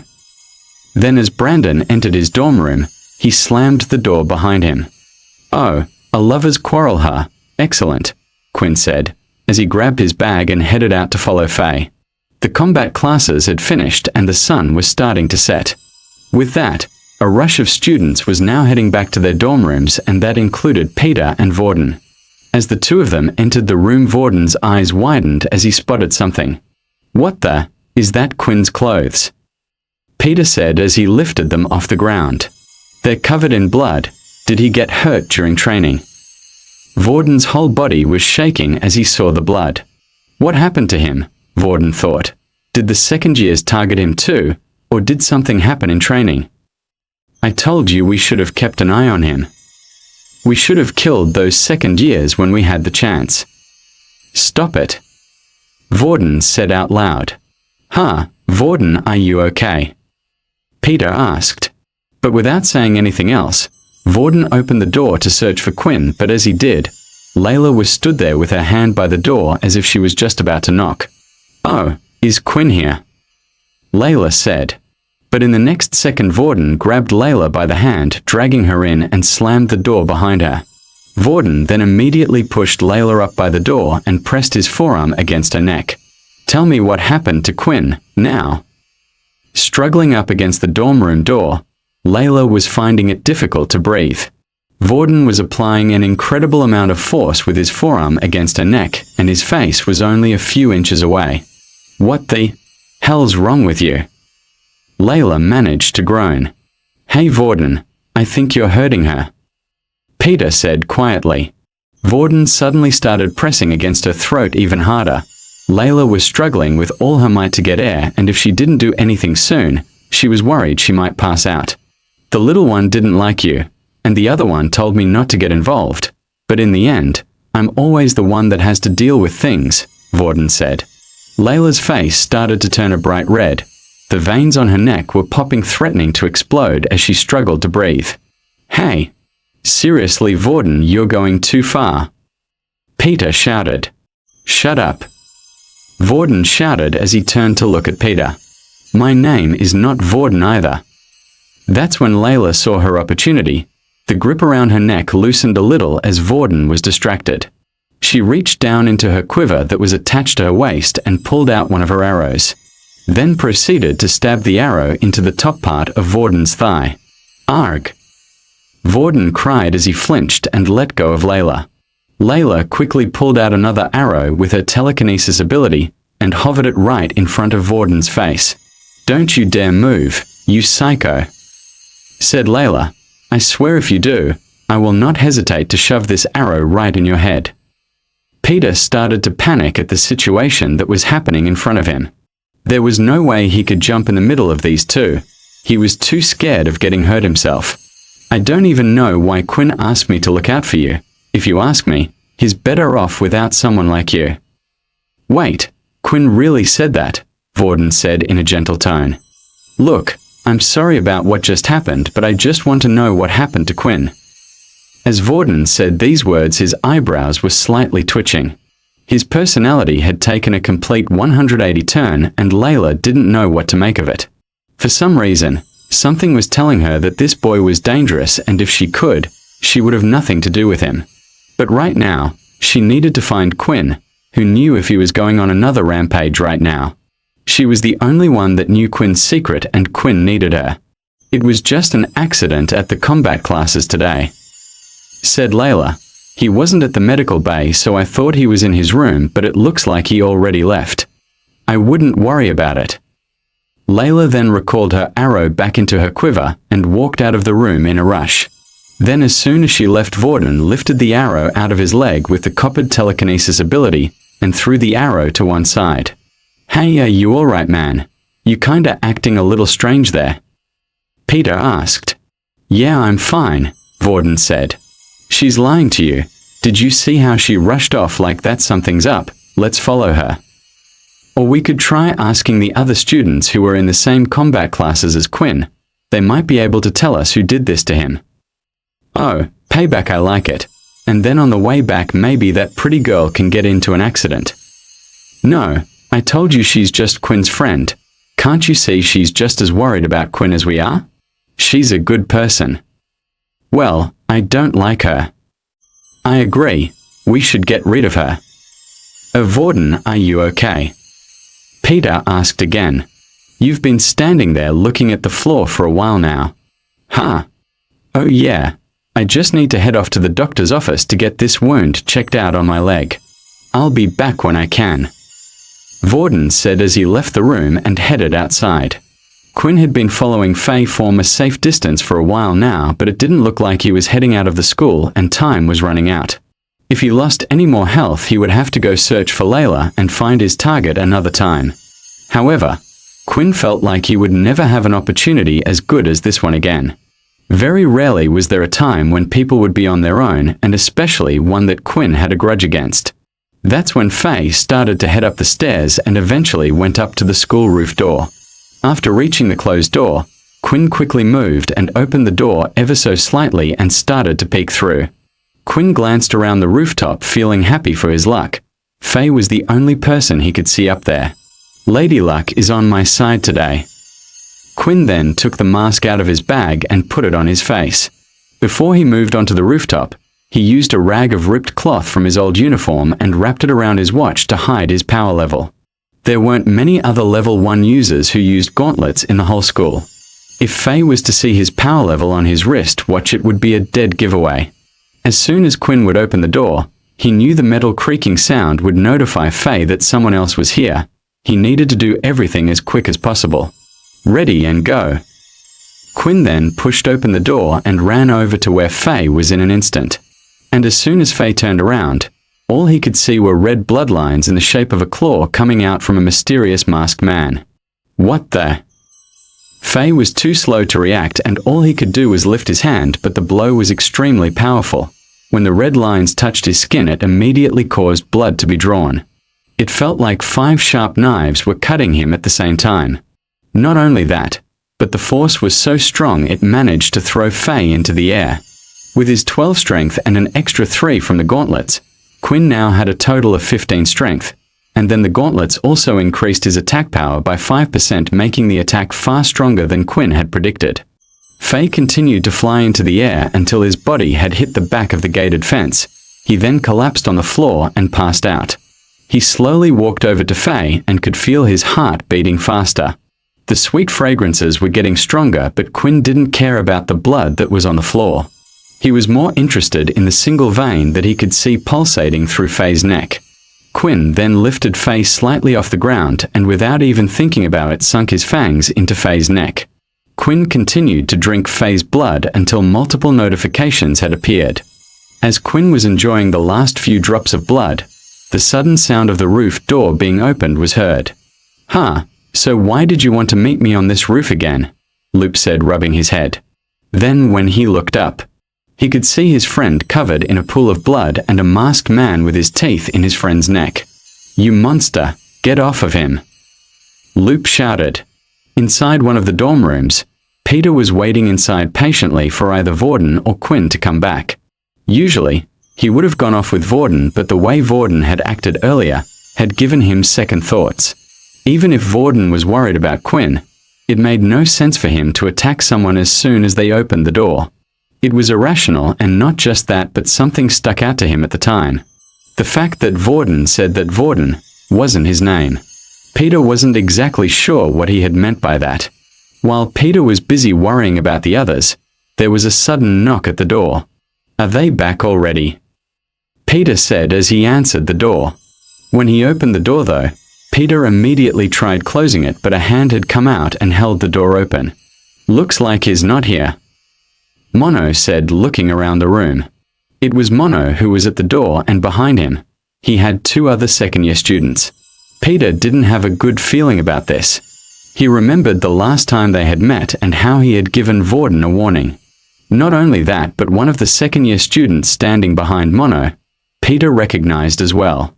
When Vorden was taken away to the assembly hall, one of the second-year students stood outside as a guard and wouldn't allow Peter to go past him. Well, since you're the only one here, why don't you come with us? Mono said, we have some plans and we think you might be the perfect person to help us. Peter felt like he had no choice but to listen. Mono was a level 6 user. He was stronger than any of the current first years, and he knew if he refused, he would become a target. Before Vorden would have been able to help him, but not against these guys. They were too strong. Back on the school rooftop, Loop had just arrived to see his friend being held by what looked like some humanoid creature. Loop and Faye had agreed to meet on the roof to discuss about what combat classes they should change to, now that he and Brandon had been kicked out. When Loop arrived at the roof, he was surprised to see his friend lying there covered in blood. It was dark, so it was hard to see clearly, but as the creature held Faye in his arms and was biting into his neck, he could see glowing red eyes. Loop's mind instantly went thinking that it was some type of monster, but that's when he noticed that the so-called monster was wearing the same school uniform as them. An object started to grow out of Loop's body. It was a long, thin white piece of bone that was the same size as a small sword. He pulled it out and threw it straight at Quinn. The flying sword bone flew straight at Quinn, but he knocked it away with his hand. Almost straight after, another piece of bone came at him, and behind it was Loop running right towards him. In both of Loop's hands, he held two white bone swords and swung them down at Quinn. However, Quinn managed to grab onto both of the bone swords, stopping them in place. When Quinn tried to use his strength to break the bones, surprisingly, nothing was happening. As the two were held in place, Quinn realized his strength was greater and started to push Loop back. When Quinn started to push Loop back, he quickly took in a deep breath and blew out. Straight after, white bone spikes appeared on his body all over. The bone spikes had managed to pierce Quinn's body in several different places, but luckily he was able to avoid a blow to the head and his hands were protected by the gauntlets. It was a strong attack and it had hurt Quinn badly. Loop retracted the bone spikes into his body and was ready for the same attack again. As he breathed in though, he could see Quinn swipe his hand like a claw. Loop ducked down and instead of hitting him, the attack continued to go past and the red lines eventually disappeared into nothing. "Let's see what you're hiding under that mask," Loop said as he stabbed one of the bone swords into Quinn's foot and then lifted another one at his face. However, Quinn decided to use all his strength to pull his foot from the sword. The bone sword stuck in his foot had ripped through his skin and tore through his shoes. His foot was now a mangled mess, but at least he was free. This was bad. Not only did Loop have a strong ability, but unlike the people he had faced before, Loop was a good fighter. Quinn's sloppy skills weren't going to save him. Sure, he had more strength than his opponent, but that meant nothing if he couldn't hit him. In nearly an instant, Quinn's foot had healed. That's when he came up with a plan. Quinn had used the rest of his blood bank to heal himself. With this, he would be able to bridge the gap in skill. As long as Quinn didn't take a fatal blow to the head, he was sure the system would heal him in time. This time, as Quinn rushed forward, he was no longer reserved about using his skills. He cast blood swipe after blood swipe, swinging his arms out. He had thrown a total of 6 blood swipes in rapid succession. They had come out fast and all Loop could do was defend with his bones. The first few attacks had been blocked, but Loop could feel how powerful they were. After defending against the first 6 attacks, Loop thought he was done, but another 6 blood swipes came straight after, and his bone swords could no longer take it and eventually snapped. Seeing Quinn continue to rush forward after him and his bone swords were broken, there was only one thing Loop could do. He took in another deep breath, and just when Quinn was close enough, he blew out, making bone spikes appear all over his body. However, Quinn wasn't slowing down and continued to run straight into the bone spikes, piercing several parts of his body. At the same time, he threw a punch out as hard as could, sending Loop flying backwards. Then to follow it up, Quinn released another barrage of blood swipes. As each of the blood swipes reached Loop's body, he stood his ground, reinforcing his body with bones, but not long after he could no longer take any more punishment and collapsed to the ground. The fight was a lot tougher than Quinn had thought. The only reason why he was able to be as reckless as he was because of his blood bank. Quinn hated to think about how he would have fought if he didn't have the skill. Quinn then looked back at Faye, who was on the ground. It seemed like after being bitten by him, his targets would stay asleep for some time, which was a good thing, but now it was time for him to feast on a new person. Quinn walked over to Loop's body and cast his inspect skill. Finally, Quinn was going to find out what use blood typo had for him. As Quinn looked at Loop's body on the ground, he noticed something strange. His current health was at 10 HP and his body was naturally drawn to the blood. Whenever his health was low, he would get hungrier.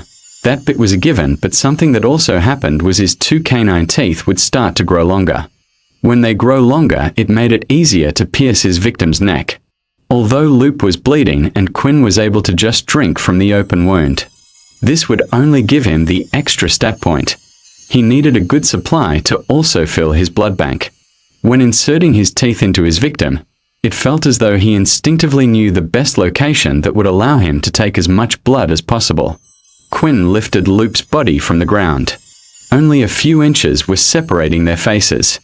I don't know whether it's a good thing or a bad thing that I'm finding it easier every time I do this. Quinn opened his mouth wide, showing his teeth. He brought his mouth near Loop's neck and finally bit into his neck. A rush of blood entered into his mouth. The blood tasted sweet. Quinn had a few guesses at what the O-type would do, but this was better than he had imagined.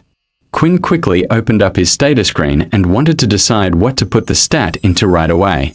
Quinn debated internally for a few minutes whether he should put his stat point into stamina or not. If he did, his stats would become well-rounded. But he thought about all the people who were strong in the world right now. They were usually a specialist in a certain area. A jack of all trades was something too weak in this day and age. Not only that, but Quinn felt like his growth would be quicker if he specialized in strength or agility. It would allow him to carry on beating weak opponents. Then when he needed to, he could increase his stamina points at another time. It wasn't like Quinn was going to be facing an army of opponents anytime soon.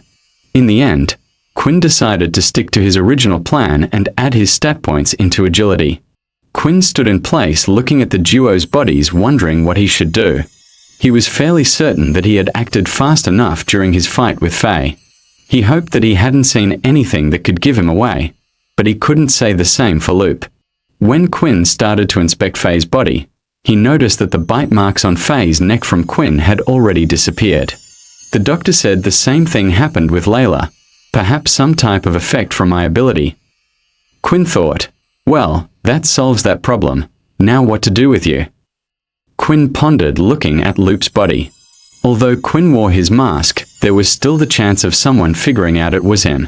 After all, how many students used gauntlets as a weapon and also would have a grudge to attack these two? However, Quinn wasn't that afraid of them finding out his real identity. After all, the school didn't really care if Quinn beat them half to death. Actions like this were commonplace at the academy. And with no markings on their neck to prove it, they would be treated as madmen without any type of proof. While Quinn was in the middle of his thoughts, he was startled when he heard the door start to open again. Quinn moved instantly at a lightning speed to try and flee the scene, but quickly stopped when he saw it was someone familiar opening the door. There you are, Layla said. She then looked down and noticed the two bodies on the floor. Quick, we have to get out of here. The guards will be here any second now. Quinn had taken too much time. He wasn't planning to take out two people. When a student was knocked out in the school or badly beaten, the wristwatch was able to ping their location to the school and inform them they were hurt. Then once this message was pinged to them, the guards would pick the students up and take them to the hospital. Quinn and Layla hastily ran down the stairs but stopped as they could hear the sound of footsteps coming in their direction. Oh no, we can't go this way. Layla then started to look around the roof. I have a plan. Grab me and let's jump. Are you crazy? Quinn said, even with my strength from this height, I would at least break my legs, and even if I can heal, I still feel pain. Just trust me. Come on, I can use my ability. Quinn quickly lifted Layla with both arms despite his protest. With his strength, Layla was lighter than ever. He jumped onto the fence and looked down. The school was incredibly high. It was at least 4 stories. I'm counting on you, Quinn muttered as he leapt off the building. As the duo was falling from the rooftop at an incredible speed, Layla closed her eyes and started to concentrate. Sweat started to form on her brows when suddenly, the two of them started to decrease in speed. They eventually reached the ground. Hey, that was pretty cool. You can fly? Quinn asked, stunned.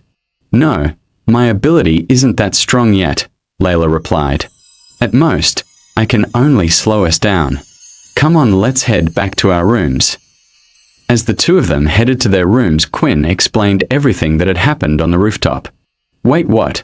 Then aren't you worried that Loop might tell someone what happened? Not really. He has nothing to gain from it. Without any proof, no one would believe him anyway. But there is one problem. There is the chance that if he does find out it's me, then he would come back with the others and attack me. I could take them out one-on-one, but as a group, I don't feel like I could stand a chance. That's not a bad idea, especially if in the future we get targeted even more. Maybe I should ask Vorden if he knows anyone. The look on Layla's face suddenly dropped as she heard those words. That crazy guy. I told you he was bad news, Quinn. What? Did something happen? It's best if you hear it from your friend Peter. Maybe then you will realize how bad it was. After all, he saw the whole thing. In the doctor's office, the 2 students who had been beaten on the roof were currently lying on hospital beds. The single Dr. Haley was busy as usual, and especially at night when the guards gathered the beaten students. How can the school just let these sorts of things happen? Surely there is a better way. Haley thought. As she went to check up on Faye, she noticed he was now sleeping calmly. After healing the claw marks on him, and there wasn't anything unusual. However, when she looked at Loop, something had caught her eye that concerned her. In a certain spot on the boy's neck were 2 small puncture wounds similar to that of a snake bite. She had seen these signs before on another student, and just like before, the wound was already starting to heal itself. Haley then tapped her watch and waited a few moments for it to connect. Hey General, I believe there might be a stray beast roaming around the school. What? That's impossible. We have seen no signs indicating the presence of one. The voice on the watch replied. But there have been some strange signs on 2 students. I'm a little bit worried. Haley said, please for me. Would you just investigate it? Fine whatever you want. How can I say no to my daughter? Just then though, as Haley got of her call, 2 military men came rushing in with another student on their backs soaked in blood. Hurry, this student is in critical condition, the guard shouted.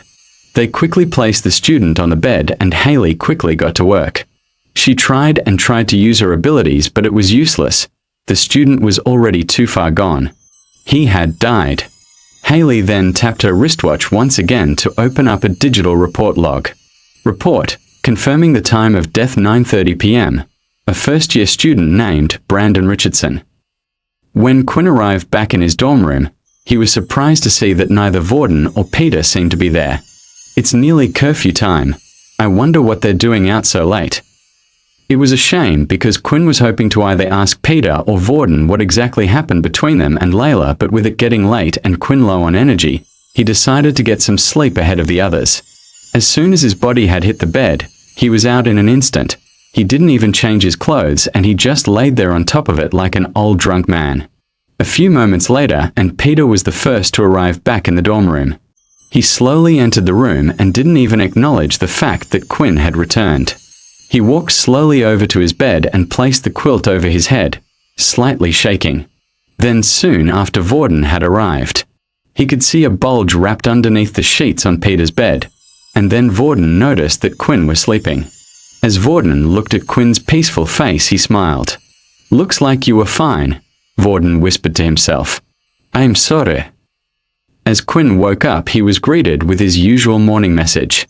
Quinn was satisfied with his growth in strength. However, he couldn't say the same about his leveling speed. He was currently only level 3 and had 2 skills he could use. Unlike other abilities where they gave you control of something, Quinn's skills were a one-action type thing. If Quinn wanted to be on an even playing field with the higher level ability users, then Quinn would need more skills. After fighting with Loop yesterday, Quinn realized he needed a few things. The first was he needed to get better at fighting. Although his skills had been fine with defeating low levels so far, he couldn't say the same when it came to opponents who knew how to fight. It was only because of Quinn's blood bank yesterday that he was able to win the fight and fight recklessly. This meant he needed to learn some hand-to-hand combat skills. The second thing was he couldn't go out fighting students every day. Yesterday was a close call and he still didn't know if Loop knew it was him or not who attacked. If he wanted to keep this a secret, he would have to limit his activity at night. Or get strong enough so he didn't have to rely on the gauntlets, which were a dead giveaway. That left him with a new goal. When checking out the system, Quinn remembered that there was a shop function that would only open at level 10. This was now Quinn's new target. He had no idea what the shop would detail, but so far the system hadn't let him down. When Vorden woke up, he acted like his usual self, as he always had done in front of Quinn. "Hey, did you get a good sleep?" Vorden asked. "When I came in yesterday, you were completely knocked out." "Yeah, I was pretty worn out yesterday after combat classes." "I heard you got in an accident. Is everything okay?" Vorden asked. "As you can see, I have made a complete recovery. You don't need to worry about me." "Hey, seriously though, Quinn, if you're getting bullied or hurt, just tell me. I know we said not to help each other out so the second-year students wouldn't get involved, but I can handle them, don't worry." Quinn smiled back at Vorden. He couldn't understand what Layla was so worried about. The Vorden in front of him now was the Vorden Quinn grew to like. Sure, he seemed to have his problems and lash out at times, but who didn't? Not wanting to ruin the nice atmosphere between the two of them, Quinn decided that he would ask Peter once the two of them were alone what happened. Besides, if he asked Vorden, there was the chance he would get a one-sided view of the events. As Peter woke up, Vorden greeted him too, but Peter only said very few words back. Now even Peter was acting strangely, Quinn thought. "Is everything okay, Peter?" Quinn asked. Yeah, I'm fine," Peter replied as he got dressed into a new uniform, a little bit spaced out. The three of them then started to head to the canteen, and as they were walking through the hallways, Quinn had spotted someone who he didn't want to see first thing in the morning. It was Loop. But as the two of them locked eyes, Loop instantly started to break out into a sweat and his hands were shaking uncontrollably. When the two walked by each other, Loop stopped and called out to Quinn. "Hey, is it okay to talk to you, in private?" Loop asked. Quinn immediately started to look around to see if there were any of Loop's friends nearby.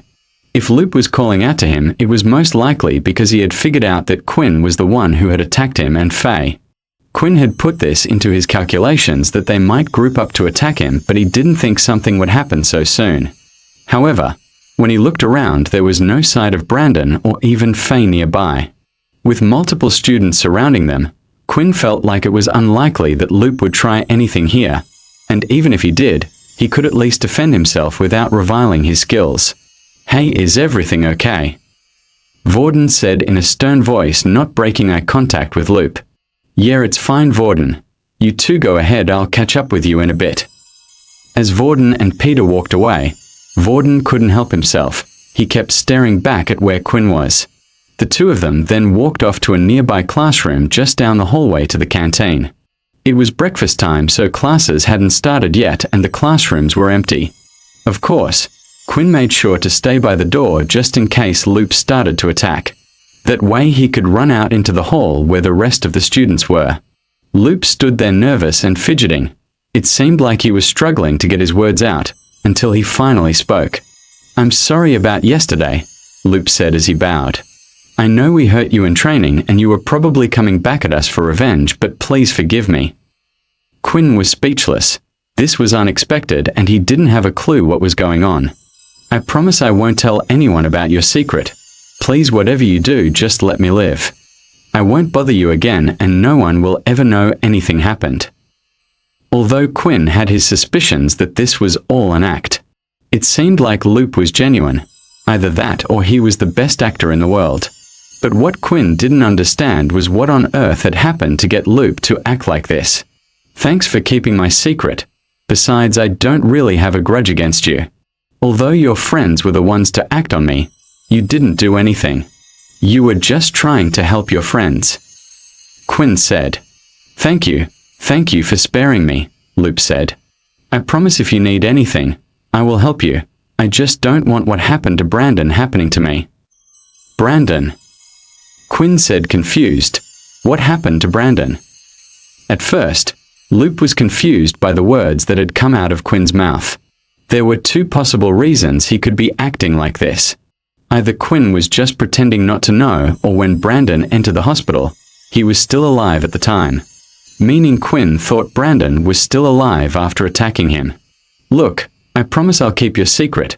I know you attacked Faye because of what happened at the weapons hall. It had to be you. Who else would attack him and have gauntlets like you?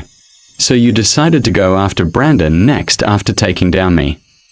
Faye explained. Look, I just want to continue living in school as normal. I don't want any drama. I don't know why you're hiding behind that fake power level of yours, but please, I just don't want to get involved and I'll stay out of your way. Quinn was trying his best to process the information he had just been told. Right now a student had died. To be honest, he wasn't really sure what the process or punishment was for a student's death, and at the same time, he didn't want to find out. If the other students were to learn about the attacks on Faye and Brandon, they would naturally assume it might have been Quinn wanting payback. However, the one thing that would make them doubt that was the fact that he was only a level 1 student. Right now, only Loop knew his secret, so it was no wonder Loop was afraid of him. With all this information, for now, Quinn felt it was best to play along. You don't have to worry, said Quinn. Like you said, you were only protecting your friend and you didn't actually do anything to hurt me during the combat class. As long as you stay out of my way, I will stay out of yours. Thank you, Loop said as he bowed down and left the room. After Loop had left, there was a thought lingering on Quinn's mind. Just who did kill Brandon? Was there anyone in the school that had a grudge against him? They had only been at the school a few days, and the school purposely made sure no one knew each other before sending them here. It was hard for Quinn to come up with a suspect. All he knew about Brandon was what had happened at the combat classes. If a petty person like him was able to plan an attack like that, then perhaps he had made many enemies already. After finishing his talk, Quinn headed to the canteen to catch up with his other 2 roommates, but when he entered the canteen, instead of seeing Vorden and Peter sitting together like usual, Vorden was sitting on his own and there was no sign of Peter. Quinn quickly grabbed his food and decided to sit next to Vorden. Hey, aren't you worried about the second years coming to attack you? Vorden said. From the looks of it, people will continue to bother us anyway, so we might as well live how we want. Quinn replied, Hey, so where's Peter? Didn't you two come here together? You're looking in the wrong places, Vorden said as he pointed in a different section of the canteen. The 2 of them were sat in the low-level section where the level 1 and 2s would usually sit. This was where Peter would usually come to join them as well. But the direction Vorden had pointed in was the higher-level tables, the level 4 and 5 tables, and sitting next to them was Peter. What is he doing over there? Are they targeting him? Quinn asked. Who knows? When Peter entered the canteen, he looked at me and said, I'm going to hang out with some new friends I made the other day. I asked him if he needed help and he said not to worry. As the 2 watched Peter hang out with the others though, it seemed like he was getting on with them well. He wasn't being asked to grab food or carry their things like the other lower power levels in other groups. Well, maybe we should just keep an eye on them for now. It doesn't look like he's in trouble and we can always ask him about it later. Just then though, Quinn and Vorden were busy eating their food at their table. Another tray of food was slammed down. I hope you 2 don't mind, but I have come to join you, Layla said as she sat down. As soon as Layla sat at her seat, she couldn't stop staring at Vorden, and the same was true for him. In the middle of the 2 was Quinn. He could feel the heat and tension in the air with both of them, and he didn't have a clue what happened. So I see that hole in your leg healed up nicely, Layla said. Vorden's face started to twitch slightly. Ha ha ha, what are you talking about? Sorry, my name's Vorden, I don't believe we have met, Vorden said, pulling out his hand for a shake. You are crazy if you think I'm going to shake your hand and you're just going to pretend nothing happened, are you? Layla then turned to Quinn. Quinn, can you not see this guy is crazy yet? Don't call me crazy, Vorden said, slowly saying each word.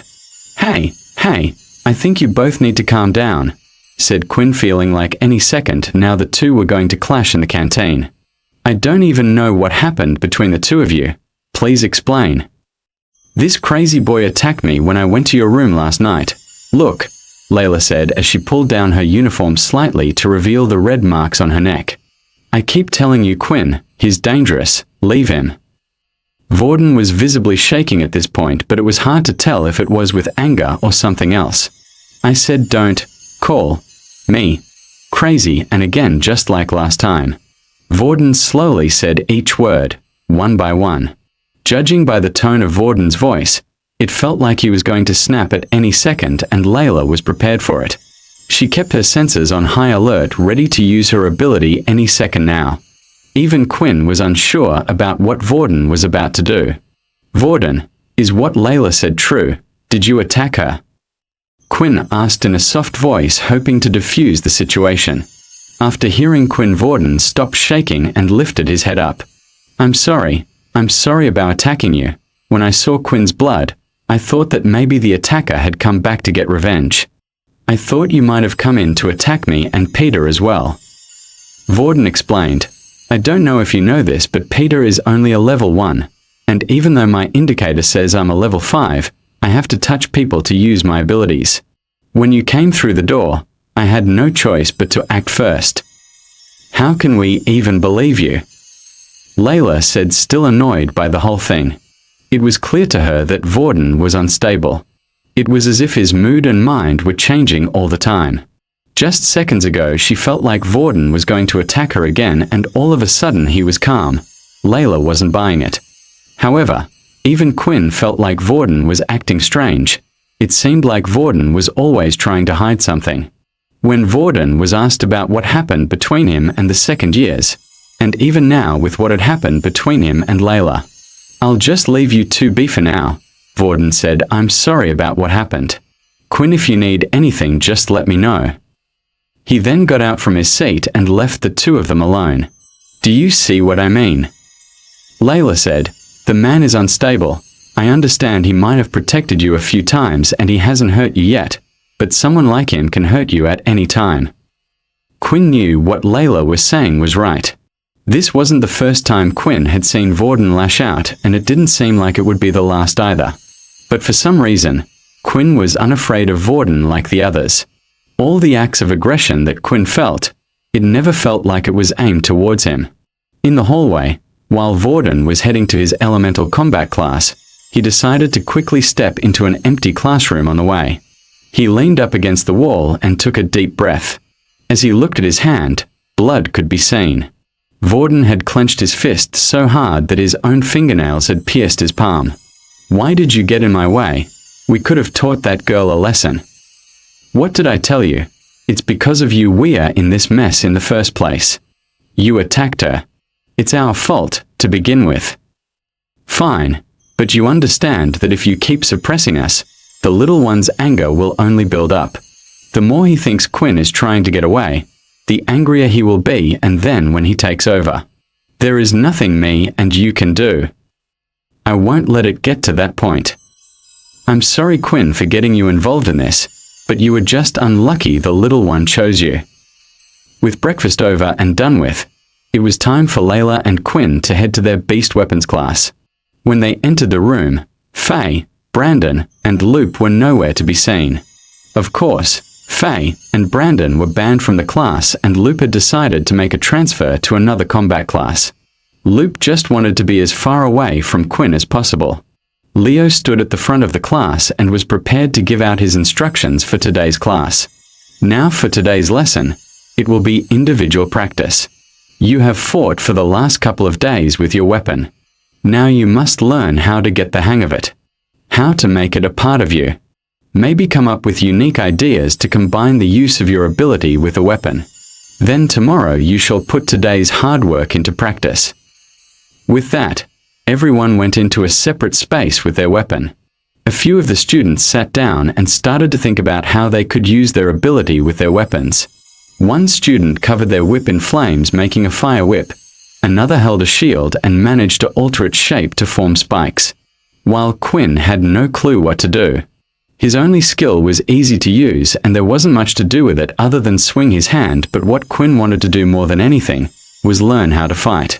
I wish there was someone who could teach me how to use these things, Quinn said as he sighed.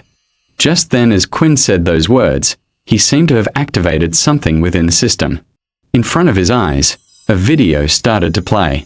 Quinn quickly looked around him to see if anyone else could see what he was seeing, but he seemed to be the only one. In the video stood a single tall, long-haired blonde man, in a large empty room. On both of his hands he wore two gauntlets similar to Quinn's but looked a lot more powerful, and his beauty was unmatched. Something Quinn had never said about a boy before. There was one other thing that Quinn noticed, and it was his piercing red eyes. "Hello and welcome to hand-to-hand combat classes for beginners," the blonde man said in a cheery voice.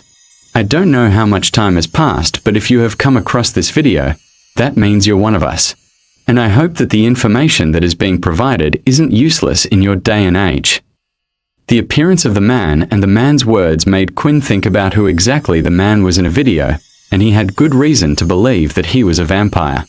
As Quinn diligently watched the blonde man in the video, he noticed several things that he read about in fantasy novels that all pointed to the tall man being a vampire. The ghastly pale skin, the beautiful looks, and finally, the red eyes. Not only that, but the man in the video also stated that Quinn was one of them. If Quinn was trying to understand the meaning behind his words, the man was stating that he was a vampire. Although there was also some other strange wording the man had said as well. The fact that he didn't know how much time had passed. Did it mean the video was made a long time ago? Was the man in the video even still alive? For now, Quinn had to put all of the questions he had to the side, as there was nothing he could do to confirm it.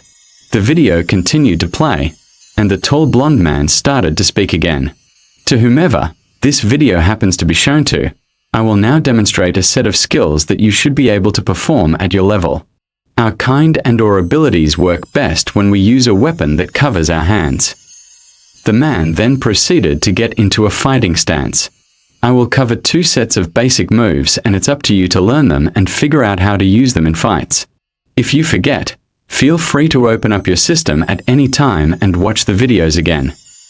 The first move is a defensive move. I call it Flash Step. To perform this, if the system has been set up correctly, you will need at least 15 points of agility. The man then proceeded to perform the Flash Step. He crouched down and moved to another corner of the room in an instant.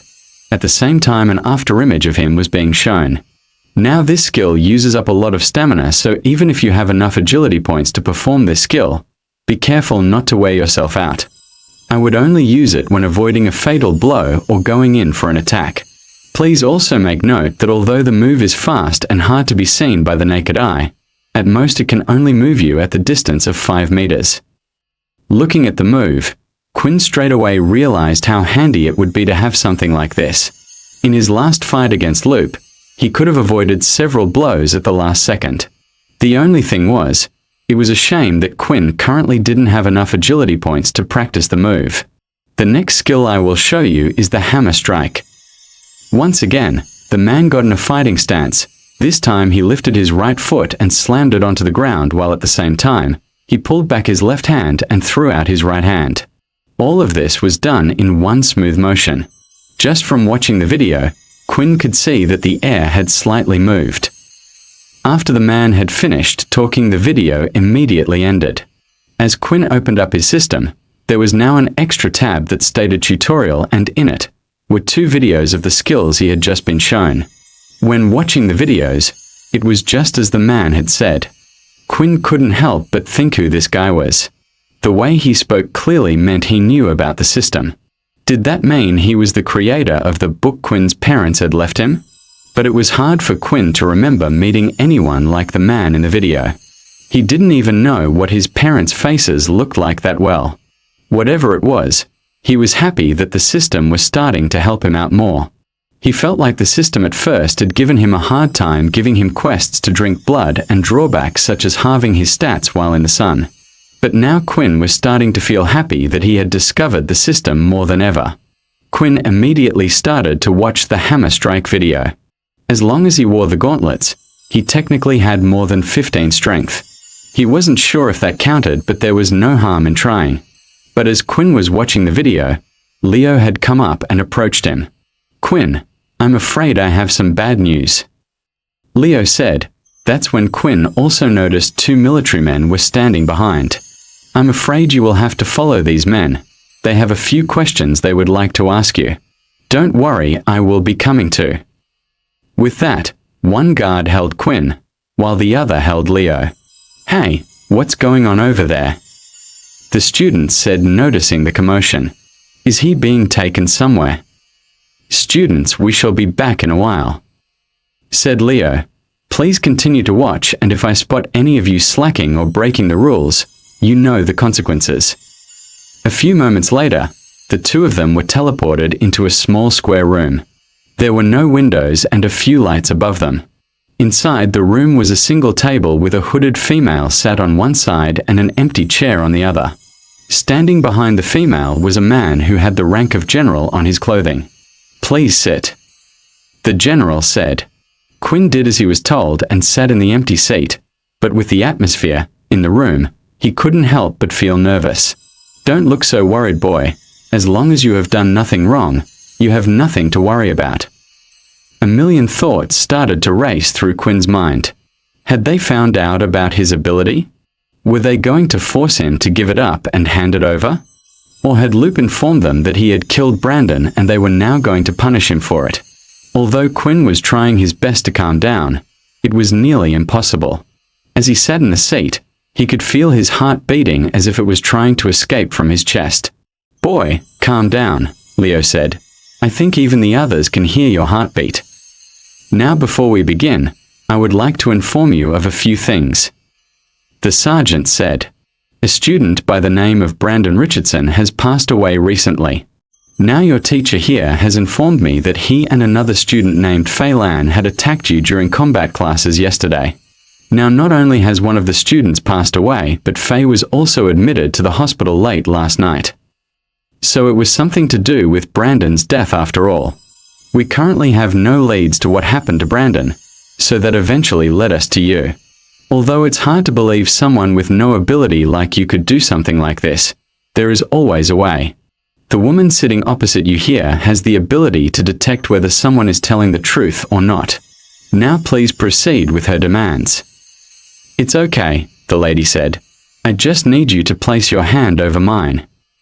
As Quinn placed his hand over hers, he suddenly felt a calming feeling enter his body. Now tell me, did you kill Brandon Richardson last night? She asked. The calming feeling allowed Quinn to answer naturally. He felt like he was suddenly floating on top of clouds. No, I did not. The woman carried on holding Quinn's hand and eventually let go. He's telling the truth. As I said, I couldn't believe he would do something like this. Leo said, I mean, how would it even be possible? He's only a level 1. It looks like we no longer have any leads. It's a shame, but an accident like this happens from time to time. It is expected. The sergeant said, I'm sorry for wasting your time. Feel free to head back to class. With the questioning over, the two guards grabbed Leo and Quinn by the arm once again, and a few moments later were teleported back to the weapons hall. Boy, your heartbeat was starting to give me doubts that you were hiding something, said Leo. But I'm glad you were not the culprit, otherwise I would have lost a promising student. With that said, Leo started to walk around the room and give advice out to the other students. That's when Layla came over to where Quinn was. What happened? Is everything okay? Yeah, it seems like it will be for now at least, Quinn replied. Quinn explained to Layla what had happened at the interrogation. At first, she was even shocked to hear that Brandon had died, but was happy to find out that Quinn was now completely cleared of suspicion. But as she thought about it more, she started to think who in their right mind would be crazy enough to kill a student, and for what reason.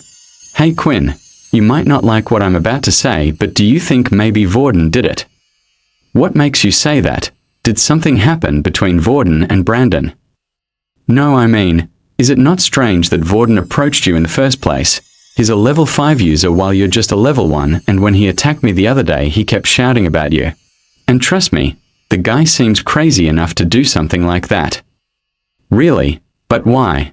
It's not like me and Vorden have known each other for long. Do you really think anyone would go to the extreme just for something like this? Yeah, even if I do think he's crazy, I don't think he's that crazy. With that, the two continued to practice their combat classes. Although Quinn was trying his best to learn the hammer strike move, he couldn't concentrate. He kept thinking about the words that Layla had said. Right now there were no suspects to Brandon's death, and Vorden had acted oddly a few times. And the last thing was the fact that Vorden wasn't in his room when Quinn arrived back last night. Just what was he doing so late? As the combat classes ended, Layla and Quinn decided to hang out with each other for a while. There were a few tests both of them wanted to do with Quinn's ability. Quinn wanted to find a way to stop the sun from affecting him and learn about it more, while Layla wanted to see if there was any way she could be turned into a vampire. But as they walked out of the weapons hall and out onto the ground floor, them and several other first-year students had been stopped. The people stopping them were second-year students, and they had asked all the first-year students to gather at the assembly hall. "Just what is going on?" Layla said. "I have no idea," Quinn replied. Of course, the second-year students were powerful and the first-year students had no choice but to agree. Even the higher power levels had agreed to come, afraid something might happen. Around 100 of the first-year students had gathered in the assembly hall. Around them was not a single teacher but just several of the second-year students. Up on the stage, the curtains were drawn and in front of it stood Mono. "Welcome every single one of you." Mono said, "Today we have a special event, a special message to all you first years. You see, there has been someone going around trying to go against us, thinking he can break the precious system that has been around for years in this school. I am here to tell you that this is what happens to those who do not obey." Mono pulled down on a piece of string and the curtains on the stage started to open up. As the curtains moved away slowly, it started to reveal a student who had been tied up and placed on a large piece of wood. The student was bloody and had markings of being beaten everywhere. "Vorden," Quinn said. Finally, the first-year students had gathered in the assembly hall as asked. There was chatter amongst themselves as there seemed to be no sign of any teachers and only the second-year students. It was easy to tell the difference between years with students, as there was a rank embedded on their shirts that told the difference. "Have all the students arrived yet?" Mono asked. "Yes, everyone from Dell's class and the weapons combat class should be here." "Well, it's time to show everyone what happens when you don't follow the rules." At that moment, Mono pulled a piece of string, pulling back the curtains, revealing what was behind them. As the curtains were drawn, a badly beaten-up Vorden was on display, tied to a large wooden plank. Both of his hands were slotted into holes while his body was made to stand, and it looked like his legs were wired down by some type of ability. Just then, several of the second-year students pulled out carts that seemed to be filled with large black circular stones. Mono picked up one of the round balls and held it in his hand. "This here is a metal ball that had been embedded with the power of a beast crystal," said Mono. "When the Earth had found a way to mix the beast crystal with our own weapons, it was a turning point in the war, but what they don't teach you as first years is that beast weapons need to be activated with your ability. Once activated, they can give out extra power. The higher the beast crystal used to make the weapon, the higher the power." Quinn, watching the whole thing, couldn't help but look at the badly beaten-up Vorden. He was wondering how on earth Mono could stand there and talk so casually, as if he was giving a presentation to the whole class. "So us second years have decided to give you from the beast weapons class and some of you other first-year students a shortcut. Today we will show you how to activate a beast weapon using these balls." That's when a first-year student raised his hand to ask a question. Excuse me, but does any of the teachers know about this?" For a moment there was silence. Even the first years couldn't believe why someone would ask that in this situation. It was obvious that this was being done behind the teachers' backs. Then a second-year student had come from the side of the assembly hall and immediately punched the student who asked the question in the face. The second-year student repeatedly punched the person until he eventually passed out. "Are there any more questions?" Mono asked. The first-year students stood there silent in fear. They didn't want to say anything, especially after they had seen what happened to the boy who had just asked a question. "Good," Mono said before continuing. "Now to explain, these beast stones here were made with the purpose of helping you activate your equipment. To be honest, they're quite useless, but they are handy for demonstrating. Just like when you activate your ability in your body, you need to concentrate on the ball in front of you. Think of it as a part of your body and focus your ability on it." The stone ball being held in Mono's hand suddenly went from a black to a green color. Now usually your weapons wouldn't change color when activated, but as I said earlier, these balls are used just for the sake of helping you learn how to activate your weapons. Once the color has changed, that means it has been activated and its strength has increased. Now today we will be practicing target hitting. The second-year students then moved Vorden down from the stage and onto the floor with the other first-year students. The board here is special, you see. Even a bullet wouldn't be able to penetrate through it. Only the power of a beast weapon can. So today's lesson is to throw the ball and hit the target. Simple, right? What? Is this really allowed? A student asked. And what do they mean by the target? The board, it's so thin. They're basically telling us to hit him. Won't we get into trouble for doing something like this? What do you mean? The teachers don't care when we got beat before. Why would they care about something like this now? The second years are doing this only because they know they can get away with it. They have been here longer than us. Mono started to look at the crowd when his eyes finally had met with Quinn's. Oh, I almost forgot. The crazy boy here has been targeting us second years one by one, thinking we wouldn't notice. Not only did he not heed our warning, but he completely ignored it and came after us. We dealt with him in this very hall back then, but he still didn't listen. Now, this is a warning to you all. This is what happens to those who try to disrupt the flow in school. The second years then poured out the crates of black beast stones. They all fell out and rolled onto the ground floor. There were more than enough stones for each student to throw at least one ball at Vorden. Now who wants to go first? One of the second students said, Hurry now. If no one wants to volunteer, then I will just have to pick one of you. As expected, not a single person had volunteered. The students were cruel to those who were weaker than them, but not like this. Usually, it would be a case of just better treatment, but it seemed like the second years were targeting Vorden. Whatever Vorden had done, he really had annoyed them. All right then, you the girl with the brown hair, you go first. The second-year student said as he put one of the balls in her hand. I can't, she said. Really? Well, if you can't, then we have no choice, Mono said. Two of the second-year students went ahead and grabbed the female by her arms and spread her out. She struggled to break free and was wondering if she should use her ability. The girl started to look around her side to see if anyone, a single person, would stand up for her, but they all looked away, trying to avoid eye contact. Mono picked up one of the balls and it started to light up green. What's with you first years? When we ask you to do something, then you need to do it. The ball flew out of his hand and managed to hit the girl dead in the stomach. Although Mono was careful not to use his full strength. Get her out of here, Mono said. Next. The next student was a male. He had the ability level of 2.5, but when he held the ball it managed to change in color, activating the Beast Core's powers. Unlike the female, the boy didn't hesitate. He had more time to think about what he needed to do. He threw the ball hard and the ball managed to hit Vorden straight in the stomach. The impact was hard and Vorden coughed out blood all over the floor. You see that? Now that was perfect. That is exactly how everyone should throw the ball.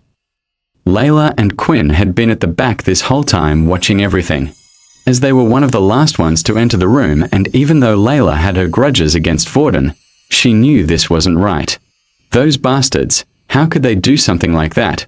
Quinn, go call Leo. If it's him, he might stop this mess. But as Layla turned around to look at where Quinn was, he was nowhere to be seen. Pick me. I don't mind having a little try, Quinn said with a smile, standing at the front of the students. Just what was the crazy boy thinking? Layla was stunned as she watched Quinn. As Quinn volunteered himself next, Mono couldn't help but think he was up to something. He knew the two of them were friends, so why would he volunteer? In a way, this whole demonstration was to show the first years that they were to obey the second year's command. Every year, it had become a sort of tradition at the academy. A similar thing had happened to them when they were first years. A display that there was a power far greater than them and they were not to become cocky. To show them that there was something greater ahead, this would draw them to the fact that they needed more power. It would strive for them to work harder. It was never meant to get this far. At first, they had given Vorden a simple warning. Then Vorden was the one who first started to attack the second years. At the time, Mono and the others decided to show them his place. They dealt with Vorden on his own, or so they thought. He continued to disobey their commands and still came after weaker second-year students one by one. That's when they decided to punish him publicly. This way it would solve all future troublemakers and show them what happened to them. Quinn started to look around at all the second years in the room. There were a total of 8 second-year students standing by the edge of the hall, 4 on each side that had around 50 first-year students surrounded. There were also 2 students by Vorden, 1 on each side of the board. These students were the weakest of the bunch. Each of them had a power level 2 displayed on the watches. Even though they were second years, they all followed Mono, which meant they were weaker than him.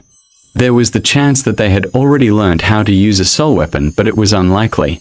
They had only just become second years, so there wasn't much chance for them to learn anything. However, the real problem was Mono and the people by his side. Mono stood there with the power level of 6 and the 2 beside him were level 4s. It was unlikely that any of the first years would help Quinn out, and even the strongest first year in the room was Erin, and even she was a level 5. It was no wonder, even though the first years outnumbered them, they were afraid. As Quinn held the ball in his hand, a message had appeared.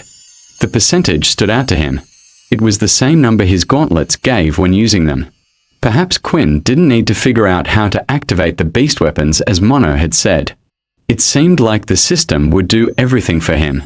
The black ball started to glow. It glowed brighter than any of the balls the other students had held before. How is that possible? He was able to activate the basic tier weapon fully. Mono thought, that means its strength has increased by at least 5%. If he had a higher tier weapon, I wonder if he could the same. Wasn't he just a useless level 1? Quinn then walked in front of where Vorden was standing. There was now a good 5 meters of distance between the two. Why do we have these powers? Quinn said out loud, isn't it to protect ourselves, to fight those who harm our friends and family? Vorden, hearing Quinn's words, started to lift his head. He had a feeling he knew what Quinn was planning to do. Quinn. No, don't, what are you doing? Vorden mumbled but was unheard. I have taken a beating my whole life and I was weak back then. What do I care if I take another beating now? Quinn then chucked the ball using all his strength as hard as he could. With the 16 points of strength and the added 5% power, the ball came out lightning fast as it left his fingertips. Instead of the ball hitting Vorden, though like everyone suspected, it landed straight in the student's stomach standing by the side of the board. The power was so strong that the student was lifted off his feet and knocked out in one blow. What the hell are you guys doing standing there? Get him! Mono shouted. He bent down and picked up 2 more of the black balls on the floor and started to head for the weaker students around the side while weaving in between the first-year students. Then when he was within distance, he had found his targets. The weak level 2s who were standing by the side. Once again, he threw out another 2 black balls aiming for them at full strength. One of the students managed to avoid the black ball, but the other wasn't so lucky, getting hit and knocked out. This was Quinn's plan. So far, every level up Quinn was able to obtain a skill. He didn't know what he would get, but he sure hoped it would help him win the fight. There were enough second-year students for him to take on to cause a level up. He went back into the crowd to pick up even more balls while making sure to use the other students as cover. What are you guys doing? To anyone who manages to hit or capture that guy, they will be free from any form of punishment. Mono said. The first-year students started to look at each other. They didn't want to be involved in the first place and were unsure of what to do. Why should we listen to you? Layla said, just a second ago you dealt with one of us for asking a question. Who knows whether we can trust you or not? Fine, you don't want to help, attack them all. Just then the 2 level 4 students who were chasing after Quinn no longer cared about injuring the first years. The 2 people started to gather up their abilities. One of them swung out their arm and with it, a large line of water came out. But before it could even reach any of the students, an ice ball was shot out and froze the water attack in place, causing it to fall to the ground. The person responsible stepped forward and drew her sword out. I wasn't going to get involved, but you guys attacked me first, Eren said. Even if you're a level higher than us, do you really think you can take on 2 level 4s? Just then an arrow came shooting out aiming for one of the students, but before it could reach him, an earth wall was raised. She won't be alone, Layla said. To be honest, at first, Layla wasn't planning to get involved. If Quinn wanted to take a beating, there was no reason for her to get one with him. However, she too had experienced mistreatment in the school. Layla had no idea how strong Quinn really was, but felt like he must have had some sort of a plan to fight back, and it now looked like the first-year students were going to get hurt anyway. With Layla and Eren distracting the other high levels in the room, Quinn felt like this was his chance to deal with the rest of the level 2s. However, it wasn't going to be as easy as he thought. Out from the side, a long thin object came lashing out at him. It was too fast for Quinn to react, causing him to be hit across his body. Not only did the attack pierce his chest, but it also sent him tumbling to the ground. 7 points of HP with one attack. Just what was that? Quinn thought, looking at what had just hit him. Coming towards him was Mono. In his hand, he held a beast weapon whip by his side. You have caused so much trouble. Mono said, I don't know how you can activate the beast weapon so well, and your surprise attacks seem to work, but you will always be a weak level 1. Before Quinn could even get up, he was already surrounded by the other 6 second-year students. Vorden, watching the whole thing from the board, felt useless. I have to help him. He's only getting hurt because of me. This is all my fault, Vorden said. If you want to help him, then let me take over. A voice said in Vorden's head. Inside the assembly hall, there was one boy who was unsure of what to do, and that was Peter. He had been there the whole time from the very beginning, but chose to hide in the crowd so he wouldn't get picked. When he saw Quinn come to the stage to try help Vorden, he felt even more guilty. Why? Because the whole reason Vorden was tied up on the slab in the first place was because of him. The other day, when the second years came to see Peter, they had come with a proposal. Help them get Vorden to come to the assembly hall and he would be protected by the second years. Of course, Peter felt like he had no choice. If he refused the second years there and then, they would have tortured him until he agreed anyway. So what was the use of fighting back if the end result was the same? After their combat classes had finished, Peter had asked Vorden to go with him to the assembly hall to help him further practice. When they entered the room, the second-year students, included Mono, were hiding waiting for him. When the time was right, they all came out at once and jumped him. But what had surprised Peter was in that instant, Vorden had turned and pushed Peter out of the way. Run. I'm sorry, this is all my fault, Vorden said. Vorden thought the second years had targeted him because of what he had been doing in his free time. He had been fighting the second-year students when they were all on their own, trying to weaken Mono's gang one by one. Not knowing what to do, Peter ran out of the room, only later to return with everyone else. Then when he saw Quinn, someone who was just as weak as him, stand up to the second years, Peter felt a pain in his heart so strong.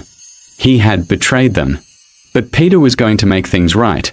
While no one was looking and everyone's attention was focused on the fights around them, Peter had managed to leave the assembly hall. Meanwhile, at the center of the assembly hall, Eren and Layla were busy confronting the 2 level 4 students. The first years had spread out, making sure not to get hurt in the crossfire, but at the same time doing nothing to help. It was unclear who the winner would be, and they felt like if they joined the wrong side it would only make things worse for them. Hey, do you mind if we switch? One of the second-year students said, My water abilities are weak against her. I see, you want the level 2 user, huh? The other student replied, Oh well, just finish her off quickly. With that, the 2 second years charged in for the attack. The water ability user went after Layla, while the earth user went after Eren. As the earth user got closer, he stomped the ground and a spiked earth mound followed, heading right for Eren. But Eren remained calm. As the spike came towards her, she slashed her sword and with a single strike, cut the spike in half, causing it to fall to the ground. What the? That beast weapon, if it cut through my earth ability, is it an advanced tier beast weapon? The earth user thought. However, he didn't have much time to think. With her other hand, Erin had formed an ice spear and threw it towards her opponent. The Earth user lifted his arms, causing a wall of earth to block the attack. Suddenly, he felt his legs start to feel cold. When he looked down, he noticed they were starting to freeze. For a second-year level 4 Earth user, you are incredibly weak. Before the boy could react, Erin had whacked him in the back of the head with the hilt of a sword. Then as he fell to the ground, she froze his arms and limbs in place, making sure he would stay on the ground. How did she win so easy? The first-year students watching said, "Yeah, shouldn't a match between a level 4 and 5 user be closer than that?" And he was a second-year student. Maybe they aren't as strong as we thought. Usually, a fight with a level 4 and 5 user would be a lot closer, especially considering the other student was a second year. But there was a major difference between the two fighters, and that was something called fighting IQ.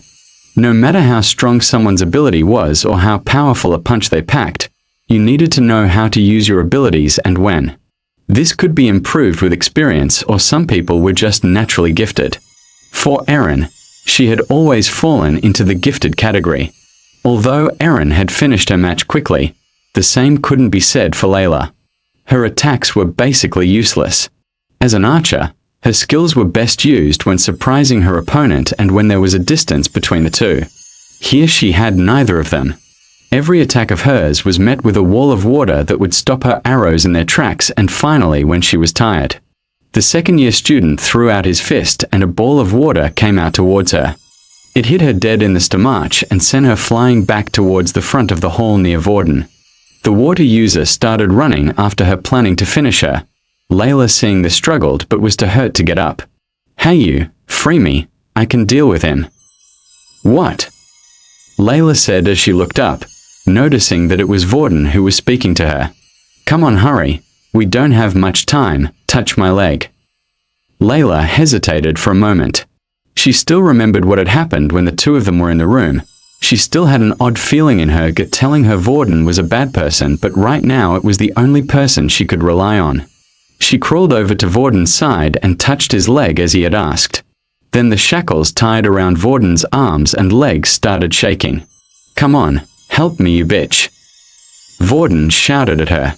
Vorden was using Layla's telekinesis ability, but it was weak. It wasn't strong enough to break from the shackles. Layla then lifted her hand, and with the two of them working together, the shackles were finally removed and Vorden was free. He started to rotate his wrist as if he was getting used to his body. He shook his limbs out and started to jump up and down. "Finally, I get to come out. It's been a long time." As the water user continued to run forward now that Vorden was free, he was more cautious. The last time they had fought with him in the assembly hall, they remembered Vorden having earth powers. At the time, the last person he had touched was Peter. Vorden then started to laugh hysterically and charged towards the water user. It was an unexpected move. The water user panicked and threw out 2 lines of water blades. These were just as sharp as an attack from a regular blade, but could be thrown out. As the blades came towards him, at the last second Vorden managed to twist his body in an odd way, avoiding both of the blades. He then lifted one of the black balls from the ground using his telekinesis and threw it out. However, the attack was easy for the water user to block, forming a water wall stopping the ball, but then asterisk crack. Something was felt on the back of his leg, and at the same time a crunching sound was heard. The boy immediately fell to one knee. As he looked at Vorden in front of him, he could only see Vorden with his hands held out. Then another striking pain was felt through his body, this time on his other ankle. Without realizing it, Vorden had attacked him from behind, pulling the other black balls towards him. The water user was too focused on the attack in front, he never thought about an attack from behind. Also, it had come as a surprise to him that Vorden was not an earth user as he thought. Vorden then lifted up 2 more black balls and swung his hands down. At the same time, the balls came rushing down at a crazy speed, hitting the student in the forearms, breaking them at the same time. The student screamed in pain, and with his arms mangled, he could no longer use his water ability as he could before. Finally, Ratten have returned. The second-year students had Quinn completely surrounded. As he took a step forward to try to break out of the encirclement, a wind strike came towards him. He managed to lift his hand to block the attack, but at the same, another slash was felt against his back. The attacks continued with a mixture of abilities, but most of them were weak elemental abilities such as level 2 wind users and earth users. However, when he was being attacked from all sides, the attacks quickly added up. Quinn continued to block strikes coming from the front of him, but still was hit from all sides. There was a constant cycle. Once he was injured to a certain degree, Quinn's blood bank would auto-activate and heal him, but even with the blood bank, there was no getting out of this one. But he knew this would happen to some degree. He never expected to win in the first place. Ignoring the pain of the strikes and instead of trying to avoid all the attacks, he rushed forward towards one of the students. This time 2 hits had hit him from each side, causing 2 big slashes on his body. But he didn't care. His speed was quick, and using the strength in his legs, he was able to move himself forward and grabbed one of the second-year students. He quickly went behind the student, grabbing his arm, and at the same time kept one of his claws towards the student's neck, using him as a meat shield. The second years were hesitant to attack, afraid they might hit their fellow classmate. Quinn continued to walk backwards with the student until his back was up against the wall. "Me and you both know you're not going to hurt him, Quinn," Mono said. "If you attack too deep and kill him, you'll be in trouble. Attack too shallow and we will pounce on you and make you wish you were dead." Quinn hated to admit it, but Mono was right. He couldn't kill the student, and at the same time, the second he turned his back to them, they would take him out, so Quinn was left with only one thing. He no longer had his claw hand out, but then started to choke the student from behind, wrapping his arm around his neck. He used his strength and carried on until he eventually passed out. "No point wasting good EXP," Quinn said. As soon as the student fell to the ground, the attacks came out fast and furious from the others. Quinn was able to block most of them, and now his back was up against the wall. He started dodging a lot of the strikes, which made him think back to the test center. The situation he was in was similar to the agility test where holographic spikes came at him. However, these attacks were more powerful and were greater in number. Eventually, Quinn let a strike get in. Suddenly, the attacks had stopped and Mono stood forward with his whip in his hand. Seeing the whip, Quinn remembered that a single attack last time had brought his HP down by 7 points. If he were to receive another attack from it right now, he would be brought down to below 0. Quinn still didn't know what happened when his HP would reach 0, but at the same time, this wasn't the time to find out. He had no choice. He would have to use the blood bank to heal himself. Even if the others did see him use this, it wouldn't reveal he was a vampire, but they would just think it was some type of self-healing ability. The problem was, Quinn had already displayed abnormal strength. If he then displayed abnormal healing, things wouldn't add up. A student couldn't have 2 abilities apart from rare cases, which meant it would only lead to Quinn being asked more questions. Just as Quinn was deciding what to do, Mono sensed something and moved his head at the last second. As he did, a black ball came flying through the air and went past his head. Then the black ball stopped mid-air and suddenly started moving back towards Mono. Mono lashed his whip at the ball, slicing it in half. As he turned around, he saw Vorden standing there. When he looked to see what had happened to the rest of the second years, he could see a few had already been taken down, and those who hadn't been were busy engaging in combat with Layla and Eren. "So you got free, huh?" Mono said. "Do you not remember what happened to you last time the 2 of us fought?" Mono taunted. "Last time you fought against that weakling. This time you're fighting me." Raten said, "I'm not as nice as Vorden." Raten lifted both hands, and with it, 2 more black balls of the ground lifted up. Vorden swung his hands in the air and the black balls followed the same path. There was no need for Vorden to use his hands when using his telekinesis ability, but it allowed him to focus his mind better. Doing this moved the balls at greater speed and precision. After all, he wouldn't be able to use it as well as Layla, who had the ability most of her life. The balls flowed in a similar pattern to his hands, striking at different directions. However, Mono would simply step forward, move back, or turn his body slightly, avoiding each of the balls. He then grew tired and grabbed one of the balls mid-air that was heading straight for his face. "Looks like you really don't remember what happened last time." Mono clenched his fist tightly, destroying the black ball held in his hands. He then swung his whip, destroying the other without even looking where it was. Quinn wanted to help.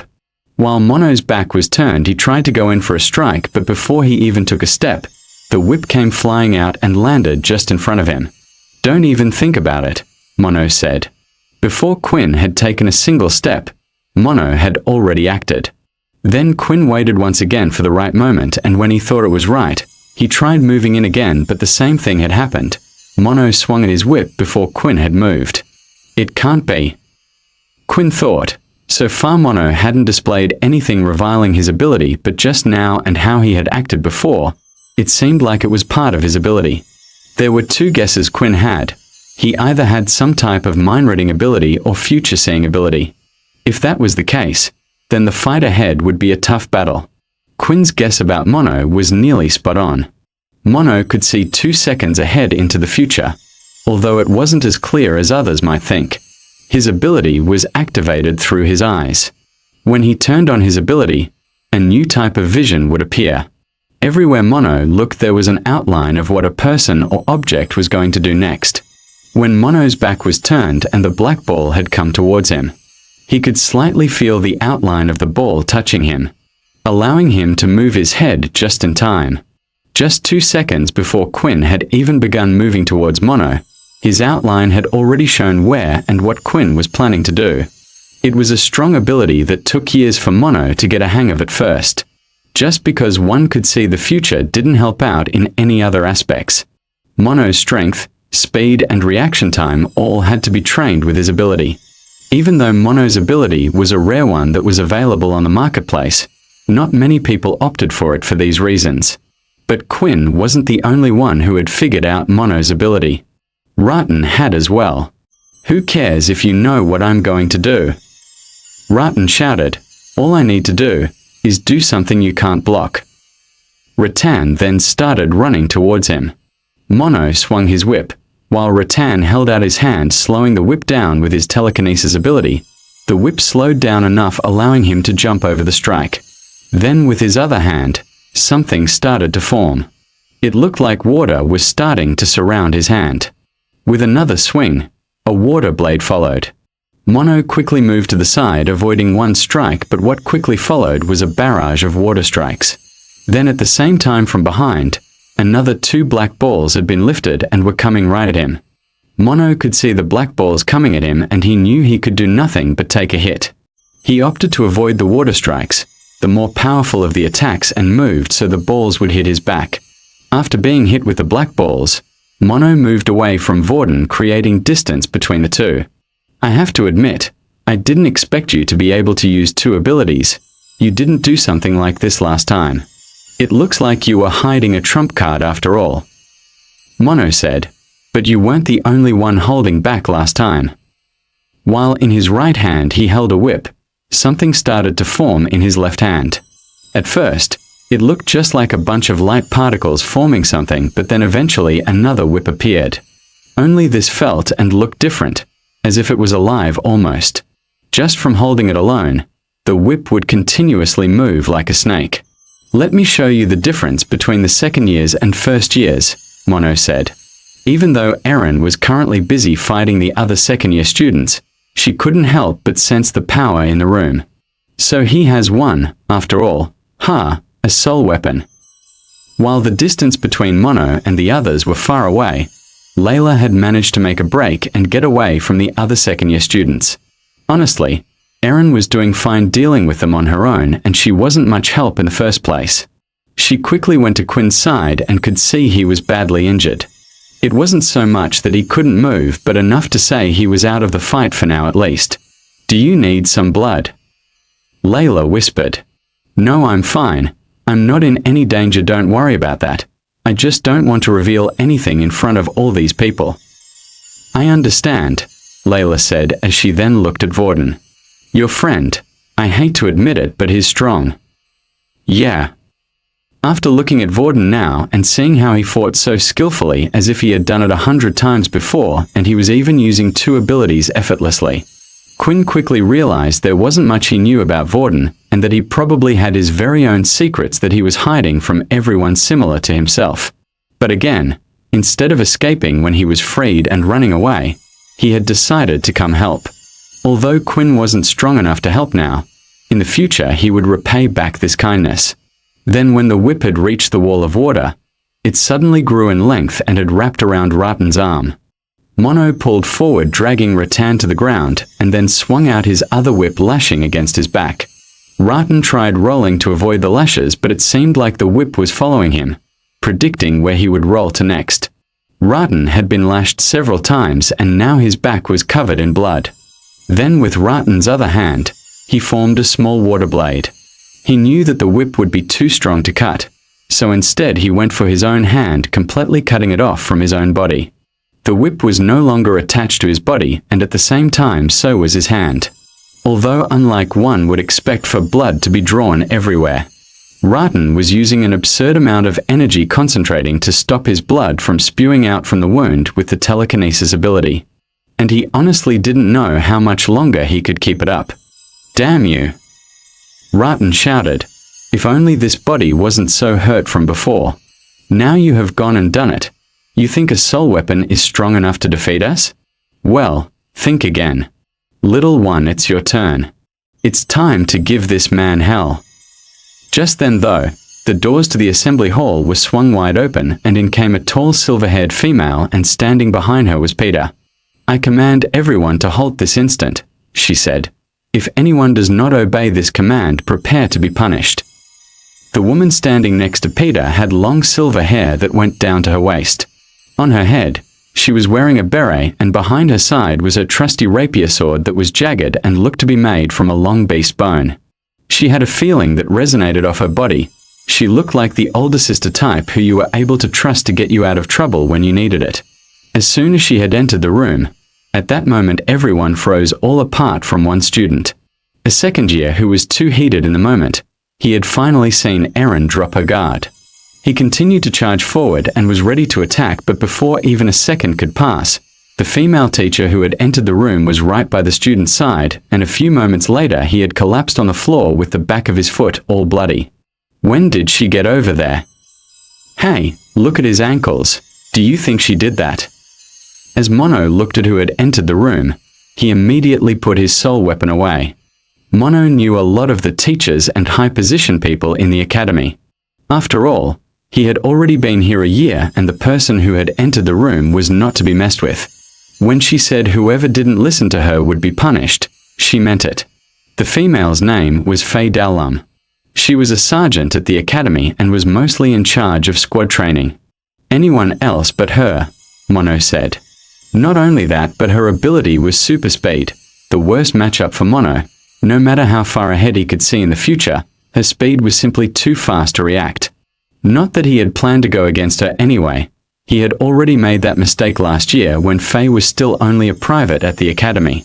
Those of you who are injured go to the doctor's office to be treated immediately, while the rest of you head to the dorms and stay inside until you are called out again. Do you understand? Faye said. Most of the first-year students were silenced. They had no clue who she was or what was happening right now. Then, from the lack of people answering her with a reply, Faye drew her rapier once more, and after seeing this the students immediately answered, "Yes, miss." Vorden had gone to the hospital carrying his arm in his hand. The second-year students went to their own separate part of the building that was located somewhere else to get treated, while out of the first-year students, no one was really hurt apart from Vorden and Quinn. This time, Quinn had no choice but to head to the doctor's office. His clothes were all bloody and he had lost a lot of blood, but once he had been out of combat for more than 10 minutes, his body started to heal itself. After successfully attaching Vorden's arm back to his body, Haley the school doctor had gone up to check on Quinn. When she asked him to take off his shirt so she could directly heal his wounds, she noticed that the markings had mostly already healed. What is this? For this much blood, the wound should be a lot bigger. Quinn started to laugh nervously. Yeah, my friend has a healing ability and managed to heal me a bit before I got here. Oh, another healer. Haley said, surprised. Well, if you get the chance, send them down here. Their ability is quite good and it looks like they have done a splendid job. I could do with help and I would love to have a student of my own. Sure, Quinn replied. Haley then proceeded to heal the rest of Quinn's wounds on his body. After she was done, there was not a mark on him. During Quinn's own healing process, his body had used up quite a bit of energy, and once again the message had appeared stating he was hungry. After consuming some blood from his blood bank, he no longer felt hungry and didn't have to worry about going on a frenzy for at least another 2 days. Once Quinn and Vorden had arrived back in their rooms, they were told not to leave until they were notified. Once in a while, a private would call out a student's name and they would be taken somewhere for questioning. Inside their own rooms were Vorden, Peter, and Quinn. "Thanks for calling the sergeant when you did. Otherwise me and Quinn would have been goners by now." "No problem," Peter replied, still feeling bad by the whole thing.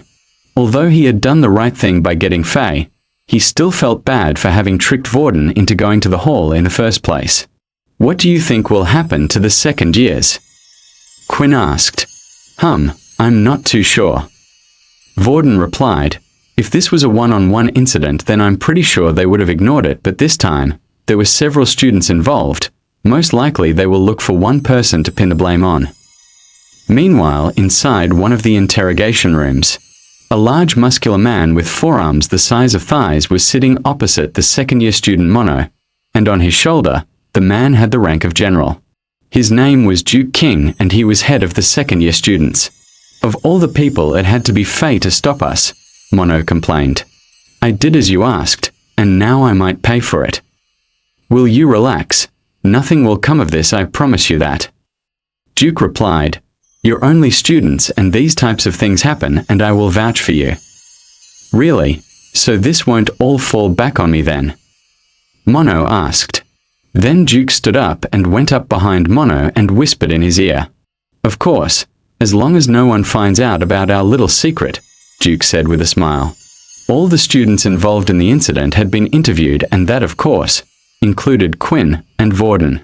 However, they weren't asked many questions like the two of them thought they would be. They were simply asked to recall the events that happened. Judging by the fact that the person interrogating them didn't seem surprised by what they had said, it seemed like they had already gathered everything they needed from the other students and was just doing this as a formality. The next day had arrived and it was a weekend for students. Just like any other school, students did not have to attend classes and were free to do as they wished around the city. Although the curfew still exited, so they had to be back in their dorm rooms before 10 in the evening and they were not allowed to leave the city. However, for the leaders at the school, their day was not as relaxing as the students, for a meeting had been called. Inside the academy on the top floor, the leaders of the academy had gathered in a fairly large meeting hall. A large table was centered in the middle of the room. The table was split into 2 different sections. At the head of the table, there were 4 seats in total. One of the seats was a little bigger than the others. This was where the head general of the academy would sit. Currently, this seat remained empty for the meeting. In the other seats, usually by the head general's side, were the 3 generals of the school.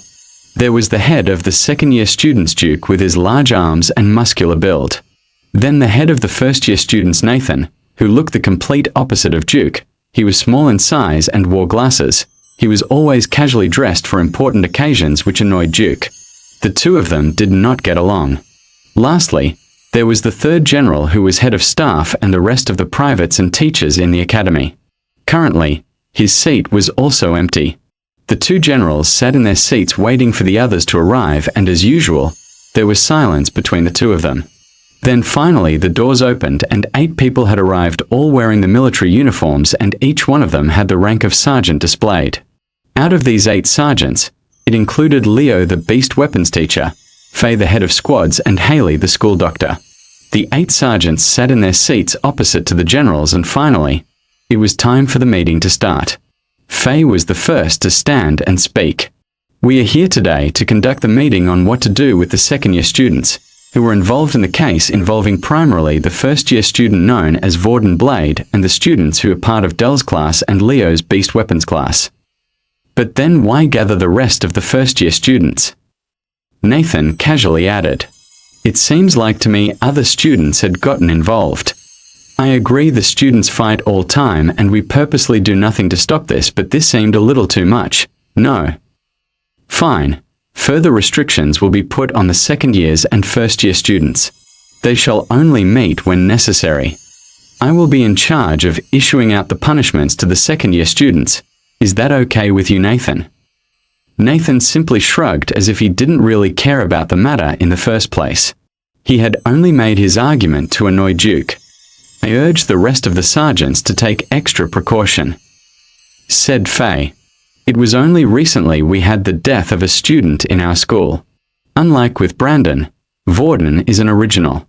If his family was to get involved, it would not be good for the academy. TCH, filthy scum, Duke said under his breath. Then Haley stood up. If it wasn't the beasts, then just what caused those wounds? Haley thought as she sat back down in her seat. How is the preparation for the portal outing coming along for the first-year students? Leo asked. Yes, everything has been set up. Nathan said, a green portal has been selected for the students to go through and the base has made preparations for their arrival. It should all go smoothly next week. Do you know what planet the expedition will take place on? Leo asked. Then I will be able to better prepare my students. It's best to ask your students to pack some sun cream and their sunglasses, as they will be arriving on the planet Callity, Nathan replied. Planet Callity was a planet that was mostly covered in desert and contained low-tier beasts. Its day cycles were also vastly different compared to that of Earth. Instead of the 24-hour day and night cycle that Earth had, Callity contained a 72-hour cycle. It was brilliant for those who loved the sunlight and heat. After the incident with the second years, Quinn realized that although he had gained a lot of strength compared to what he was before, there were still others that he wasn't strong enough to fight against. Although Mono was strong in the group of second years, he was nowhere near the top of the food chain. There were many higher levels and even originals whose powers couldn't be measured. Even out of the first-year students, there were those who were powerful, that included his good friend Vorden and Eren. If Quinn wished to get on their level, he would have to get stronger. The easiest way for him to get stronger was by consuming as many different types of blood as he could possible, but there was a major problem. After the death of Brandon and the second-year incident, security around the academy had been tighter than ever. More soldiers were put on patrol and it seemed like they were keeping an eye on everyone. For now, while tensions were high in the academy, it was best that he laid low. So that left him with another option, to improve his fighting skills. Quinn still hadn't learnt the two skills yet, but just learning them wasn't going to be enough. After watching Vorden, he realized he needed to also learn how to use them, so he needed experience. Hey, I'm going to head into town to grab some supplies. Do you want to come with me? Vorden asked. Quinn hesitated for a while. Originally, he had planned to meet up with Layla to practice the hammer strike, but at the same time, he hadn't been able to relax in a while. In his last school, Quinn had never made any friends and was the lonesome type, but now was his opportunity to go out and have some fun. One day wouldn't hurt, right? Yeah, sure, I'll come along, Quinn replied. What about you, Peter? Vorden asked. Peter had been avoiding the two of them for a while, but since they were roommates, it was almost impossible. He still felt bad about the whole situation, but he had finally made up his mind. He never wanted to do anything like that again. Yeah, I'll come as well. The three of them then proceeded to head into town. They went ahead and grabbed some food, watched a movie and had a good laugh, but as they were outside, Peter spotted a group of high-level first years he had met before. They were the same people who Peter had hung out with at the canteen. As Peter had made eye contact with the group, they signaled to him they wanted to talk. Hey guys, I just remembered that I promised to meet up with a few people from school tonight, said Peter. It was great hanging out with you guys, but I'll see you when you get back to the dorm. Vorden looked at Quinn, realizing that they both thought Peter's words sounded suspicious. Hey Peter, you know if something is up, tell me, I will help you out, Vorden said. No, it's nothing, I promise. I really did make some good friends. I have to rush off now. Bye you guys, Peter said as he took off out of sight of the other two. No matter what, Peter didn't want an incident like last time to happen. He would deal with the problems himself. Vorden was strong, but from the fight last time, Clearly Vorden wasn't strong enough to handle the upper years, and Peter knew they were the ones behind everything. Peter finally turned a corner into an alleyway where 5 first-year students were patiently waiting. Took you long enough. The student standing in front of the group had a scar on his chin, and his name was Earl. He was the leader of the first-year group who was directly under Mono's gang. Then suddenly Earl went and grabbed Peter, throwing him up against the wall. "What the hell do you think you were doing, calling the teacher the other day?" Earl said, "Now Mono and the others are giving us a hard time for relying on you." He then punched Peter in the stomach, causing him to kneel over and fall to the ground. "Why should we be the ones to be punished? This is all your fault." Earl ran up and kicked Peter once again in the stomach. The kick was hard, and Peter's body was starting to shake. He felt like any second now he was going to throw up the ice cream he had just eaten with the other two. Earl walked over to Peter and bent down to grab his hand. He held one of Peter's fingers and snapped it back hard and fast. At the same time a scream was heard. "What the hell? Gag this wimp, will you?" One of the students then ripped a part of his shirt and shoved it into Peter's mouth. "Now we have another job for you, Peter, and you better do it right this time. You understand? Just nod if you agree." Peter then shook his head. He had already decided that no matter what, he would never betray Vorden or Quinn again. "What, are you saying no?" Peter then nodded, giving his answer to Earl. The vein on the side of Earl's head was now popping out as the anger inside him grew. A lowly first-year student dared to go against him, and he, a level 4 student, had to work under someone else.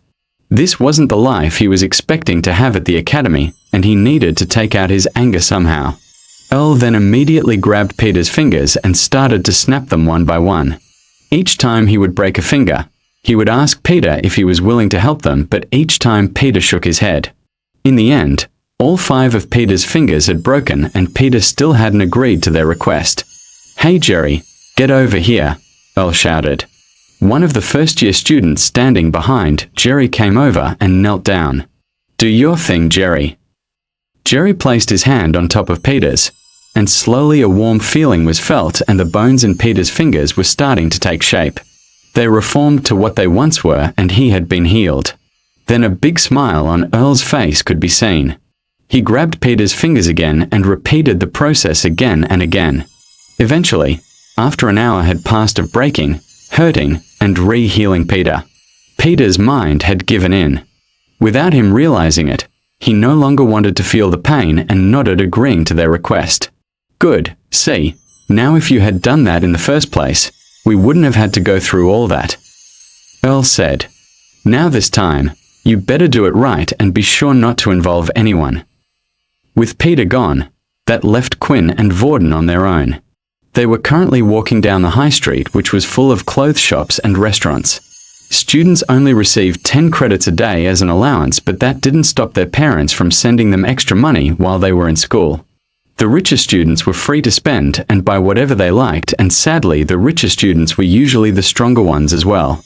Although the city didn't open up to any regular civilians, it was still open up to all the workers.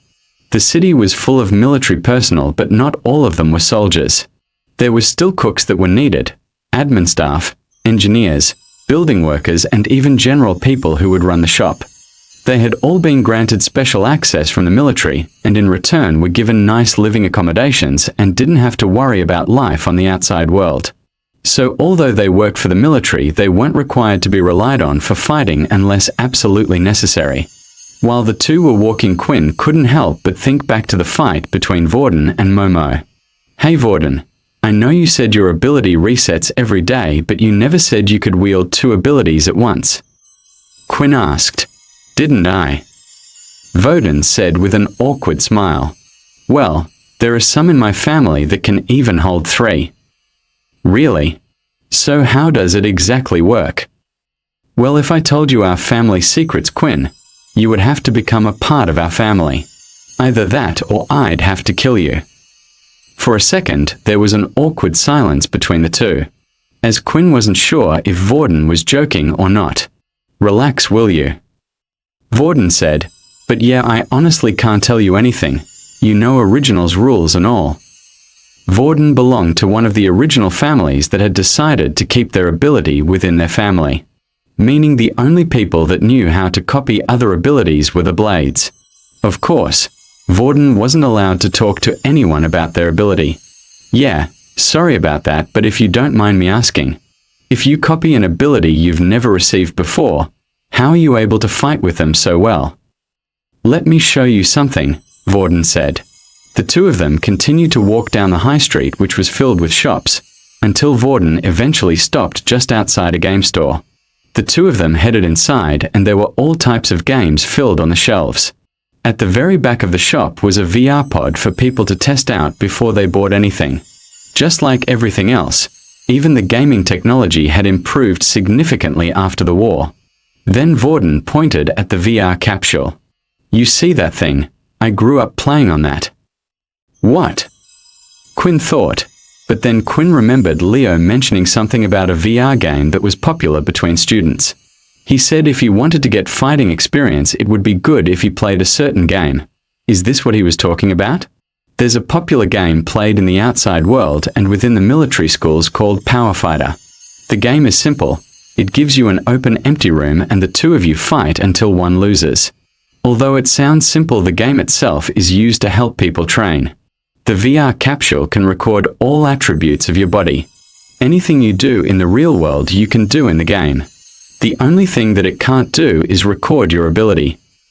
Vorden then walked up to the capsule and touched the front of the capsule where there was a round ring. A holographic display appeared with the game settings on the top. Vorden then placed his hand on the holographic display and a notification sound was heard. Welcome user ID VB copy. The machine said. As Vorden logged into the game, his user ID's information could be seen along with a dummy model of his fighter which looked nothing like Vorden. It displayed the total amount of fights Vorden had, and how many wins and losses. Although Vorden quickly went of that screen onto another, too quick for Quinn to see anything. Then Vorden was suddenly on an ability tab. The list seemed almost endless. Wait, I thought you said the game couldn't record your ability. Quinn asked. Quinn finally understood how Vorden was able to become well adverse with multiple different abilities. This was something that would only greatly benefit someone like him who was able to use whatever ability he wished. Most people who were playing the game would want to get stronger and better at using their abilities. That meant they would usually only select their own ability. What was the point of selecting something that you could never use in the real world, unless you just wanted to have the experience? The game is actually very popular with the other military schools. Vorden continued to explain. So much so that the military has designed its own servers so it only connects to other schools, but you can also just play with the outside world as well. Before you enter the game, you can even input your power level. This way it will match you with those people around the same level. People can lie about their level, but those type of people will never get better at fighting, bullying those weaker than them all the time. Quinn then walked up to the capsule and started to inspect it. It sounded amazing and was exactly what Quinn needed. This way he was able to practice against other students without others realizing it was him. Then when Quinn lifted up the tag on it, there were more zeros on the thing than he had ever seen before. There was no way he could afford such a thing. Maybe some of the other students who could be sent credits from their family, but not Quinn. Vorden started to laugh. Don't worry about it. You don't need to buy one yourself. The academy has a room full of them. Really? Come on, let's head back and give it a go. The sun was starting to set outside, so it was just the right time for Vorden and Quinn to head back to the academy, and when they did, they immediately went over to the VR room. Just like the capsule in the shop, it was a room filled with rows and rows containing capsules, and off to the side was a small shop and counter where students were able to buy snacks and refreshments. The room was currently packed with students. Just as Vorden and Leo had said, the game was incredibly popular. Looking at the excitement in the students' eyes and faces, Quinn started to feel upset. It felt like there was a world he never got to experience growing up just because he was poor. The two of them went up to the front counter that was stationed next to the small cafe. Hi, we would like to rent out 2 capsules, please. Vorden asked. A single capsule will cost you 10 credits per hour. the female replied. Hearing that number made Quinn gulp. For some reason, he had expected the capsules to be free, but of course, they would have to pay to rent them. With Quinn's 10 credits he received a day, at most he could play the game for was an hour a day. He didn't need the money for anything else. After all, the school provided the accommodation and 3 meals a day for them. All right, are you ready? Vorden asked. What did you pay? Yeah, don't worry about it. Come on, let's go. The woman behind the counter had handed Vorden 2 tags numbered 23 and 24. The two of them walked around the room until they had found 2 capsules next to each other. They both had large numbers displayed on the front of the capsule in big bold ink. Here we are, Vorden said. With these capsules, they're only able to link to the military servers. You can fight with others from other schools, but you won't be able to connect it to the normal servers. You will need to buy your own capsule for that. When you log into the game, you can play as a guest for now and just search for the IDVB copy and join my room when you can. With that, the two of them slowly climbed into the VR capsule. When the machine sensed they were both comfortably inside, the capsule lid slowly started close in on the both of them. Then, before they realized it, their minds were completely transported to another space. Quinn was now in a large empty white room.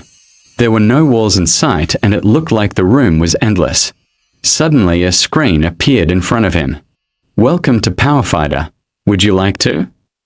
As Vorden had suggested, for now Quinn decided to play as a guest. Then he went on through the system and started to search for Vorden's gamer ID. Once he had selected to join the person's room, he patiently waited for Vorden to accept. Room invite accepted, transporting in 3, 2, 1. Then in an instant, Quinn had been transported to another empty white space room. Only this time Vorden was there as well, but Vorden didn't look like himself. He looked like a completely different person. Both his hands had been wrapped in bandages and on his face, he wore a scarf. He looked like an ancient ninja. Oh, Vorden, is that you? Oh, sorry, Vorden said, and the next second he looked like the ordinary Vorden at school. What was that? Quinn asked. That. The game allows you to customize your character so you can make it look like whatever you want. The clothes I was wearing a type of skin, although they cost credits, so I wouldn't worry about that. Do you want to watch me play a few games so you know how the game works? Vorden asked. Sure. The game tried its best, even for spectators, to make it feel like the real thing. Once Quinn was comfortably seated, Vorden went to search for a match. Vorden selected the power level of 2. This way he would only be matched up with level 2s. There was also a quick match option, where it would match you with anyone who had selected the same option regardless of power level. The ability he currently had his character set to was Earth. He chose this because Vorden himself had been trying to learn the Earth ability better so that way when Peter got stronger with it, Vorden would be able to help him use it. When an opponent was found, he too was teleported into space where Vorden stood. The two of them started out on the opposite side of the room. Then Quinn could see a big countdown appear over the arena.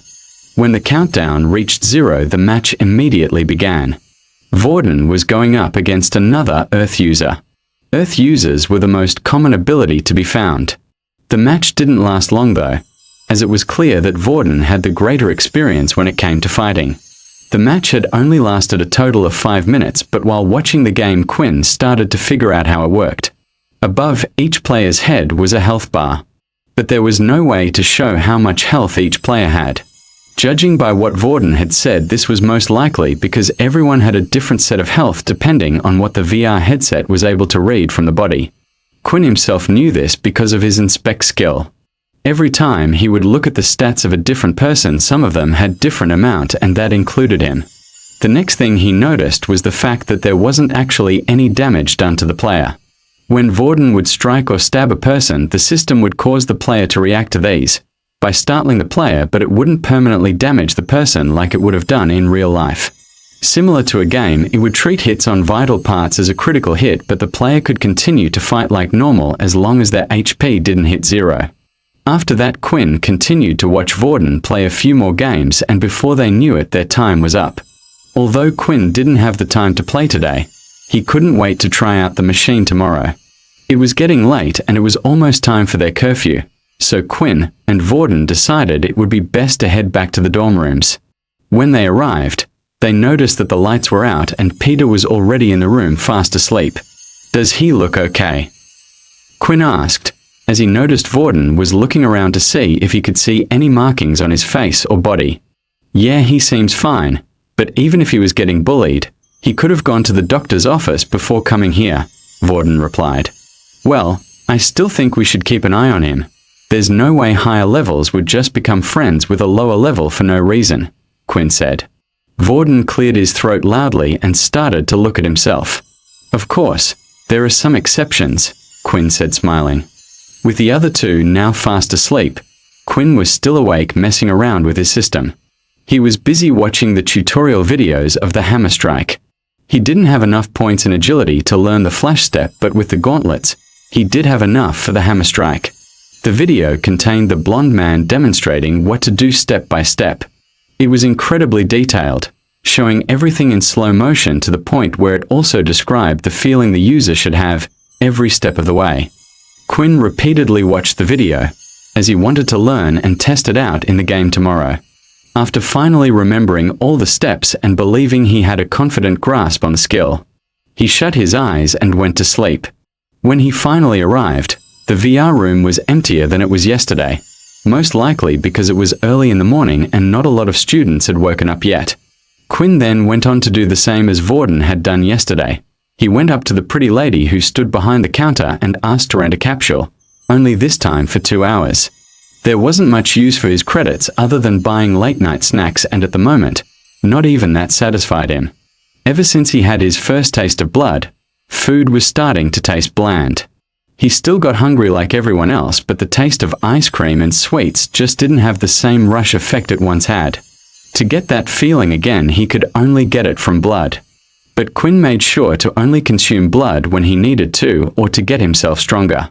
He was afraid that he might become addicted to the feeling, and if he did, it would only cause more problems for him. Before entering his capsule, Quinn looked around the room and noticed some students carrying their beast weapons with them. Not all students used one like Vorden.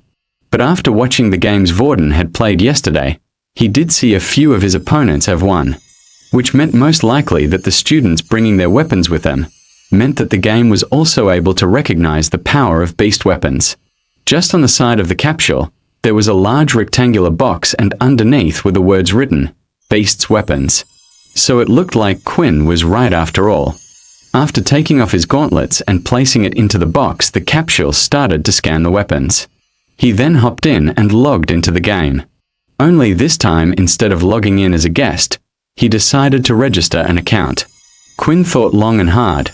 He didn't want anything that could give away his real identity away, but at the same time, he wanted a name that would express his newfound self. Something like Vampire God just wouldn't work and gave too much information. Plus, the idea of putting vampire in his name just sent cringe tinkles running down his spine. Finally, he had settled on a name. The name was chosen for a few reasons. Quinn could feel his body getting stronger with each person's blood he drank. It was as if his body was evolving into something else, and in the future, he knew he would be stronger than he was now. He thought the name was very fitting for himself. The next step was to design his character. The body proportions of his character were the same as him, but he was able to choose what hairstyle and simple clothing he wanted on it. Quinn had always been born with black curly hair and wanted to change it, but never got the chance to. Now it felt like he could be someone else. After going through all the options, he finally decided on a red spiky-haired character who wore simpler villager clothing. It looked like a farmer from an old fantasy world. Once the character had been completed, Quinn was once again teleported to the large white empty room. That's when Quinn noticed something. While in the room, Quinn was able to walk around freely and move his body just like he could outside. He was currently dressed as the character and even had his gauntlets on. Then when Quinn tried to open up his system, to his surprise, it appeared like usual, showing all of his current stats. Quinn looked down at his gauntlets and immediately wanted to test something out. Blood swipe. And in that instant, a red claw-like line left Quinn's hands and scratched the ground. For whatever reason, It seemed like Quinn's system and abilities still worked inside the game. After finding out that his blood swiped worked in the game, Quinn immediately opened up his system to check his stats again. Only unlike the outside world where his HP would have gone down by 1 HP, everything had still remained the same. Was it because using it didn't actually use any blood? When Quinn would use blood swipe outside, the red claw-like shape would leave his hand, and at the same time, he felt like a piece of energy inside him had left with it. The minus in his HP would indicate that it took part of his life force or his blood. But inside the game world, the attack did no such thing. It was just replicating what his mind told it to do, while scanning the body inside the capsule to see if it was possible. To test this, Quinn swiped his hands non-stop, swipe after swipe. Red lines left his fingertips in a flurry, but at the same time, no HP was lost. Just in case, Quinn opened up the game system and checked, and right next to his name, where there was a section to fill in your ability, there were the words written none in the box. However, another thought came to Quinn's mind. If he didn't lose any HP when using the skill, this also meant that his skill blood bank would have no effect in the game. When he would get attacked, it would do no physical harm to his real body on the outside. He wasn't actually losing health, so inside the game, he wouldn't be able to rely on his blood bank to save him out of tough situations. But the fact that Quinn was able to use these abilities in the game made him think, was his system really an ability? At first, he assumed so. After all, he had received the power from what had looked like an ability book. Of course, he had never heard of an ability before like this, but there were many abilities in the world that originals had hidden and kept for themselves. Then he thought back to his status change. What the blood bank could do, differed greatly do what his blood swipe did. If Quinn's theory was right, did this mean he could also learn an ability? He hadn't tried so far because he thought it simply wouldn't have worked, but now if he was to test this, he needed to think long and hard about what ability to learn. Before going into his first game, Quinn wanted to test out the hammer strike. He had been watching the video all last night and felt like he was ready. Place your foot forward like this and at the same time rotate your body. The energy should flow through your toes upwards. Then as you pull back your hand, stomp on the ground and at the same time release the energy through your fist. Quinn mumbled as he went through the steps. At first Quinn did all of the required steps slowly, making sure he did all of the steps perfectly, not using any of his energy or strength. He did everything step by step as the video had explained. After going through it a few times, he was ready. In one motion, he did all the steps as fast as he could, and just like the video had stated, he could feel the energy rising from the bottom of his feet into his fist. "I did it," Quinn said.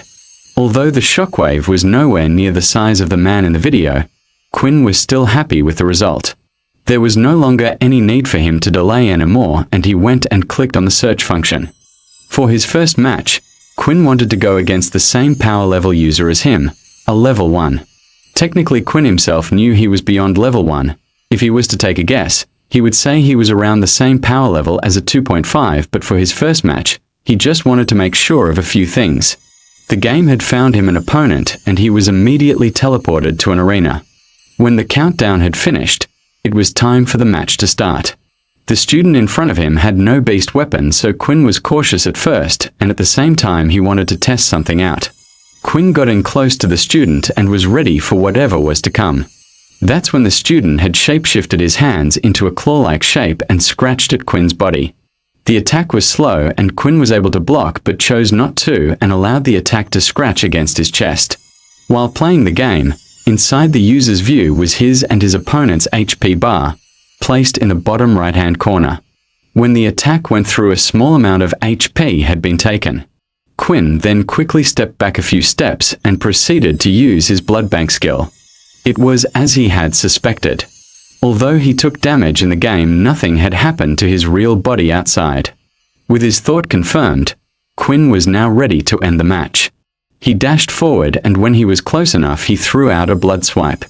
The student lifted his claws to block, but the second the blood swipe made impact, his claws had shattered, and followed up behind the first blood swipe was a second one. The student's HP was lowered now by around 25%. Although Quinn could have easily finished the match with a barrage of blood swipes now, he chose not to. He had wanted to originally play the game to help train his fighting skills, and in the outside world, Quinn wasn't able to use the blood swipes as he liked. Quinn got in closer to the student. By now the student's claws had already regenerated. The student swung again, but this time Quinn ducked underneath the attack and threw out a punch to the student's stomach, followed by another punch to the student's face, and finished him off with a cross-shaped dual blood swipe with both hands. Just then, though, Quinn had received another message from his own system. It was unexpected, but Quinn had received EXP for defeating an opponent in the game. Suddenly, a large grin appeared on his face. After defeating the student inside the game, Quinn received 25 EXP points compared to his regular 50.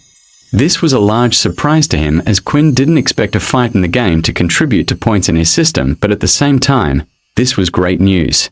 Due to the heightened security around the school, it would be harder for him to find opponents and draw out their blood. That and the gauntlets he was using a dead giveaway. Although gauntlets were a rare weapon, there were millions of military personnel playing the game. Even if he was to use them, they wouldn't be able to pinpoint it to him. But now that Quinn was able to level up, it solved his current problem of getting stronger without the need of consuming blood. Although he didn't know why he had only received 25 EXP. If he had to take guess, it could have been because he wasn't fighting these people in real life, or the fact that the opponent he went up against was too weak. Without wasting any more time, Quinn immediately went to search for another game. He set the power level to level 1, that way he would be matched up against easy opponents. An opponent was almost found instantly, and Quinn got straight to work. Rather than reserving his power like in the last game, Quinn decided this time he would just send out a barrage of blood swipes at his opponent. And his plan worked. His first opponent was dealt with so quickly that Quinn didn't even have time to find out what ability he had. Quinn's next 3 opponents were dealt with just as easy as the other 2. There was an Earth Elemental user who was too slow to cast his spells. He simply avoided the attacks, and then when was in range, would unleash the blood swipes. The 2 after that were just as easy as Quinn's previous fights. He would quickly dodge their attacks, and when he was close enough to them, he would spam his skill. Of course, Quinn knew he wouldn't be able to do this type of thing outside the game. After all, the skill had a major setback of reducing his health. If Quinn was ever in the danger zone and then got attacked, he would be dead in an instant. But he just wanted to level up as soon as possible, and after defeating the next 3, he did. For the first time since Quinn had leveled up, he hadn't received a new ability. He somewhat had expected this, but at the same time was hoping for something useful. He would just have to keep leveling up and wait for more skills in the future. Finally, though, what Quinn had wanted had arrived. The reason why he wanted to level up so fast was because of the free stat point received after every level up. He immediately put the point into his agility stat, and now he could finally learn the flash step from the tutorial. This time, while following the tutorial from the blonde man, Quinn was able to follow him step by step along with the video. Unlike when learning the hammer strike, where he had to watch it repeatedly and was unable to do everything. After several minutes of Quinn practicing the flash step, he finally had a stroke of success. Yes! Quinn shouted. However, what Quinn did notice was while he was in the white room on his own, his body would never feel tired. He was able to perform the flash step as many times as he wanted without feeling tired. This did not apply to when he was in a match though. Using the blood swipe did take up Quinn's stamina. He felt this affecting him after sending out attack after attack during a match. It meant the white room acted like some type of training room, where they were unaffected by their physical body's restraints. With the flash step learnt, Quinn finally wanted to experience a fight with a tougher opponent. Instead of searching by power level, Quinn decided to select quick match and would let fate decide the level of his opponent. In the real world, you wouldn't be able to choose who you went up against, so it was important for Quinn to have experience fighting in all sorts of situations. Then a few moments later, a match was found. This time when Quinn entered the arena floor, he could see his opponent standing opposite him. He was wearing a long red cape, and by his side were 2 daggers. Quinn also realized they weren't alone either. There was also a person sitting in the stands watching Quinn and his opponent. "Oh, don't worry about him," the caped man said. "He's just my senior. He's watching me fight so he can give tips." Quinn then tried using his inspect skill on his opponent to see what power level or ability they had, but there was no luck. The inspect skill didn't seem to work in the game. But before the match began, Quinn made sure to open up his status screen and decided to leave it open and off to the side. During this match, he wanted to keep a close eye on it. When both of them were ready, the countdown started over their heads. 3, 2, 1, go.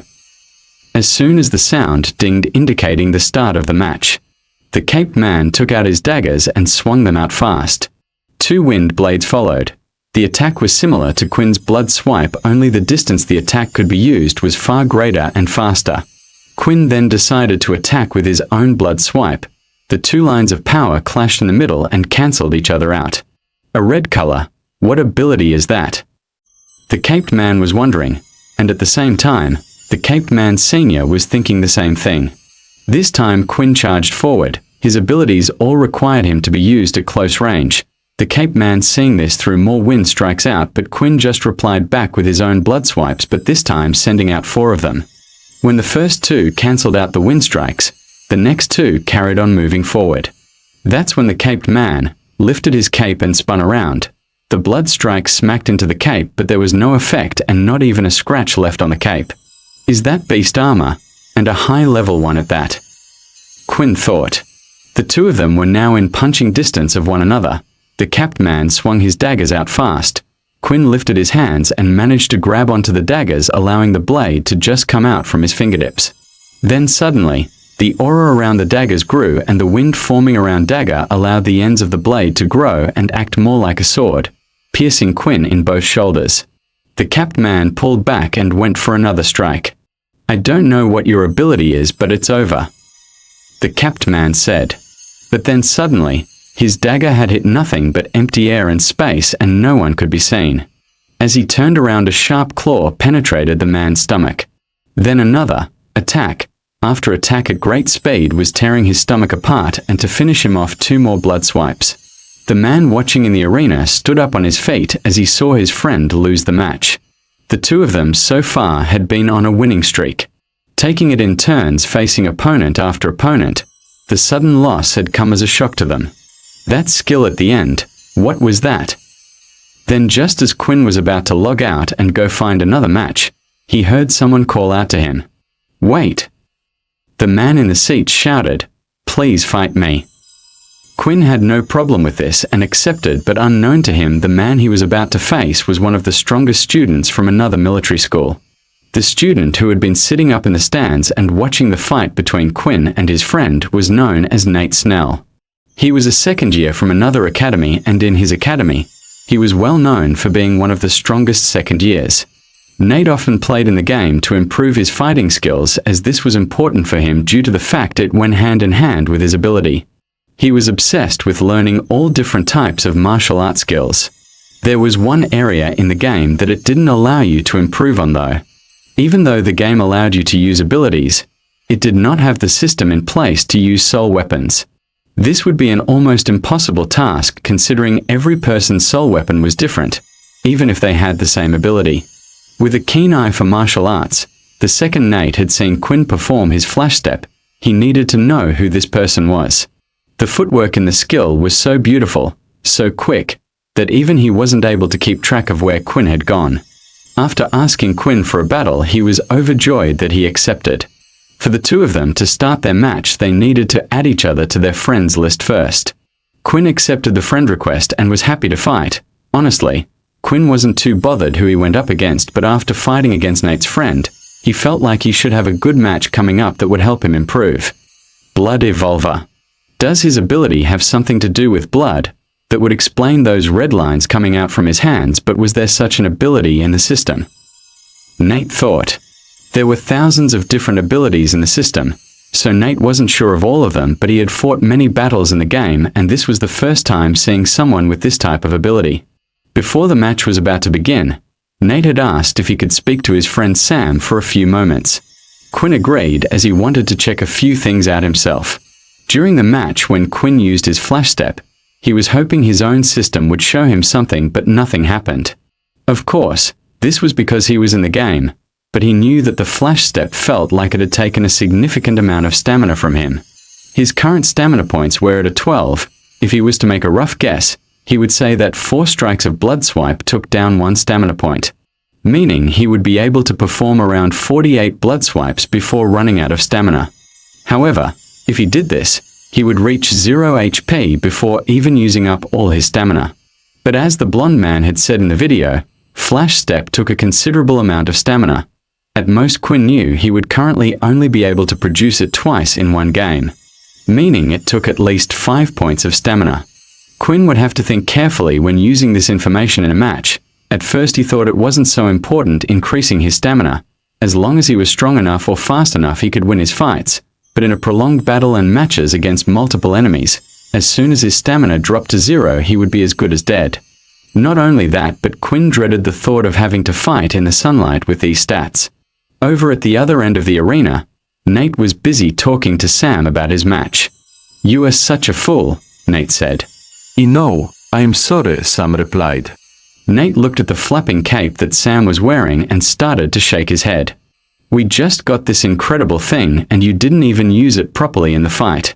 When he went out from your view, if you hadn't turned around your back it would have been protected. Or you could have turtled up with the cape. It's hard to get used to having something on your back.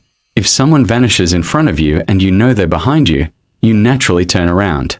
Wouldn't you?" Sam replied. Sam then started to look at the ground as he was saddened, remembering how he had lost the match. "My win streak," Sam cried. Nate proceeded to pat Sam on the shoulder with pity before walking to his fighting spot. "You know the deal. If I win against him, then that means I win our bet. And you'll owe me those credits." As Sam headed back to the arena stands, he was praying for Quinn to kick his friend's ass. He had lost too many bets recently and was running low on credits. 3, 2, 1. And the match had begun. Surprisingly, both of them at the same time had decided to charge in. Although Quinn didn't know his opponent's abilities, his attacks were more effective closer in range. If he was going up against an elemental user, then it was always better for him to get closer anyway. And as soon as Quinn was within 5 meters, he threw out 2 blood swipes. Suddenly, Nat's speed dropped dramatically. His skin started to turn into a shiny material and his footsteps were heavy. As the blood swipes reached and hit his body, the sound of metal clanging against each other was heard. For the first time when Quinn's attack had hit an opponent's body, it had done 0 damage whatsoever. The metal shine from Nate's body seemed to shift and now was concentrated in his arm. It allowed Nate to move a lot faster and close the distance. He pushed his hand forward and out came a long metal silver pole. It was too fast for Quinn to react to, and the pole dug into his stomach and continued to push him back. The attack was strong and Quinn had lost about 10% of his health. The pole continued to grow and push him back and his health continued to fall. Quinn then grabbed onto the pole with both hands and using all his strength, managed to stop its momentum. "Wow, looks like you're strong as well," Nate said, surprised. Not only did his opponent have a ranged attack but seemed to have super strength now as well.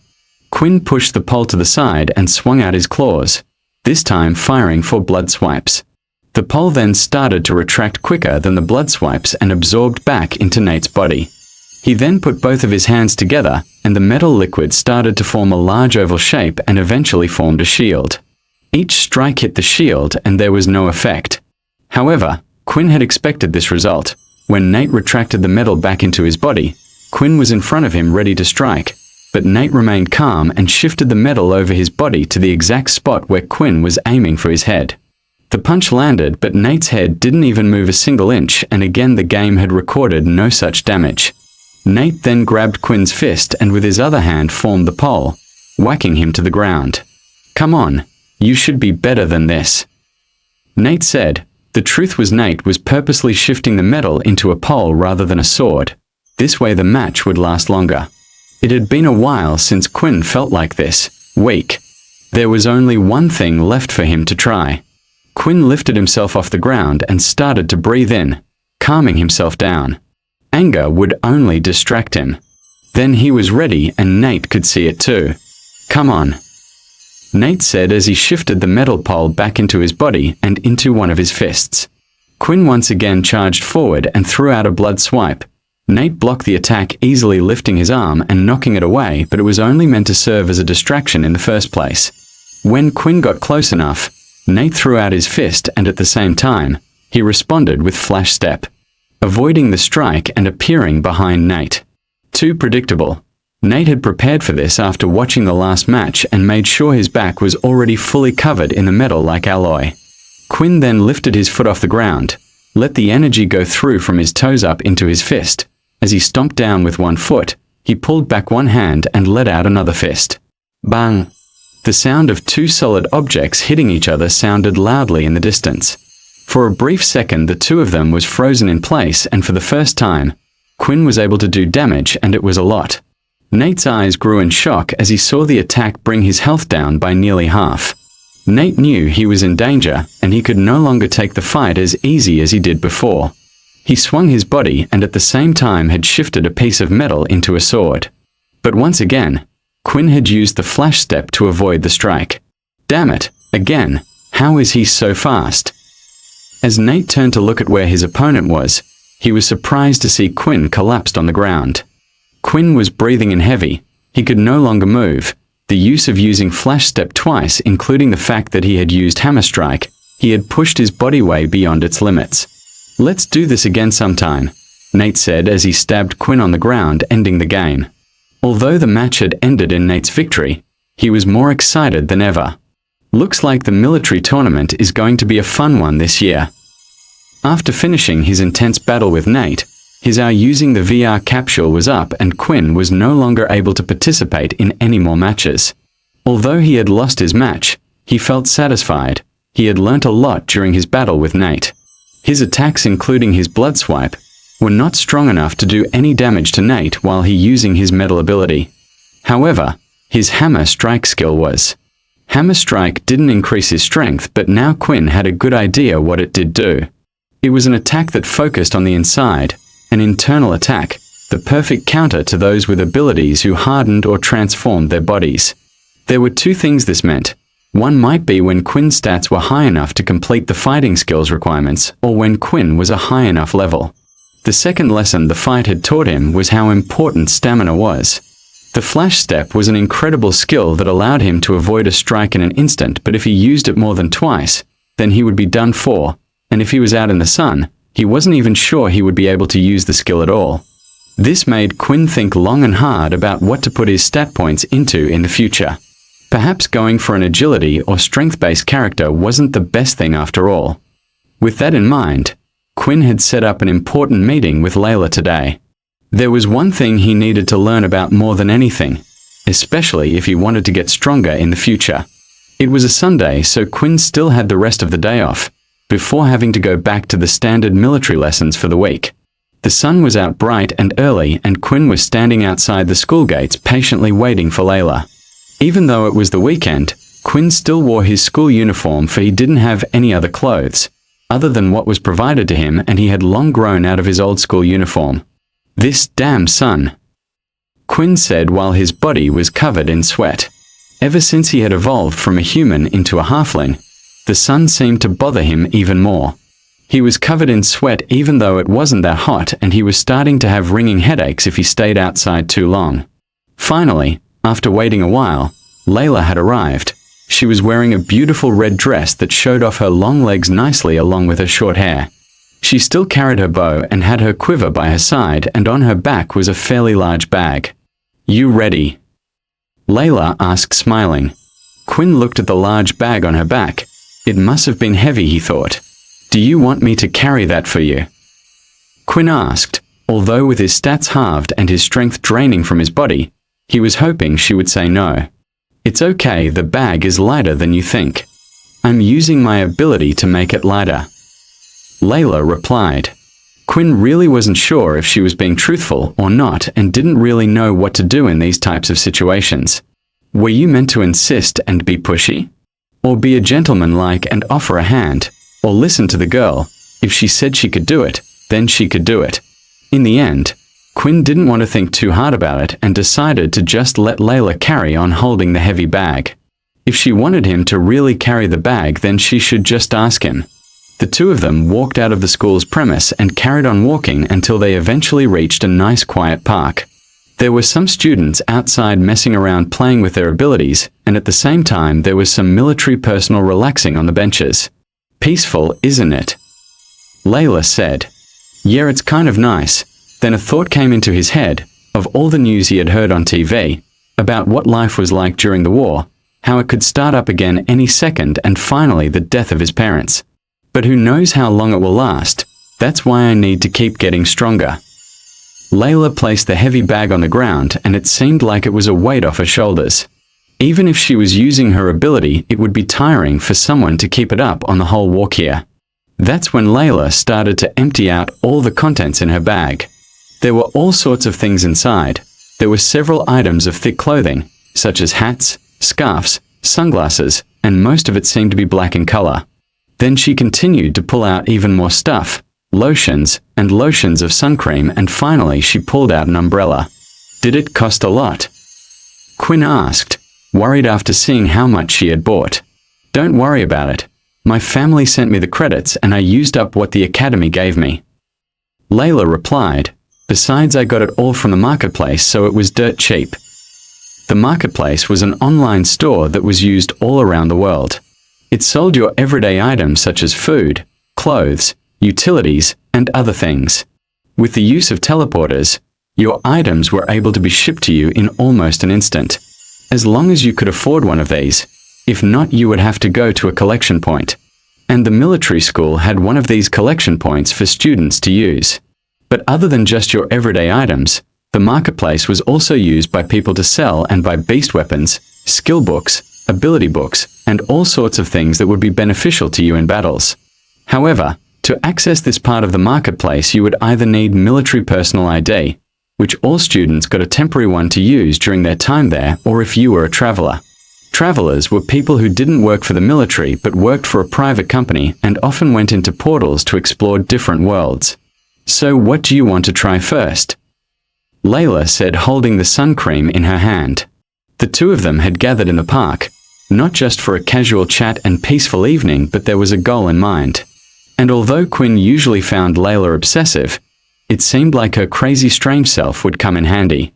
The whole purpose of today was to find out if there was any way to either reduce the effect that the sun had on the system, or even temporarily stop it altogether, and there was no one better than Layla for the job. She knew everything about vampires, having grown up reading about them. She ordered whatever she thought might have been effective. Quinn looked at all the items that she had brought over. He then noticed a few more things on the ground with her. There was a metal-shaped cross, a clove of garlic, and even a piece of silver jewelry.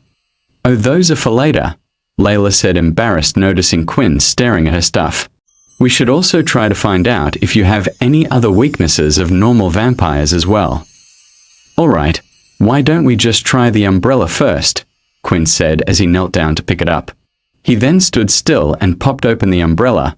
It was solid black in color to make sure that most of the light didn't penetrate or get through it.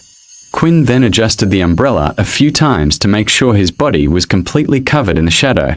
Then, to his surprise, while Quinn was fully covered under the shade, his stats had returned. Then he lifted his hand and placed it outside the shade zone ever so slightly, and as soon as the tiniest part of his finger was outside, the same usual status screen had appeared. Well, Layla asked.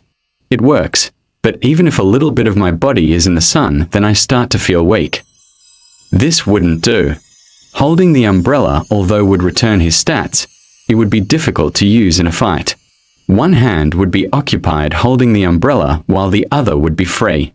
Also, it was a big weak target that the enemy could easily destroy. But at least he found out that if he just carried an umbrella with him, he would no longer feel weak.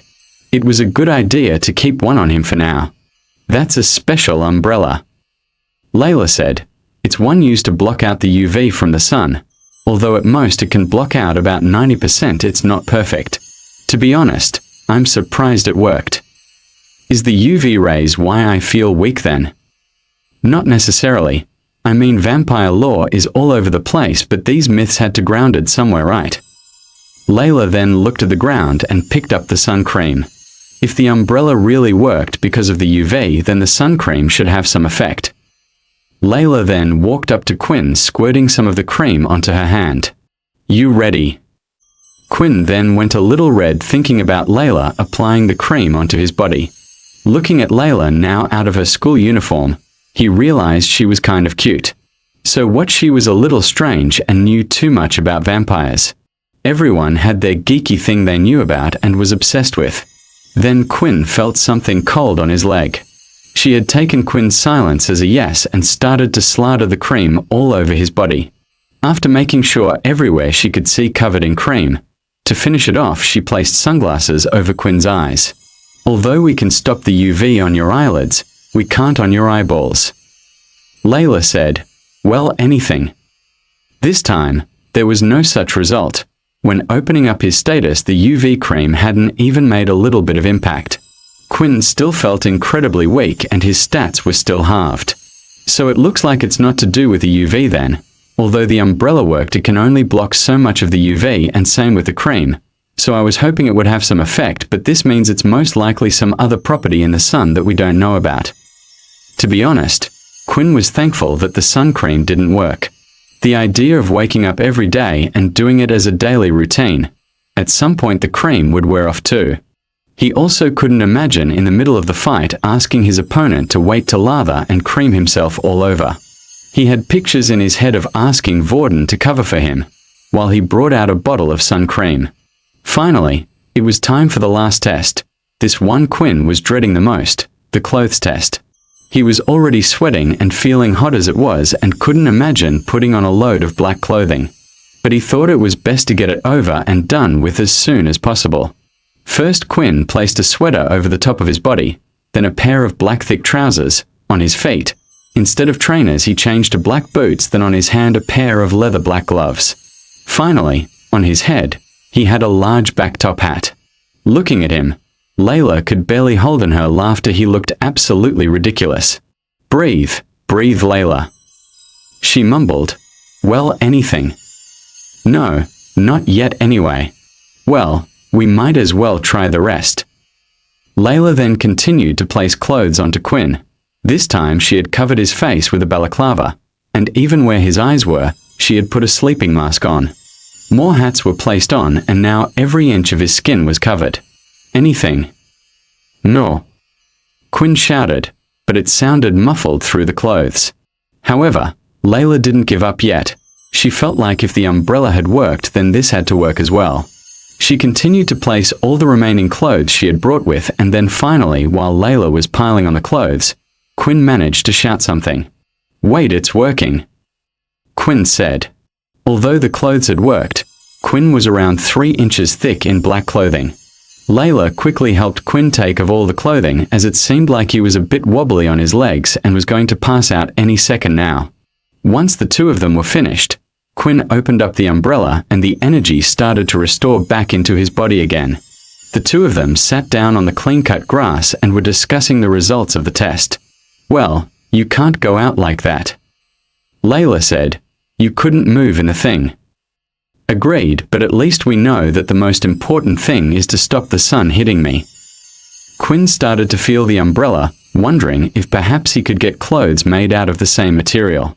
Then the problem would be the material would be too weak. Most likely the reason the clothes didn't work so well was because they didn't block out the sun enough. He needed more solid but flexible material. There was some stuff out there that might have worked, like a black latex suit or something, but these weren't strong enough for fighting. It could easily be torn or ripped, and then he would be back to being normal weak Quinn again. Suddenly a thought had entered Quinn's mind. He started to remember the fight he had inside the VR game. When he had gone against Sam, he had used a cape that was able to block his blood swipe. The material was not only flexible but strong as well. The cape was most likely made from some type of beast, from one of the portals. If Quinn could get enough of this material, maybe he could make a suit of some kind that could not only protect him from the sun but also be strong enough to be used in combat. A smile started to appear on his face. He now couldn't wait to be transported to hunt some beasts. After finishing the test with the items, Layla was eager to try out a few of the other things she had brought along with her. "Do I really have to worry about something like this?" Quinn said as he picked up a clove of garlic. Not really, to be honest. I just wanted to try out everything. Garlic always acted more as a repellent in the first place, and the fact that you're holding it like that would suggest it wouldn't hurt. While Quinn looked at the piece of garlic, he decided to use the inspect skill on just to be sure. If something would harm him, he was sure the system would be able to tell him basic information such as this. Inspect. The good news was the system had informed him that the garlic wasn't poisonous, which meant it would be able to do with the other items as well. The bad news was that he had to still eat the garlic so Layla didn't get suspicious. He broke the glove into a small piece before placing it into his mouth. The taste was incredibly strong. It felt like he was eating dog crap. Not that he knew how that tasted anyway, but if he had to imagine this was it. Quinn immediately started to spit on the ground, trying to get the taste out of his mouth. Well, at least you look fine, Layla said. Quinn had actually expected this result before even using his inspect skill. The taste of food had slightly changed ever since his evolution. Sweet food such as ice cream and cakes now tasted bland. It was the same with fruit. The only thing that still tasted fine for him was meat. Although everything seemed to taste slightly saltier than before, it was the same with other herbs as well. Although there was one thing that drastically changed for him, and that was blood. It was a greater taste than anything he had before and was sweet as caramel itself. Just thinking about it, Quinn wanted another taste, but he was still able to control himself just fine. It was the same way when someone thought about chocolate. They suddenly wanted chocolate, but they didn't need it. Before touching any of the other items, Quinn made sure to use his inspect skill on each one. First was the metal cross, a religious symbol that has no effect. The system said. Then the chain, a sliver chain that is made up of 92% silver. Wearing the item can be used as a fashion accuracy. With both the items there was no such warning. Quinn then proceeded to pick up both of them with no worry. He was starting to trust the system more and more lately as it had been more helpful and accurate. So what's the story behind these two things? Quinn asked. I kind of get the cross, but what about the silver? And they just for werewolves? Suddenly Layla's eyes started to sparkle up. I'm glad you asked. Vampire lore has gone further back than you think. Even in Greek mythology they have tales of vampires. The first vampire was said to be cursed by the god Apollo, to be burnt by sunlight.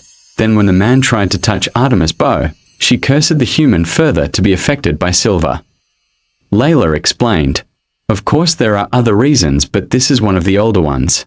Then with the cross, vampires have always been seen as workers of the devil, a creature that needed to suck blood to live, and of course God, in the eyes of many, is a fighter of evil, and the cross is a symbol of the god. Layla then grabbed both items from Quinn and placed it back in her bag. But now looking at you, I can clearly see all of that was a load of rubbish, Layla said, sounding a bit disappointed by the whole experience. The only vampire weakness it seems you have so far is sunlight. Although I have to admit that's a pretty big one. Do you feel like you're not getting older yet? What? Quinn said, confused. How would I even know? It's only been a few days. I mean, I don't feel any older, but I could say that about the rest of my life. You kind of just got older without realizing it. Then a dreaded thought had entered Quinn's mind. If it was true that he would no longer age, did that mean his appearance would stay the same as it did now? Would he look like a young teenage boy for the rest of his life? With test over, it was time for the two of them to head back to their dorm rooms. Quinn decided to head back to the dorm rooms and see if Vorden and Peter wanted to hang out and do something for the rest of the evening. But when he entered the room, once again neither Vorden or Peter was there. Vorden, Quinn didn't worry too much about. It seemed like he had been getting into trouble lately with the second years, but currently they were staying well clear of him after the incident. It was Peter Quinn was more worried about. He couldn't help but shake the feeling that these new friends of Peter weren't actually friends of his and was wondering what to do. With that, Quinn decided to sleep for the night and wait till the next day. When he woke up, he was happy to see that the other two had managed to return to their rooms in the middle of the night. For once the three of them had decided to head down to the canteen together, and in a long time, the three of them casually ate food and chatted about what they had done yesterday. Once the three of them had finished eating, It was time for them to head to their homeroom classes together. On Monday morning, they were to attend a morning class with their teacher Dell. This lesson would be a theory-based lesson, either the history of the human race or even notice about what would happen. The three of them sat in the back of the class as usual, while Layla sat at the front with Erin by her side. The students waited patiently until Dell had finally arrived. "All right, class, I have an important announcement to make. The preparations for your first portal outing has been complete. It's time for you kids to go explore the universe a bit more." Before Dell was to inform the students about the portal training they would be participating in. He needed to explain to the students how the portals worked. After all, it would be a first for nearly every student there apart from a few of them. Portals allowed humans to travel to and back from locations that they had been to before. They were often used to travel to other planets. The technology was obtained when humanity managed to take down their first Dalka ship and discovered a portal inside. Usually, when such advanced technology was discovered, people wouldn't be able to dissect and replicate it so easily. Just because you had the technology didn't mean you understood how it worked. But thanks to a legendary scientist named Richard Eno, he had easily been able to dissect all of the equipment found on board of the ship. Another great contributor to the war against the Dalki. Some people assumed that he had an ability of some sort that helped him along the way, but these were just rumors and no one knew for sure. However, one thing for certain was he was a great man. Once he had found this technology, he distributed it not only to the military but also to private companies as well. He made sure that such power wouldn't just end up in one group's hands. Back then the world and humans were fighting together, but who knew what would happen once the war had ended? In today's world, there were generally three different groups of people who had and owned portals. The military was the first group. Next were private corporations. They usually had powerful originals backing them. Many of these companies would also form a faction, a group of powerful travelers just for exploring other planets. And lastly was the group known as Pure, a group that didn't believe in the use of abilities. There were three types of portals, each different in color. There was green, orange, and red. Each of these portals meant a different thing. Green meant that the planet it led to had already been explored, and there were human shelters that had been built.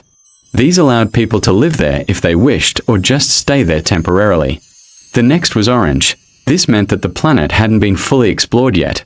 There were some shelters in place, but the level of the beast could be too high in certain areas, or they just hadn't explored everywhere yet. And finally, the red portals. These were unexplored planets. There were no shelters for regular humans to live in. Only travelers or military personnel would usually go into these portals for exploration, and the worst thing about them was they didn't know if the Dalki were on the planet as well. After all, the Dalki had the same technology, so it wouldn't be too strange to run into them, and although under a treaty, if a few people were to go missing on an unknown planet, it was hard to prove something had happened and the humans weren't ready for another war just yet. "And that is all the information you need to know about portals," Dell said. A student then raised his hand who's seated in the center of the class. "Yes." Dell said. "What about the beasts that were discovered on those planets? Will we learn about them?" The student asked. Dell then closed the presentation that was playing behind him. "Now for the important part. The portal expedition will take place next week, but before even that, you will be required to form your own team of 5. Although on this trip you will travel as a class, you must have a squad and stick together. Even the green portals are a dangerous place filled with beasts, and the trackers on your watch will not work outside the academy. We will have no way to come and save you." The same student once again raised his hand, and Dell had a look on his face like it was starting to get annoying. "Yes." "Do you know where we will be going?" "That information will be revealed to you on the day. Many of you here have family members who, if they knew where you were, would send guards out to protect you on these planets, but that wouldn't be fair, especially since we will also be assessing you on this." The student once again raised his hand, but Dell this time stared at him back, forcing him to slowly put his hand down again.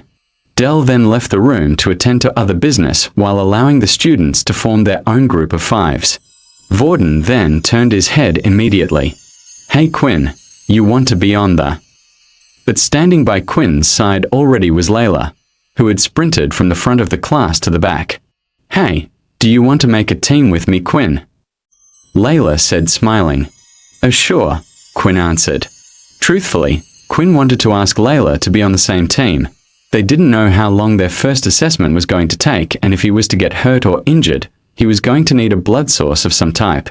Even if Vorden didn't like it, he knew this was going to happen. Hey, Quinn, you mind if I join as well? He said, smiling, trying to hide his annoyance. Of course, and Peter as well. Peter's face was a little shocked at hearing the sound of his name, and at the same time his feelings were confused. Yeah, that would be good, Peter said. Then when the others were just thinking about who the fifth member should be, Aaron had approached Vorden of all people in the room. I want to make a team with you. Not only were Quinn and the others shocked that Aaron had approached Vorden, but so was the whole class. In Dell's class, Aaron was the strongest student there. Nearly everyone wanted her on their team, but over the last few days, when people had tried to approach her, she had always given a cold response. It seemed like she was disinterested in everything apart from getting stronger. I'm sorry, Vorden said, but I've already decided to make a team with these guys. Vorden's response to Aaron seemed to be even crazier to everyone else as well. They had seen Vorden fight that day when they were surrounded by the second years. After witnessing that, no one would say he was any weaker than Aaron. If the two of them were to combine powers and found a few other strong people, it meant they could easily come up with the strongest team in the class. Aaron then looked at the group of people who Vorden pointed at. To be honest, she didn't seem to recognize any of them. Who are they? Aaron said. What? We took the test together. I even helped you out at the assembly hall. Layla complained. The truth was Aaron never took the time to remember people's faces. She only cared about those who were strong.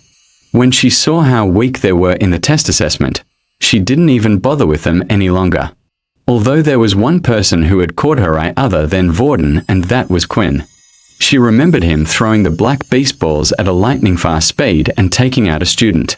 Then when she looked at his wrist, she saw he was only a level 1 user.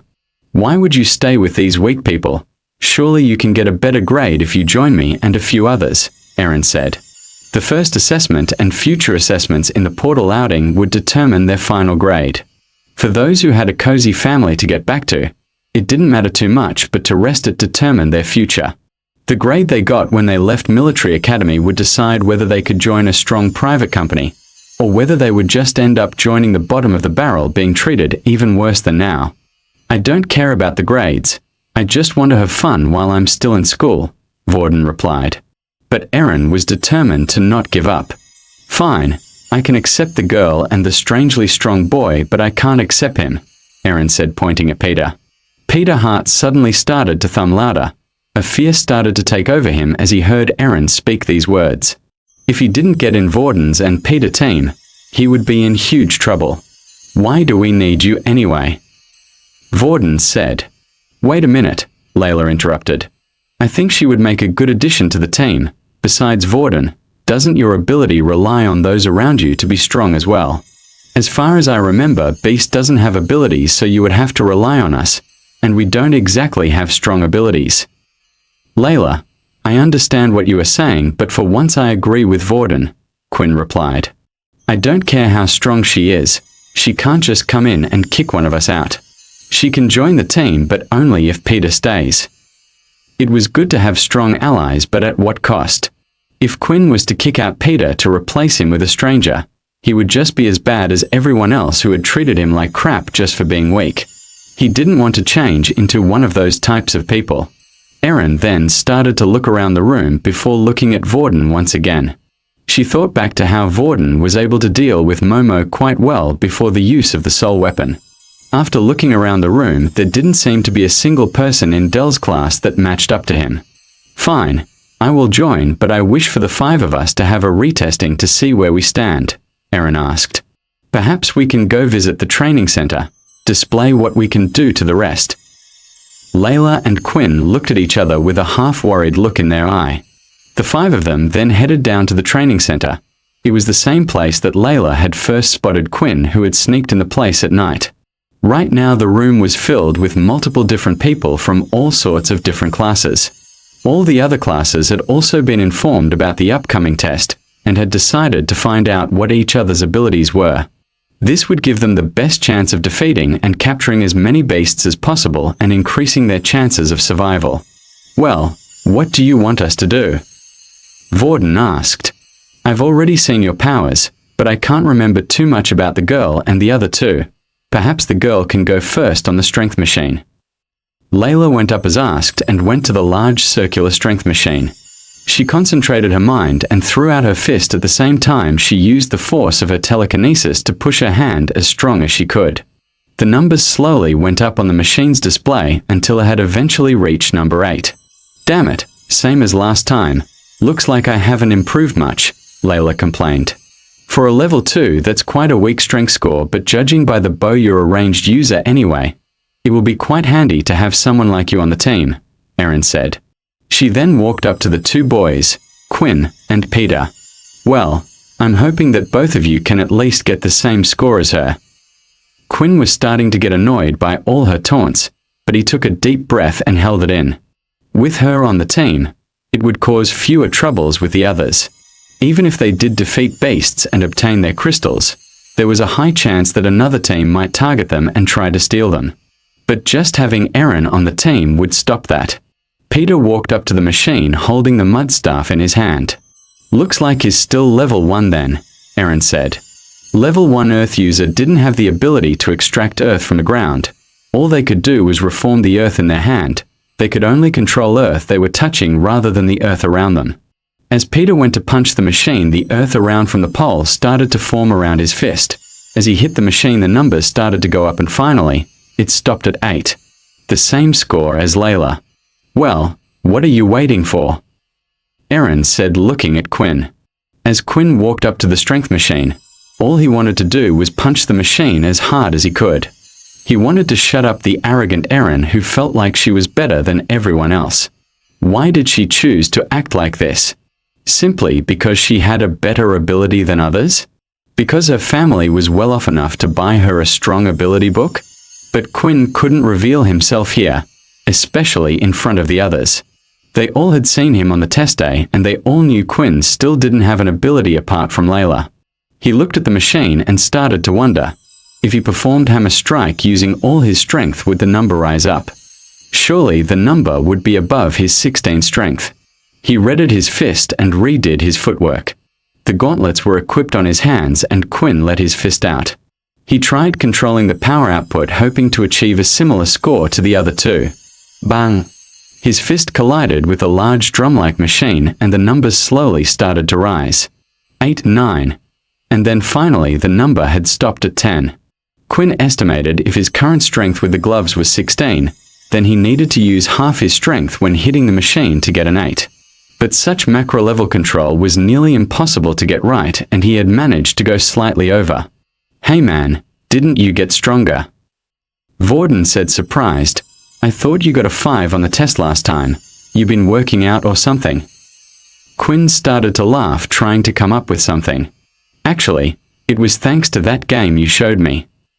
Quinn replied, I met someone who really helped and showed me how to activate the beast weapon strength properly. I work hard hoping I wouldn't be useless for you guys. When I threw that beast ball that time back in the assembly hall, I realized how useful it would be if I learned how to activate the best weapon. This was a lie, but Quinn felt like it was quite convincing. Didn't the second years say you needed to treat it like activating your ability though? I thought you didn't have one. Apparently that isn't a requirement, but just to help you visualize activating your beast weapons, Quinn replied back. Sweat was starting to run down his face. All he could do now was hope the others would buy it. Well, a score of 10 isn't that impressive. The only reason we are talking about it is because you're a level 1, Erin said. For once Quinn was happy Erin's smugness had drawn the attention away from him. Is this okay then? Layla asked. Yes. Erin replied, I still wish to join your team. I believe even with the extra luggage we have on board, with me and Vorden we can come out as the top team during this assessment. After testing everyone's strength, the group decided to discuss a few things, such as formation and what to do.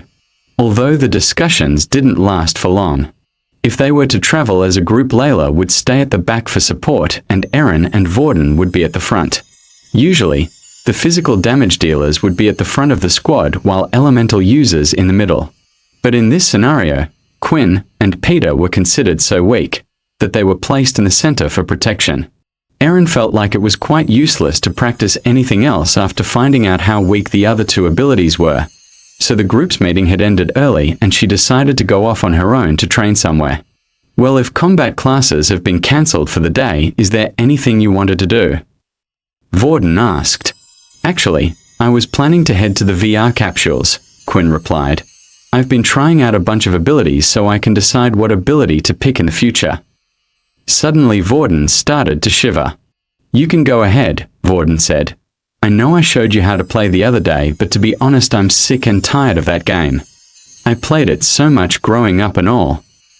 With Quinn heading off to the VR room that left Peter and Vorden all on their own. Hey, so do you want to practice a bit more with your ability? I know you're saving up so you can buy a few more skill books. Maybe we can get you to a level 2 before heading off into the portal. Peter looked around the room at the other students before giving an answer. Sure, that sounds like a good idea, Peter replied. But Peter's strange actions didn't go unnoticed and Vorden had a feeling it had something to do with those students he went to hang around with a few days ago. Quinn had finally arrived at the VR center. He paid his 10 credits for an hour and got into his pod as usual. At the moment, it was the easiest way for Quinn to level up and get stronger. He decided while inside the capsule he would split his session into 2 halves. For the first 30 minutes, he would spend it facing against level 1s. On average, it took him around 5 minutes to defeat an opponent in the level 1 stage. Gaining 25 experience points for each opponent he defeated would allow him to gain around 150 experience points. Then for the second half of the session, he would use it searching for quick matches battling against opponents of all different strengths. This would improve his fighting IQ out in the world. Quinn entered the game and started his first match with his plan. He did the usual, avoiding the enemy strikes and dealing with his opponent with either the strength of his 2 fists or by using a barrage of blood swipes. That's when Nate noticed that the ID Blood Evolver was online. Nate was still interested in this person and decided to check him out. As long as they were in your friends list, you were able to spectate their matches. Nate then was suddenly transported into the arena and began to watch Quinn's matches one by one. And all that he witnessed was Quinn defeating weak level 1s in a matter of minutes. But it was strange. For someone as strong as him, just what on earth was he doing? When Nate thought of him, he never imagined Quinn to be the type of person to bully the weak. Let the grinding begin, Quinn said as he took down his next opponent. Nate continued to observe Quinn and his fighting style, and wondered just why he didn't fight the same as when he fought against him. Quinn repeatedly went into match after match and would only go up against level 1s. It was clear to Nate that he had purposely set the system up this way.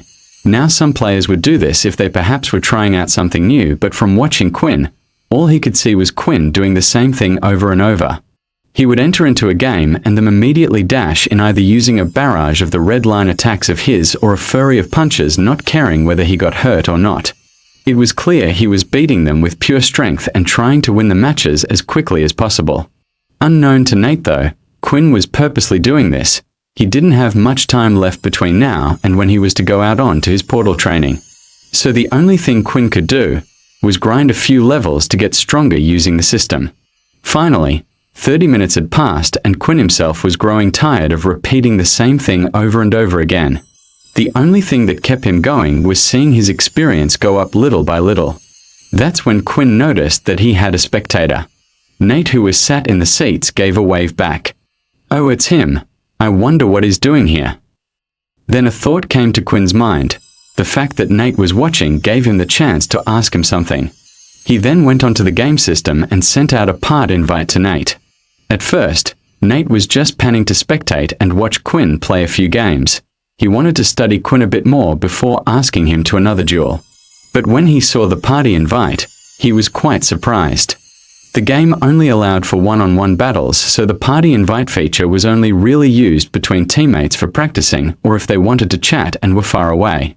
In the end, Nate was too curious and wanted to know what Quinn wanted and decided to accept. The arena ground disappeared, and now Nate and Quinn were in a single white room once again. "Hey, how you doing? I hope you're not planning some type of revenge, are you?" Nate said as he proceeded cautiously towards Quinn. "No, actually I wanted to ask you something. The person who I fought with before, your friend, I wanted to know more about his cape and where he had received it from." "Oh, Sam's cape. That's why you wanted to talk to me." Nate then looked at Quinn standing in front of him. On his hands, he wore his gauntlets. That's when Nate suddenly realized something. The gauntlets that Quinn were using looked horrible. They must have been only at the basic tier. "Wait a minute, are you a first year?" Nate said. Yeah, I will be going on my first portal outing. I thought if you could tell me what type of beast you got it from, I would be able to look for it." Nate was suddenly a little surprised. He went back and thought to how Quinn was able to damage his solid body even though no one had done such a feat before. He was sure the person would have at least been a second year. "Let me give you a piece of advice then. On your first outing they always use the green portals. You have the chance of going to one of three places: Kaladi, Ampen, and Bartnay. Out of these three planets, you want to go to Kaladi. There in the desert, there is a winged creature. I can't remember the name of the winged creature, but there aren't many in the desert, so I'm sure if you see one that will be it. That beast core is what we made the cape out of." "Wait, did you say a desert?" Quinn asked. "Yeah, what's wrong with that?" Usually, the word desert meant the place came with heat. The idea of having to journey through that, Quinn was starting to get tired just thinking about it. "Nothing, don't worry. Thank you so much for the information, you have been a big help. I'm going to play a few more games now before my time's up." "Oh, sure, go ahead. Do you mind if I watch?" Nate asked. Quinn thought about it for a while. If he didn't want to let Nate watch, all he had to do was block him or delete him of his friends list. But at the same time, Quinn felt like there was no problem. He was just fighting people. It wasn't like he was doing anything that suggested he was a vampire, and it was likely that Nate wasn't even from the same school as him. "Sure, go ahead." Quinn only had 20 minutes left inside the machine, and using his remaining time, Quinn chose to use the quick match function on the game, matching him with random power levels who chose the same option.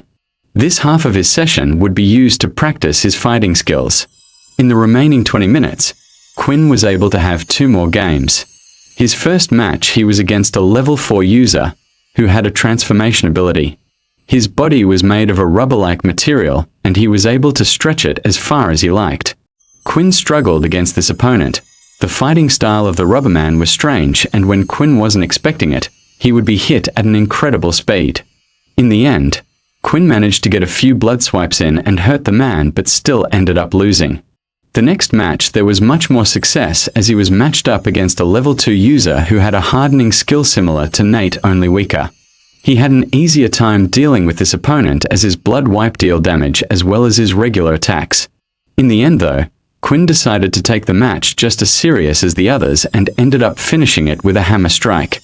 With that, Quinn's time in the game was up and he had to leave. Nate, after watching Quinn for the whole time, had a strange thought lingering on his mind. Just what was Quinn's ability? After their battle, Nate had decided to check out the ability list to see if there was anything similar, and he could find no such thing. The other thing was it seemed like all Quinn could do was shoot out red lines, which would suggest either the ability he had at the moment was incredibly weak or he was currently a low level. What Quinn didn't realize though that all the opponents he had faced that day were thinking the same thing as Nate. They were wondering just what ability Quinn had. The hardening user Quinn had just fought against was so frustrated with his loss, he decided to go onto the online forums and make a post. He shared a video of the match between himself and Quinn titled, "What ability is this? Is he a hacker?" The online forum had started to gain some traction with users who had fought against Quinn. They started to post comments just below about the video. "Yeah, I fought against him too, and he used those red lines on me. I lost in an instant. Is there really an ability like that in the game? It looks like wind slash, but why are the lines red?" Of course, even though the post had gained some traction, there weren't many. After all, things like this were posted on a daily occurrence, and usually, it was from some people who couldn't accept a loss thinking the other person must be hacking. But those who did watch the video started to ping the creators asking if what was seen in the video was real. Of course, one of the admin staff for the game came along and checked the video, but this person wasn't any ordinary admin staff. He was a student at the school named Logan Green. Logan himself wasn't ordinary, for he was the son of the creator of the game, and not only that but was one of the head coders as well. He often visited the forum to check for bugs, and if there were any, he would try to fix them while still attending school. Then suddenly late at night that day he noticed that post had started to gain traction. Usually, he wouldn't have bothered with these things, but the staff were getting tagged in the post more than usual. After watching the video, suddenly his attention had been caught. Logan immediately could tell that the video was real. He searched up the 2 user IDs that were in the game and then decided to look at the match information. After searching them up, he noticed that the player that was being questioned in the video had selected no ability. No, it couldn't be. Did he really manage to hack the system? Logan then began to dig in deep into the match and checked everything about it. He checked the log of the game and everything that had been written down as the match went on, but there wasn't a single thing he could find that was wrong. Logan actually felt relieved.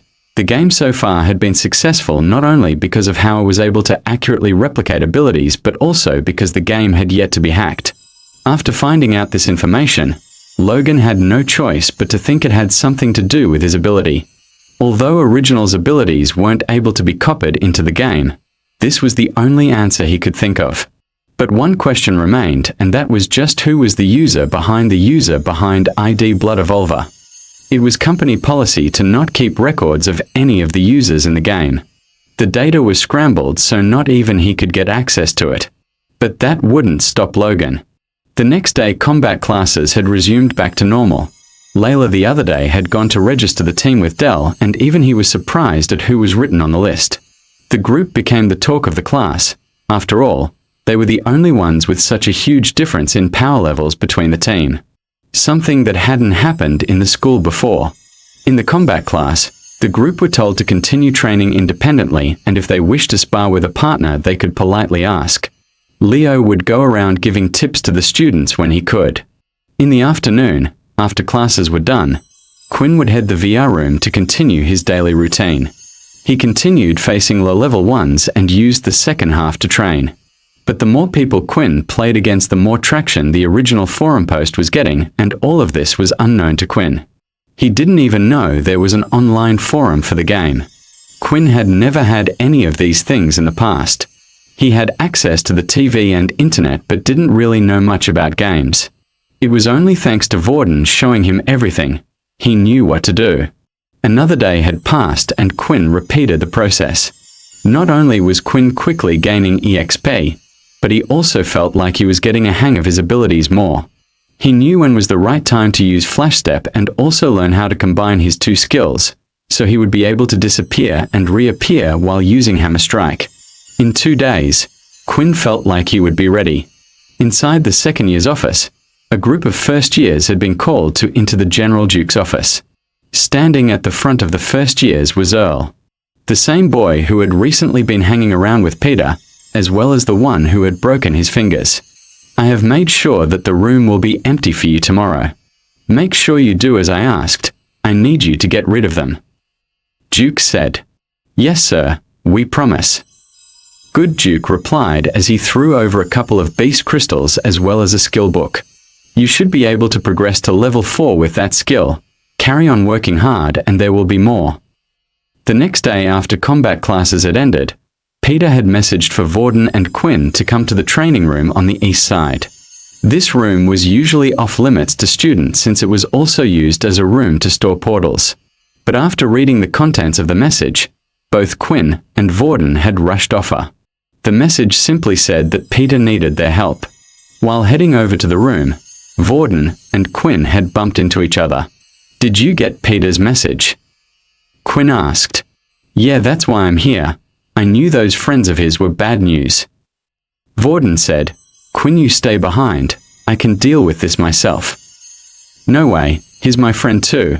I'm going to kick those guys' asses if it's the last thing I do. Vorden could see he was unable to convince Quinn, so the two of them continued together and had finally arrived inside the training center. The room was large and there were several large metallic objects with an oval shape in the middle. Each one of them had a glowing circle in the middle shining with a different color. These were the portals that took them to another world. There were 9 machines out in total, 3 of each color, and for a moment, it felt like they were unable to take their eyes off the things. When they had entered the room, they could see that Peter was lying on the ground badly hurt. He laid on the ground just in front of one of the teleporters and it looked like he couldn't move. Quinn and Vorden looked around the room, but were unable to notice anyone. They both then rushed over to his side. He had bruise marks all over him and he scuffed up pretty bad with scratches all over. "What happened to you? Was it those first-year students?" Vorden shouted. "Yeah, they got me pretty bad. They went out just a moment ago. I don't think they're going to come back." "All right, let us pick you up," Vorden said as he lifted Peter's hand over his shoulder. As the two of them picked up Peter, Quinn had a strange feeling. As he looked at Peter closer, he noticed that even though his clothes were badly torn, he didn't look to be in such bad a shape that he shouldn't have been able to walk. Even the bruises didn't look normal, almost as if they were drawn on. "Peter, Chuck. HP 8/8. Vorden, let go of him. It's a trap," Quinn shouted. But before Vorden could even realize what was happening, Peter had broken free and immediately pushed Quinn as hard as he could. The push wasn't strong and it didn't hurt Quinn, but it didn't need to be, because that wasn't Peter's aim. That one little push had managed to push Quinn just far enough back to the point where he had entered the portal. "What have you done?" Vorden shouted. The color of the portal was red.